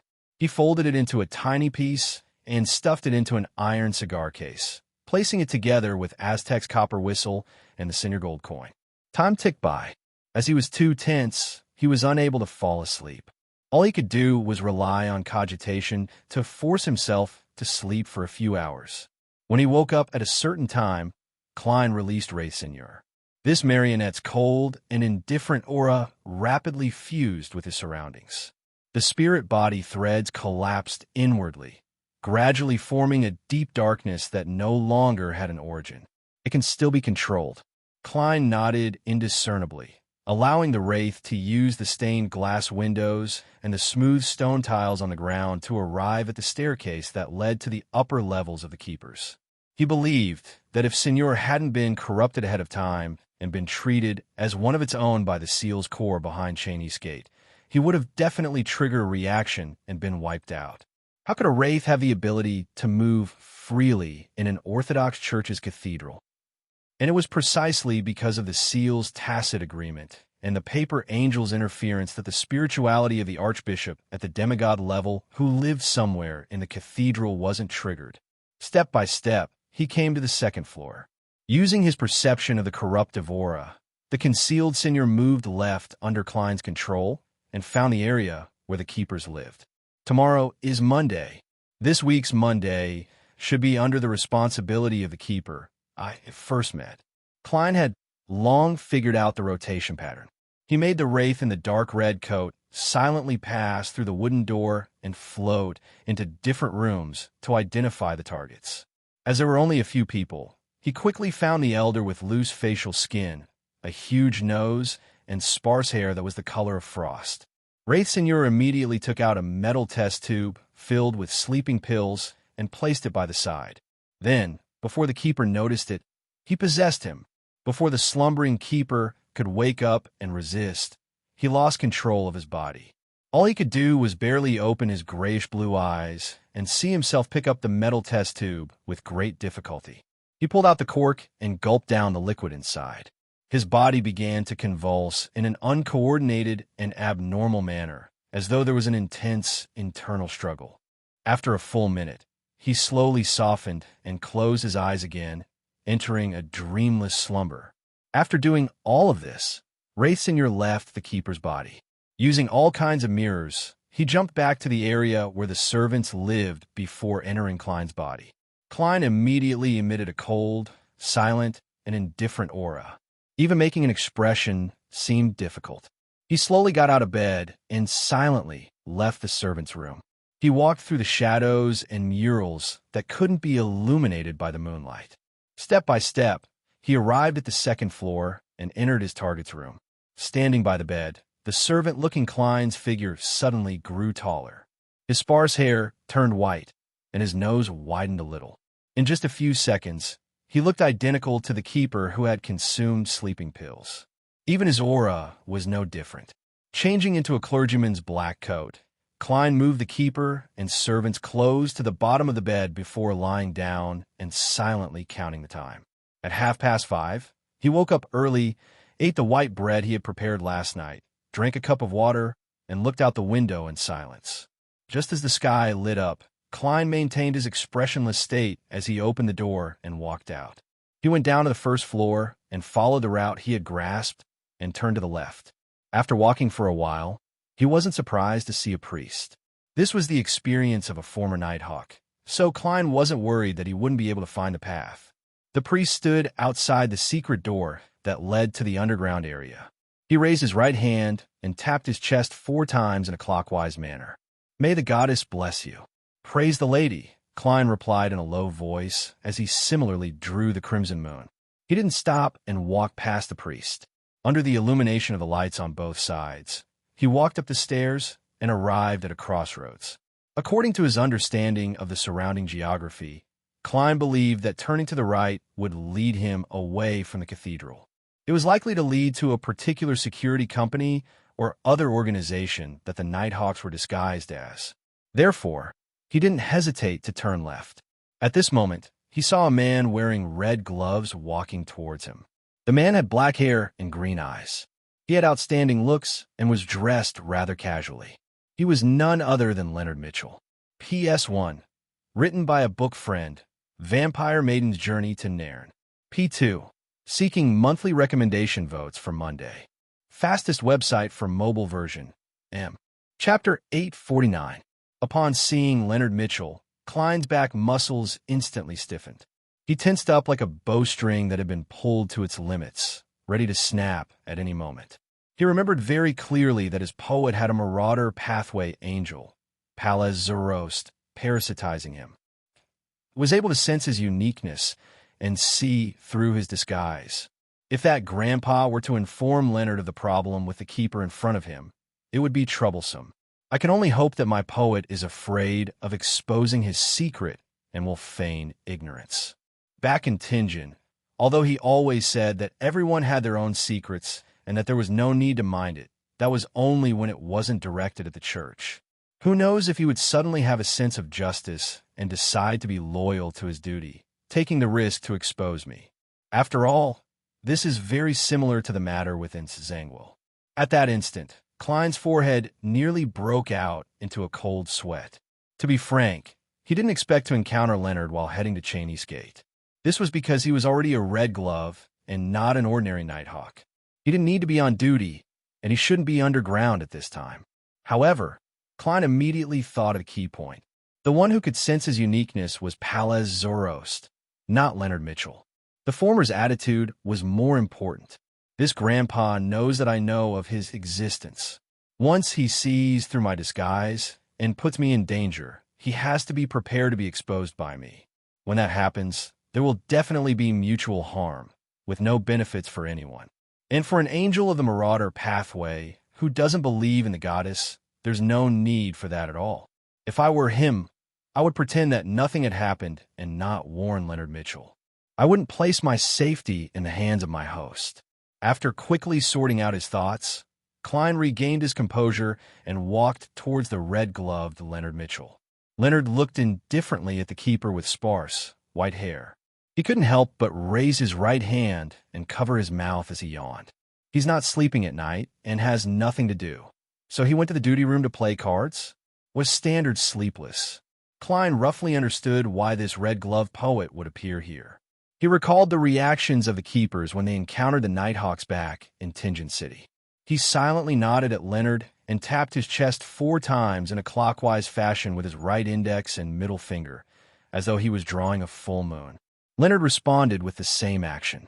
Without noticing anything, he passed by the keeper with loose skin and large nose and proceeded straight ahead. Klein exhaled silently. He maintained his previous pace and stride until he reached his destination. The iron-black double doors were heavy and cold, engraved with 7 sacred emblems, as if nothing could shake them.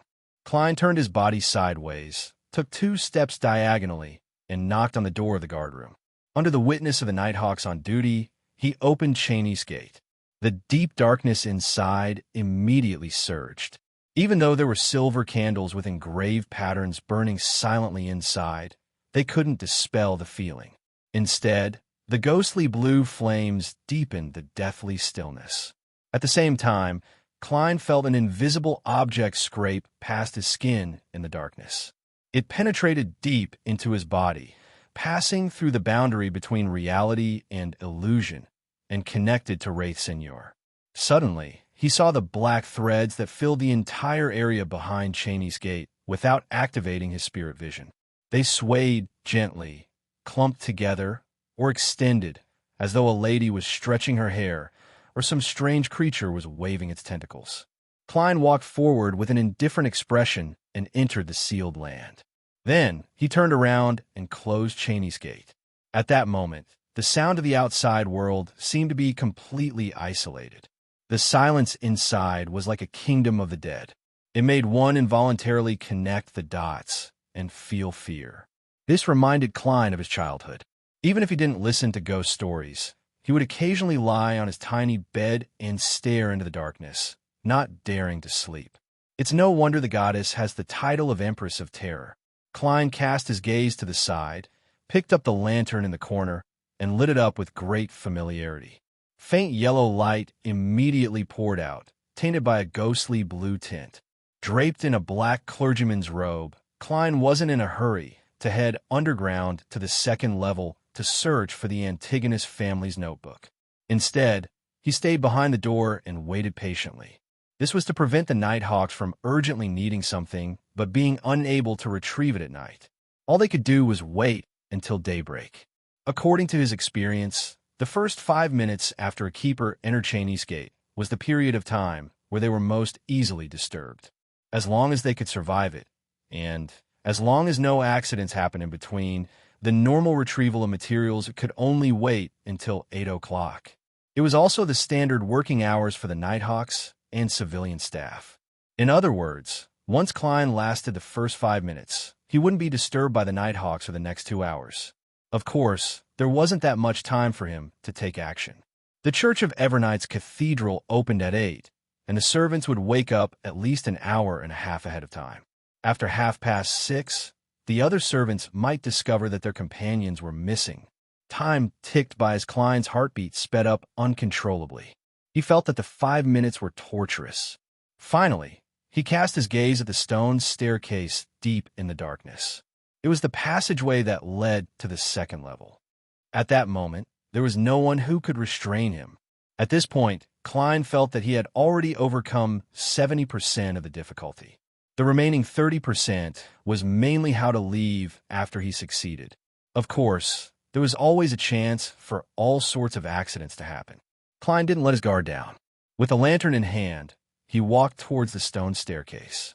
To other Beyonders, the first level behind Cheney's Gate was actually more attractive than sealed artifacts. There were all sorts of Beyonder ingredients, potion formulas, and secret knowledge stored here. There were even captured cultists and unaffiliated Beyonders locked up, be it to get rich or to rescue their companions. All they needed to do was to move around here. However, Klein had to venture deeper and head for the place where the dangerous items were sealed. When he passed by a few tightly locked stone chambers, he clearly sensed that there were people inside. However, wouldn't make a ruckus, roar, beg for mercy, or cry for help. All of them were quietly lying or sitting, and their auras had already turned cold. The lantern's light flickered, illuminating the staircase that led downwards. Klein retracted his attention and steadily walked deeper underground. He didn't run, afraid that he would trigger an extreme reaction from the seal's core. The darkness grew thicker, and the eerie blue light from the elegant candlesticks on both sides grew weaker. It gave him the illusion that they were about to be extinguished, and when that happened, the pure darkness might bring about an unimaginable and terrifying change. Klein endured this instinctive fear and finally finished walking down the staircase, arriving at the second level underground. With his Wraith's night vision, Klein discovered that there were strange walls made of steel, bricks, mud, and silver. They were separated into different areas. Some areas were open, while others were tightly shut. Each of them had a sealed artifact. With the lantern in hand, he turned left. Klein's eyes suddenly lit up as he saw a burning flame and bright red coal and charcoal. The area was in a half-open state. Inside, there was a bathtub-shaped object made of steel. The bottom was hollowed out and stuffed with anthracite, charcoal, and all sorts of combustibles. They kept burning, causing the steel bathtub to emit gurgling sounds. Water vapor emanated from it and gathered at the ceiling, condensing into liquid droplets that fell like rain. An item that needs to be submerged in hot water to be sealed. And the keepers have to periodically add charcoal to prevent the flames from extinguishing. If there's a sealed artifact that can constantly emit high temperatures, it can be combined to make the seal simpler. Klein glanced at the steel bathtub. Hoping that no accidents would disrupt his plans, he approached it and used a tool to add a portion of the coal that was piled outside into the fire. When he looked up, he swept his gaze through the corner of his eye and saw that there were silver metal items under the hot water in the steel bathtub. Together, they looked like a heavy, full-body armor, and there were dark red bloodstains and red spots that couldn't be washed away. 142. The blood of an ancient god. It's now stored in the Bakelin Diocese for a long period of time. Klein had seen this sealed artifact before, and the corresponding information immediately surfaced in his mind. Just as he was about to retract his gaze, he saw the unadorned silver helmet. The visor of the helmet had been pulled down, making it appear dark inside. At that moment, Klein felt a gaze penetrate through and cast at him. He shuddered and hurriedly took 2 steps back. His heart was beating quickly and chaotically. Not daring to size it up any further, Klein calmed his emotions and cast his gaze forward. He steadily took a step forward and left the area. After passing through a few sealed areas, his spiritual perception was triggered. He felt that something to his right was summoning him. Furthermore, it produced thumping sounds that resembled the expansion and contraction of a heart. Indeed, the Antigonus family's notebook has been waiting for me.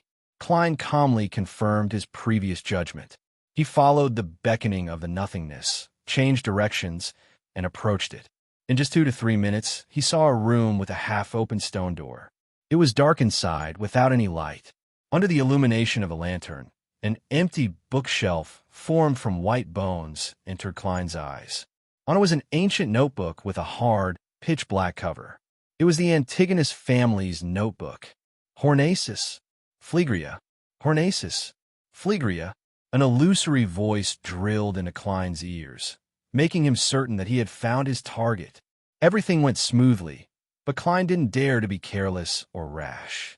He carefully entered the room and slowly approached, afraid that the measures to seal the Antigonus family's notebook would cause him harm. Therefore, when he closed the distance, a hand suddenly extended out from his chest. It was a hand with a dark red sleeve. It was Wraith Signor's hand. One of the rules of a marionettist was to use a marionette as much as possible. If anything were to happen, the marionette would bear the brunt of the problem. At that moment, there was a sudden thud from the door, as though someone had walked in. Klein's pupils dilated as he pounced at the bone bookshelf without any thought, allowing the marionette's hand to quickly grab the Antigonus family's notebook. At the same time, he reached his right palm into his pocket, about to open the iron cigar case, and where creeping hunger. He wanted to teleport away before the seal's core reacted. During this process, the scene at the door naturally surfaced in his mind. A hooded figure dressed in a classic robe stood there. Her face was beautiful, but it was expressionless. Her black eyes were deep, but they lacked any spirituality. The high-ranking member of the church who directly wiped out Mr. A and stopped the Great Smog of Bakeland? Why is she hiding underground? This doesn't make sense. Just as Klein's horror surged, he instinctively lowered his head to look at his body. His body was like a pencil drawing that had been erased by an eraser. It was quickly erased, and before it touched the Antigonus family's notebook, it had completely vanished. P.S. Seeking monthly recommendation votes on Monday. I'll also thank Mr. Y for giving the true creator a birthday. Chapter 850. Before his mind went into a blackout state, two thoughts flashed through Klein's mind. How powerful! There's no way to resist it. I wonder if there's a chance of resurrection in such a manner. Just as his thoughts reverberated, Klein's vision turned pitch black. He lost all his senses, as though he had entered the deepest, dreamless slumber.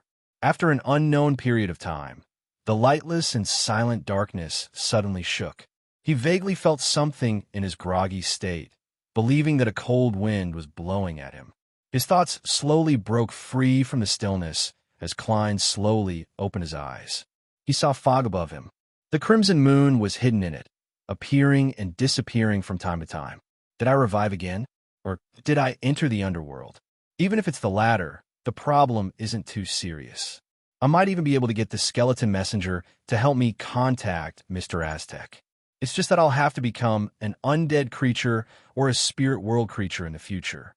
Klein's thoughts were still a little heavy, as though someone had poured paste into his head. His thoughts involuntarily scattered. Gradually, he sensed his body and heard the sound of his heart beating.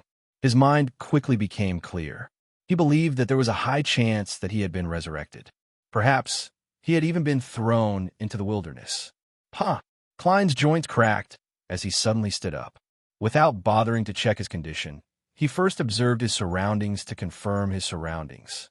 The first thing that entered his eyes was the surrounding fog and the deep and cold night. Not far away, there was a small town. The most eye-catching building in the town was a very ancient-styled, steepled cathedral. It was completely black in color and did not have a bell tower. There were pitch-black ravens circling the top of the cathedral. There were many buildings scattered around the cathedral. There were ordinary two-story residences, simple wooden huts, bakeries with hanging signboards, and grayish-white mills powered by water wheels. However, there were no pedestrians. They seemed to have fallen asleep in the quiet and peaceful night. As a seer, Klein instantly found the town very familiar, as though he had seen it somewhere before. After a brief moment of recollection, he recalled what it represented. This was the source of danger in the battlefield of the gods' ruins at night. After entering the easternmost region of the Sonia Sea, if anyone didn't sleep or enter the world of dreams when night fell, they would be discovered to have vanished without a trace when the sky lit up and noon arrived. Klein had once woken up from his dream because of the Saint of Darkness. He saw a mysterious and strange foggy town far away from the sea in a place shrouded in the night. He even suspected that all the living beings that had disappeared during the night of the Battle of the Gods had entered that place. Now, he was here, standing less than 100 meters away from the foggy town. Something to do with the night. The target would disappear as if they were erased. The power of the higher-ups of the church was not to directly obliterate the enemy, but to send them here. Did the creatures that went missing in the ruins of the battlefield of the gods encounter something similar? But it's said that divination is unable to determine their whereabouts. It can only be interpreted that they might still be alive. Of course, it's also possible that I can be resurrected, which is why I'm here. Amidst his thoughts, Klein retracted his gaze and used his clown powers to observe his condition. He had already transformed back into Klein Moretti, but he was still wearing the black clergyman robe of the keepers. There were no signs of damage on his body. Having experienced all sorts of things, Klein quickly calmed down. He reached his right hand into his pocket and opened the iron cigar case. He took out the human skin glove that was folded inside and wore it on his left hand. After confirming that creeping hunger could still be used, Klein picked up Aztec's copper whistle, brought it to his mouth, and blew at it. However, he quickly activated his spirit vision, but the skeleton messenger didn't appear. Klein wasn't too surprised by this situation. Instead, he felt that it was normal. After all, the people who had disappeared during the night of the Battle of the Gods in the easternmost region of the Sonia Sea had yet to be found. After all, over the years, there was no lack of Beyonders who could summon messengers, such as members of the charismatic order. This place is directly isolated from the spirit world. From the looks of it, traveling won't work. As expected of a member of the upper echelons sent by the church to deal with the great smog of Backlund. By sending a target here, it's equivalent to eternal exile and imprisonment. It's impossible to contact the outside world using ordinary methods. Escaping from here is even difficult for a saint. Klein didn't panic, as he was rather confident. He immediately placed Aztec's copper whistle back into the iron cigar case and prepared to take 4 steps counterclockwise. He wanted to use the method above the gray fog to break the imprisonment of the foggy town. The immortal Lord of heaven and earth for blessings. The celestial Lord of heaven and earth for blessings. The celestial Lord of heaven and earth for blessings. The celestial worthy of heaven and earth for blessings. Klein spoke one sentence at a time as he quickly completed the ritual. However, he didn't hear the familiar crazy ravings, nor did he see the endless grayish-white fog spreading in front of him. Klein's pupils constricted as he fell into a daze for a few seconds. This place could actually isolate his connection with the mysterious space above the gray fog.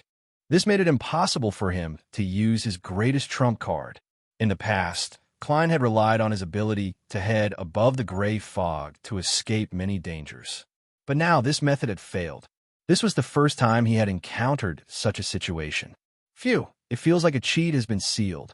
Klein lampooned to ease his tense emotions. Based on his mysticism knowledge, he suspected that the foggy town in front of him was likely related to a true god. This was the only way to explain the problem of not being able to head above the gray fog. This place has a close connection with the Evernight, and I was sent here after encountering a high-ranking member of the church. Could it be a prison personally created by the goddess? It's possible that she is the mother of concealment. Perhaps she can directly turn people and objects into a concealed state, making it impossible for anyone in the real world to ever find them. Klein thought seriously for a moment and decisively decided to enter the foggy town to explore. This was because it was the most likely place to hide the way to leave. At this point, he no longer thought about whether he could summon tarot in time. Of course, there was no need to worry about this problem for the time being. He had already canceled this week's tarot ahead of time. As the operation to steal the Antigonus family's notebook was rather dangerous and filled with variables, Klein suspected that he might die once and might not be able to revive in time today. Therefore, he decided to find a passable reason to let everyone prepare for another week. After making up his mind, Klein immediately made the wraith in his body appear beside him. This marionette was already in an extremely bad state. The deathly cold aura seemed corporeal, making the control of his spirit body threads somewhat sluggish. Thankfully, I can barely use it for a few days. Also, Mr. A was wiped away by that high-ranking member of the church. Perhaps he's living somewhere nearby. I have to be careful of him, who's practically a lunatic. Klein transformed into German Sparrow and made Admiral of Blood Senior walk in front as he walked towards the foggy town. He followed the principles of a marionettist that he had concluded and lagged behind, keeping a distance of at least 110 meters. After this period of digesting, the limit of Klein's marionette control had been raised to 120 meters. The time needed to use spirit body threads to gain initial control over a target and completely transform into a marionette had also been shortened. If he were to face an enemy with a spirit body of the same level, it would take 16 seconds, while the other would take 4 minutes. In the silent world of fog, Senor, who was wearing an old triangular hat and a dark red coat, didn't take long to enter the strange and mysterious town. In the town, many houses' doors were still open, as though they were welcoming guests from a foreign land. With his marionette's vision, Klein saw that there was a half-eaten piece of white bread, a glass cup of red wine, and messy silver cutlery on the table inside. It looked like someone was enjoying dinner, but there was no one there. The owners of the different houses seemed to have suddenly evaporated from life. Evaporated. This word suddenly surfaced in Klein's mind as he hurriedly made Senior cast his gaze at the grayish-white mill. In the mill, the stone mill was still spinning silently with the help of the wind, but there was no flour produced. There was a lot of flowers scattered on the ground. This scene is a little familiar. I seem to have heard of it somewhere. Klein frowned bit by bit. As he relied on his marionette, he continued observing the environment as he carefully recalled similar situations. Just as he was wondering if he should use dream divination to ask his spirituality, the corresponding answer was finally found. A similar scene appeared in the ancient ruins on the main peak of the Hornaces mountain range. According to historical records, the furnishings and decorations in the buildings were all preserved perfectly. The murals weren't damaged either. There were many dining plates on the tables, and there were signs of rotting. In some of the rooms, there were half-filled bottles of wine that had almost turned to water. The discoverer mentioned that when he first saw such a scene, he even believed that the residents had instantly evaporated. This foggy town is related to the ancient ruins on the main peak of the Hornaces mountain range. It can't be. After going around in circles, I encountered it again. The muscles on Klein's face couldn't help but twitch. He was momentarily unwilling to believe the thoughts in his mind. Of course, just the similarity of the scene wasn't enough for him to make such a judgment. After taking a deep breath and slowly exhaling, Klein forced himself to calm down. He continued controlling Wraith Senor and made him head deep into the foggy town. At this moment, he heard light footsteps. Klein's heart tightened as he hurriedly hid inside the mill. At the same time, he made his marionette stop. In just a few seconds, Wraith Senor saw a woman walk out from a nearby alley. This woman was dressed in a pure white robe. Her hair was loosely tied up, revealing her slender and fair neck. Her looks were extremely beautiful. P.S. Last month's first update. Seeking monthly votes. Mobile version of the fastest updated website. Chapter 851.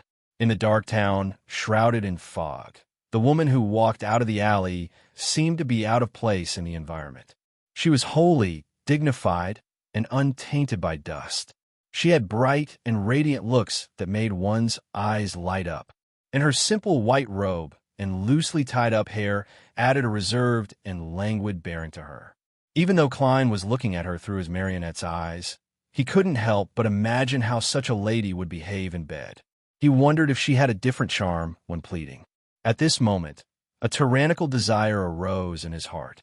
He wanted to shatter that holiness and destroy that restraint. Don't tell me she's a demoness. Klein instinctively bared his teeth as the corners of his mouth twitched. The beautiful and holy woman also noticed Wraith Senor. She was first taken aback before she revealed a smile and said with a clear, pleasant voice, "That's right, Wraith."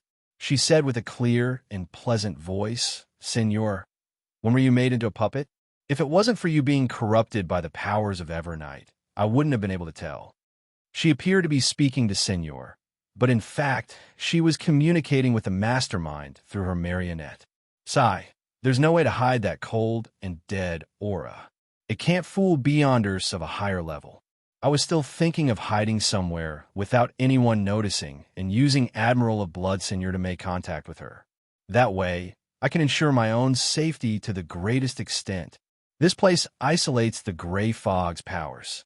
If I were to really die, I probably won't be able to revive. Klein hid inside the grayish-white mill as he made his marionette speak in a hoarse voice. If you can get out, you can easily know that I began serving Master more than a month ago. He replied with Admiral of Blood's tone and experience, as though he was still alive. This was the acting principle of a marionettist. It allowed a marionette to have its own independent identity and setting. At the same time, Klein buried the keyword "get out" in preparation for the subsequent topic. In such a strange and mysterious town, he didn't have any thoughts of killing demonesses on sight. Ignoring the question of whether there were any good demonesses or if he had the strength to do so, just the fact that everyone was trapped here and needed to exchange relevant information to find a way out was enough for him to temporarily choose to coexist peacefully. The woman in the plain white robe chuckled, not forgetting to act at all times. From the looks of it, you will soon digest the marionettist potion. A member of the secret order? She's very familiar with the seer pathway. The Demonist sect is a secret organization that was active in the Fourth Epoch. Even if she doesn't have close ties with the Zeradol and Antigonus families, she's definitely rather familiar with them. It's very normal for her to know about the seer pathway. Of course, that's on the premise that this lady is a Demonist. Klein's heart stirred as he deliberately asked, "Is there no other possibility?" He wanted to get information from the other organizations and people who had grasped the seer pathway. The beautiful and holy woman slowly walked forward. As she approached Admiral of Bloodsignor, she smiled. "It doesn't matter which organization you're a member of. We've been exiled here and imprisoned for almost all of eternity. The past is no longer important. What's important is the future. It's whether we can cooperate and find a way to leave this place." "Failed," Klein made the Wraith reply. "That's right. That's exactly what I was thinking. How should I address you?" As the lady approached Signor, he could already smell a fresh and elegant fragrance with his marionette's sense of smell. And because of her words, he had a baffling image of them helping each other in such a perilous situation, abandoning their morals and using their bodies to warm their hearts. She really does sound like a Demoness. Yeah, after listening to her for some time, I find her voice somewhat familiar, but I can't recall it. Unfortunately, there's no way to use dream divination in such a situation. She'll be able to seize the moment when I'm in a daze. It's hard to predict the outcome. Klein frowned slightly. The beautiful and somewhat languid woman raised her hand to tuck her hair, making her petite and exquisite ears stand out. "Panatia, what about you?" Klein originally wanted to find a random identity to impersonate, such as the Aurora Order's Mr. X or the Death Announcer's second mate, Curtius. After all, he could use creeping hunger to mimic their powers. However, he eventually gave up on the disguise and directly said, "German Sparrow." He didn't know when the Beyonder suspected to be a Demoness had entered the foggy town, so he couldn't eliminate the possibility that she knew about Admiral of Blood's disappearance. Panatia nodded and changed the subject. "How did you get in?" Klein didn't hide anything as he used his marionette's mouth to say, "That's right. I met a lady of unknown origin. She wore a hood, and her eyes seemed to hide the dark night, but she lacked spirituality." Panatia was silent for 2 seconds before speaking. She didn't go into detail. Instead, she smiled. "What did you do? To actually make the Church of Evernight send him to deal with you?" Panatia quietly changed her pronoun. "He was a lady an angel or an ascetic from the church. Panatia seems to have a deep understanding of him." Klein's thoughts raced as he said vaguely, "That's right. I infiltrated St. Samuel Cathedral in an attempt to steal a sealed artifact, but he did not go into the details because he did not know why he had met that lady.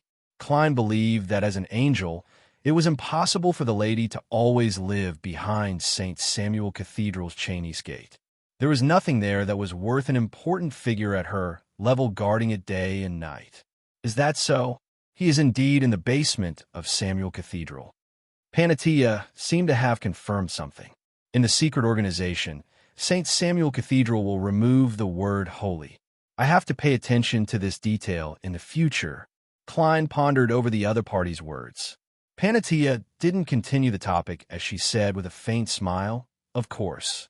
All right, don't worry about the past. Just like I said, what's important is the future, how to escape."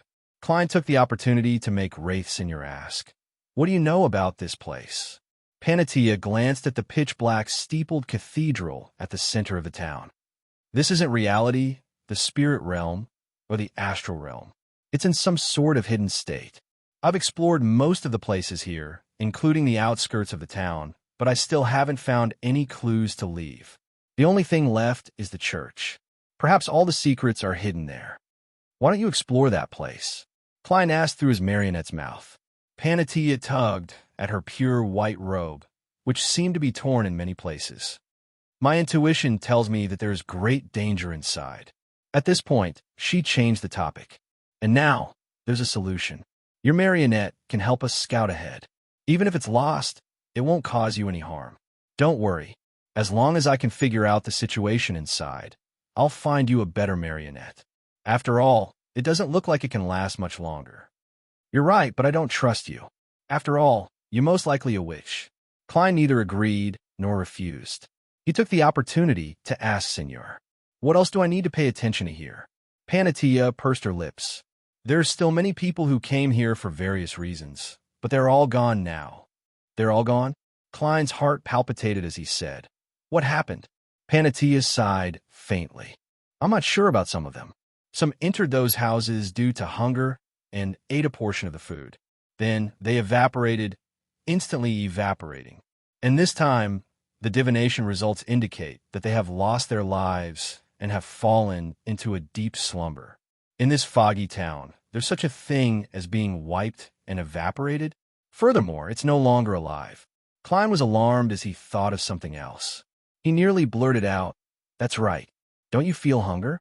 Afraid that it would cause an anomaly, he forcefully held back his mouth and made Senor ask from the side, "How long have you been here?" Panatia said with a smile and a sigh, "Perhaps half a year. I've witnessed many people treat their own kind as food to continue living on. Thankfully, I need very little. Just a bit of food can allow me to survive for a very long time. And humans still have some food that won't harm their bodies." Having said that, she raised her hand and pointed at the crimson moon in the fog. "Another thing to take note of is that when the crimson moon turns clear, this place will change and become extremely dangerous. I've been severely injured because of this." Having said that, she pointed at a tear in her pure white robe. Klein subconsciously made Senor cast his gaze over and saw that the tear was at the collarbone. He could see the white skin and a bone-deep wound beneath. At that moment, the skin underwent a change as dense, mysterious patterns and dark, sinister colors appeared. Klein's thoughts exploded as ravings and screams resounded in his mind. At the same time, his breathing became difficult as his body rapidly weakened. He couldn't help but collapse to the ground as he coughed violently. Then he saw a pure white robe and two straight female legs. He saw Panatia. The lady had already entered the grayish-white mill. Looking at the struggling German sparrow, the corners of her mouth widened bit by bit, revealing her neat, snow-white teeth and the blood-colored tendrils of flesh hanging in the gaps. She whispered, "Got you, P.S. Update first before making changes." Mobile version of the fastest updated website. Chapter 852. That was why some books had a full set of avatars, but we didn't. We had to wait for Chi-Dian to do it. I was mainly responsible for this. Also, Mysteries had 2 promotional events in the early stages. One was on the 3rd or 5th of April, when the book was just released, and it gave me 50,000 bookmarks. The other was on the 2nd or 3rd day of the book's release. There was a promotional event that added the book list, tipped the book, and unlocked recommendations. So, please don't say anything about suppressing me. As a platinum author, I still had some face. Also, the physical book was from the publishing company. It had nothing to do with Chidian. Of course, after the starlight points were earned, the related benefits would take so long. How long could a book be written? How long could a book have a lifespan? Mysteries would last at most 2 years. It had already been more than a year. If I waited another 6 months, it would almost be over. What was the point? As for the product side, the character ranking list, the starlight points, all kinds of pay-to-win activities, and the 100 Rivers plan, didn't they think about whether they had the ability to complete it? Chapter 853. Got you. Invisible threads extended forward as Panatia spoke, quickly wrapping around German Sparrow's body as though she was trying to bind him into a cocoon. At this moment, the figure in the black clergyman's robe suddenly shrank, turning into a paper figurine covered in rust. Klein's figure appeared outside the grayish-white mill as he ran deep into the town. He was someone who had survived the eternal blazing sun's true form. He naturally had a certain level of resistance against the spirit-body impact and the tendency of losing control brought about by his mythical creature form. Furthermore, Panatia wasn't a complete mythical creature. Therefore, even without the gray fog's help, Klein quickly extricated himself from his chaotic thoughts. As he repressed the mutation that was about to erupt in his body, he collapsed after realizing that he had unknowingly contracted a disease. He used a violent cough as a cover to use paper figurine substitutes. Paper figurines weren't mystical items. They didn't even have any spirituality. Therefore, Klein wasn't worried that they would trigger a reaction from the core seal behind Cheney's gate. Therefore, he carried quite a number of them with him, and before Klein began sprinting, he rubbed his right thumb and middle finger, igniting the flour piled up in the mill. Boom! The flames lit up as the dust exploded, throwing the millstone out and overturning the windmill outside. Panatia's figure also shattered inch by inch amidst the strong winds and countless crimson splashes. It was as though she was only a mirror. Almost at the same time, her figure in a pure white robe appeared behind Klein. Her loosely tied-up hair flared up as it extended forward in a frenzy. Pa! As Klein snapped his fingers to ignite the leaves by the side of the road, he controlled Admiral of Blood Seigneur to use Mirror Leap to appear on the window of the 2-story residential building beside Panatia. Then, he attempted to make his figure appear in the beautiful but terrifying woman's eyes to complete the wraith possession. With a leap, scarlet flames surged upwards and enveloped Klein's body, causing him to vanish from the spot and reappear in the flames dozens of meters away. As for Panatia's gem-like eyes, it was as though there were mirrors hidden in them, reflecting figures wearing old triangular hats and dark red coats. They overlapped each other and fell into chaos. Klein had seen her break away from the window without hesitation. He transformed into his werewolf form and charged toward the demoness at high speed. Yes, Klein had already confirmed that Panatia was a witch, a demigod-level witch at that. The strands of black hair, together with the invisible thin threads, rose up and formed an exaggerated spider web, suddenly enveloping Seigneur, whose body was covered with thick short hair. However, the moment they made contact, Admiral of Blood's figure instantly turned transparent and faded away. He allowed the abnormally long black hair and the illusory demoness threads to pass through him, making it difficult for him to attach to him, much less bind him. Resentment, soul, transformation. Panatia's expression didn't change at all as she let out a snort. Suddenly, the thick hair and illusory threads that made contact with Seigneur burst into a deep and silent black flame. They used their spirituality as fuel, turning the wraith into a torch. Pa! Pa! Pa! Admiral of Blood, Seigneur was burned back into his werewolf form. He was burned to pieces as his limbs and flesh fell to the ground. A Sequence 5 wraith had completely vanished just like that. And at this moment, Klein had already snapped his fingers and jumped into different fire pillars. With the marionette's sacrifice, he fled deep into the town. In just a few blinks, he had opened up a distance of several hundred meters from Panatia. Suddenly, Klein realized that his forehead was churning. His lungs seemed to turn into a blacksmith's bellows. Every breath he took produced a clear sound as well as hot air. Due to the impact of his incomplete mythical creature form, he had used paper figurine substitutes rather late. He wasn't able to swap out the infected ailment, and all he did was share a certain amount of damage. Klein originally believed that he could forcefully escape Panatia's influence, but to his surprise, his condition worsened faster than he expected. Furthermore, despite having fled several hundred meters away, he didn't show any signs of escaping the source of the infection. Plop! Just as Klein was about to continue using Flaming Jump, his legs suddenly went limp. Without successfully snapping his fingers, he collapsed to the ground.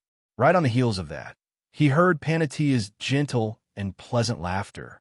Even if you escape to the other side of this town, you won't be able to escape my plague. You have to know that back in Bakeland, the entire East Borough was enveloped by the plague fog I created. And apart from the farthest Empress Borough and West Borough, other places were affected. She's that Lady Despair who worked together with Mr. A. She's one of the true murderers of the Great Smog of Bakeland. Klein was enlightened as he realized that his condition was rather serious. Although it wasn't fatal, the uncontrollable coughing prevented him from using many of his Beyonder powers. Panatia walked over step by step as her beautiful eyes were dyed with an indescribable layer of blood. It was as though a wanderer who had been starving for days had finally seen a piece of steak that was sizzling with oil. In her hand was what remained of Signor's body and 2 severed limbs. This seemed to be her food reserves. Your snapping wasn't bad. I believe those 2 fingers must have tasted pretty good.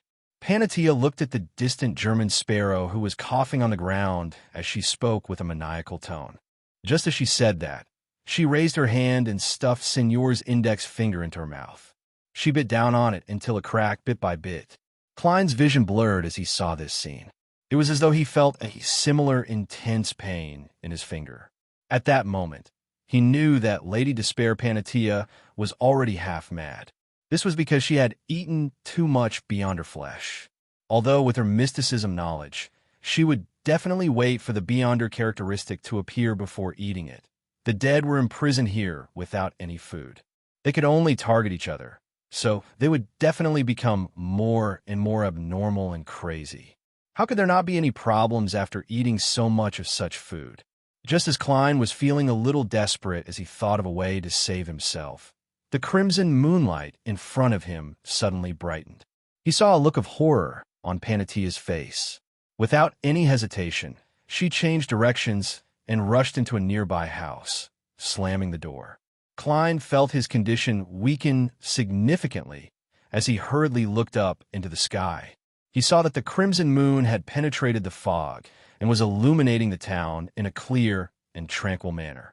His heart stirred as he recalled Panatia's words. He immediately struggled and staggered to the other side of the house, not forgetting to lock the door. When the crimson moon turns clear, there will be changes here. It will become extremely dangerous. P.S. Thank you, loyal Silver Alliance servant, Wang Kai. Also, I spent quite a bit of time communicating with Qi about the character's peripherals. This chapter is rather short on words, so I hope everyone can understand. I'll update first before making any changes. Yes, the product said that there was a problem with the outsourcing. They're too lazy and only know how to draw Oriental styles. Anyway, just listen to it. My suggestion is to either bring it out in June or switch to outsourcing. They said that they will communicate with me about the exact date. Mobile version of the fastest updated website, M. Chapter 854. After rushing into the house and closing the door, Klein realized that the curtains behind the windows had been tightly shut the entire time. Only the crimson moonlight seeped in weakly, illuminating the room. He couldn't be bothered to make further observations as he found a wooden chair and sat down. He attempted to enter cogitation to calm his repressed inclination towards his body's mutation. Since he had witnessed a Saint Beyonder's incomplete mythical creature form, how could he withstand it so easily? This wasn't the mysterious space above the gray fog that had its own recovery effects. As Klein's mental resistance was relatively high in this aspect, he was able to extricate himself from the chaos of his thoughts and barely control his inclination towards losing control, allowing him to complete his escape. However, this didn't mean that the problem had been resolved. He sat there, relying on cogitation and his control over his emotions to resist the waves of crazed thoughts. During this process, he heard his facial bones emit cracking sounds. He saw his black hair grow and thicken uncontrollably as his chest protruded from his clothes. Granules that resembled granulation protruded from the surface of his skin. After nearly 30 seconds, Klein finally exhaled and relaxed a little. He had completely extricated himself from the influence of Panatia's incomplete mythical creature form. He had even gained some knowledge that she was at a level that had despair as its core. She was good at creating and spreading plagues. As a result of witnessing a mythical creature, one's inclination towards madness and body mutation will not only show signs of losing control of one's own pathway, but it will also come with the characteristics of the other party's sequence. Back then, I was nearly roasted by the eternal blazing sun, and this time, I nearly became a demoness. Klein looked down at his present state, allowing his skin, chest, and hair to return to their original state. If he wasn't a faceless, apart from the granules slowly shrinking back in his body, he would have to rely on external forces to resolve the rest. Without the time to sigh or analyze the situation, Klein slowly stood up and cast his gaze at the tightly shut dark-colored curtains in a bid to figure out his present situation. His expression suddenly changed because he heard a clamor of murmurs on the streets outside. At that instant, he felt that apart from him and Lady Despair Panatia, the empty town suddenly had many residents. They walked through the streets and alleys, greeting each other and discussing whether to only buy bread or to be extravagant and buy a pound of beef. The foggy town suddenly came to life. However, the indistinct figures did not attempt to enter the houses on both sides of the street. They seemed to be walking back and forth on the street. It was hard to believe that they were speaking. It was closer to the low growls of beasts. Klein could not imagine what the scene outside was like. He only knew that this was a danger that even a demigod-level demoness had to avoid. He retracted his gaze and pondered for a few seconds. I can't go out, but I can't stay here either. Who knows when the crimson moon in the sky will be covered by the fog again, allowing Panatia to regain her freedom of movement. When that happens, I won't be able to escape at such a close distance. But if we don't go out, how are we going to move? In the silence, Klein slowly turned around and faced the pitch-black, ancient steepled church. According to Lady Despair Panatia, the church was the only area she didn't dare explore. It was as though entering it was the only way to escape her hunt. Of course, Panatia wasn't necessarily telling the truth, but Klein believed that she wouldn't lie about such matters. This was because, in her eyes, he was a prey, a delicacy. Furthermore, Panatia had already used her verbal skills and her charm to lure him in, designing a trap and preparing to hunt him. With a demigod's confidence, it was unlikely for her to divulge any more information. In addition, telling the truth was the safest and most worrisome choice. There was no need to worry that her prey would sense a lie and escape ahead of time. Unless her half-mad state causes her to habitually lie, there shouldn't be any problems. With no other choice, Klein quickly made up his mind. He immediately lowered his left hand, turning creeping hunger transparent. Although he knew that traveling was useless, he still held onto a sliver of hope. This was because the crimson moon was in its clearest state. Without any concealment, it was as round as a silver plate. Every time this happened, Mr. Dorr would be able to transmit his cries for help from the spot he was lost to the ears of his descendants. It wasn't impossible for traveling to be enhanced and for an anomaly to happen. Klein's figure rapidly faded away and vanished.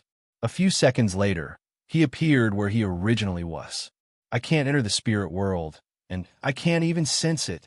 The beyonder power of traveling is only a third of its effectiveness. It can barely be used as invisibility. Klein mumbled to himself as he summarized the experience and lessons he had learned. He found a question in it. However, the body's fading and transparency brought about by traveling is based on the uniqueness of the spirit world. Why is it effective? Klein pondered for about 10 seconds and had a vague guess. Everyone must have a connection with the spirit world. This is because an astral projection is always inside, allowing them to obtain all kinds of abstract information. This is the principle behind divination and revelation. So, when we're transformed into a state of concealment, our connection with the spirit world is also included. This can explain why we can still use the uniqueness of the spirit world, but we can't enter it. It's because the former is already part of concealment. Yes, I didn't have the time to think before attempting flaming jump and succeeded. This also requires the use of the uniqueness of the spirit world. After confirming this point, Klein raised his right hand and snapped his fingers in an attempt to light the remaining half of the candle in the neighboring house. He wanted to use flaming jump to shuttle through the neighboring houses and approach the steepled cathedral step by step. When the crimson moon was covered by the fog, he would decide if he wanted to take the risk and hide in it based on the situation. With a whoosh, the candle in the neighboring house lit up with a scarlet flame. It slowly expanded and illuminated the surroundings. At this moment, the street outside suddenly became abnormally quiet. The beast-like growls had all vanished. The figures pacing back and forth on the street seemed to have all turned towards him, casting their gazes at the window where the candlelight shone through. Klein's forehead broke out into a cold sweat. He didn't dare to leap over. He instinctively snapped his fingers again and extinguished the candle flame. After a brief silence, the noisy murmurs reappeared as the indistinct figures continued pacing back and forth. Only then did Klein heave a sigh of relief. He raised his right hand and wiped the cold sweat off his forehead. He realized that he had unknowingly made a few mistakes after entering the foggy town. In such a dangerous and bizarre environment, he hadn't divined if he should light the candle in the neighboring house. My spiritual intuition should have warned me, but it didn't happen. From the looks of it, my spiritual intuition and danger premonition aren't able to be enhanced after the gray fog is screened. Now, I'm only slightly stronger than a marionettist to the same level, but I'm far from being a freak. And it's because of this that I was led by Panatia's instigator powers. When I looked at her wound, I didn't have any premonitions of danger. Instead, I subconsciously felt that it wasn't a big problem with a marionette in between us. Klein temporarily didn't have the time to review the battle from before. He placed his attention back on the matter of approaching the steepled cathedral without leaving the house. He examined the beyonder powers of himself and the mystical items. Suddenly, his eyes lit up as he found a solution. This solution stemmed from a traveler's door opening that he thought was the most useless. Under normal circumstances, this beyonder power would be completely overpowered by teleportation. But in this mysterious and bizarre foggy town, it was even more useful by relying on the uniqueness of the spirit world. Klein wasn't in a rush to take action. He took out the gold coin that Wraith Seigneur originally resided in and used divination to inquire about his spirituality. He received the answer that he needed to pass through the wall. And without being able to directly obtain a revelation from the spirit world, he could only choose to believe in himself. He immediately walked to the wall that was shared with the neighboring house and pressed his hands on it. Silently, Klein passed through the stone wall and entered the neighboring house. He followed the row of houses until he came to the last one. And according to his initial impression of the town, he wasn't far from the steepled cathedral. He needed at most 2 flaming jumps to reach it.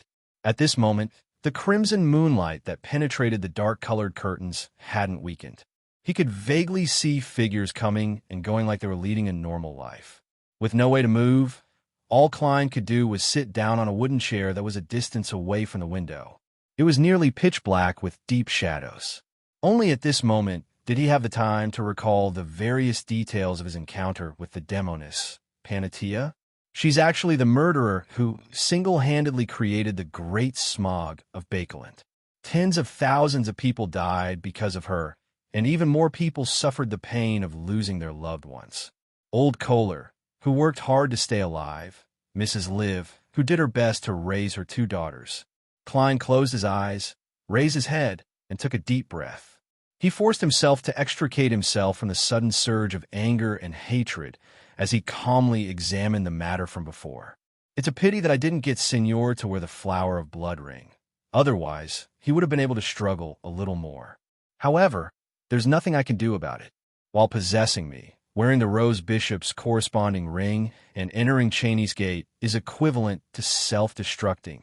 The only mystical item I can use now is Creeping Hunger. Inside it are Zombie, Baron of Corruption, Desire Apostle, and Traveler. Right, I should try to see if I can contact the Gray Fog while the Crimson Moon is clear and pray no. I can confirm that even through a marionette, I'll still be affected by the demoness bewitchment and instigation powers. Since Panatia can spread the plague on a large scale, why didn't she do a blanket attack? Why did she wait until I lost control of her incomplete mythical creature form and expose my location before spreading the plague? Yes, she definitely can do it. The Great Smog of Bakeland is proof. There are two explanations. First, it's because I was personally sent here by that angel, making her place a high priority on me. She's worried that spreading the plague ahead of time will trigger my spiritual premonition. Second, she's afraid of something and doesn't dare to spread the plague on a large scale. If it's the latter, there are other dangers here. Amidst his thoughts, Klein's spiritual perception was suddenly triggered as he felt a chill run down his spine. Almost at the same time, he saw the deep shadows that blanketed his body and the surroundings suddenly shrink inwards, drilling into his nostrils, mouth, and ears. P.S. First update, then make changes. Also, the single chapter from before was deleted normally. This is my habit. I only keep the summary of each novel, so that friends who aren't following the novel won't end up with a single chapter after a few chapters. That would be too out of character. Mobile version of the fastest updated website. M.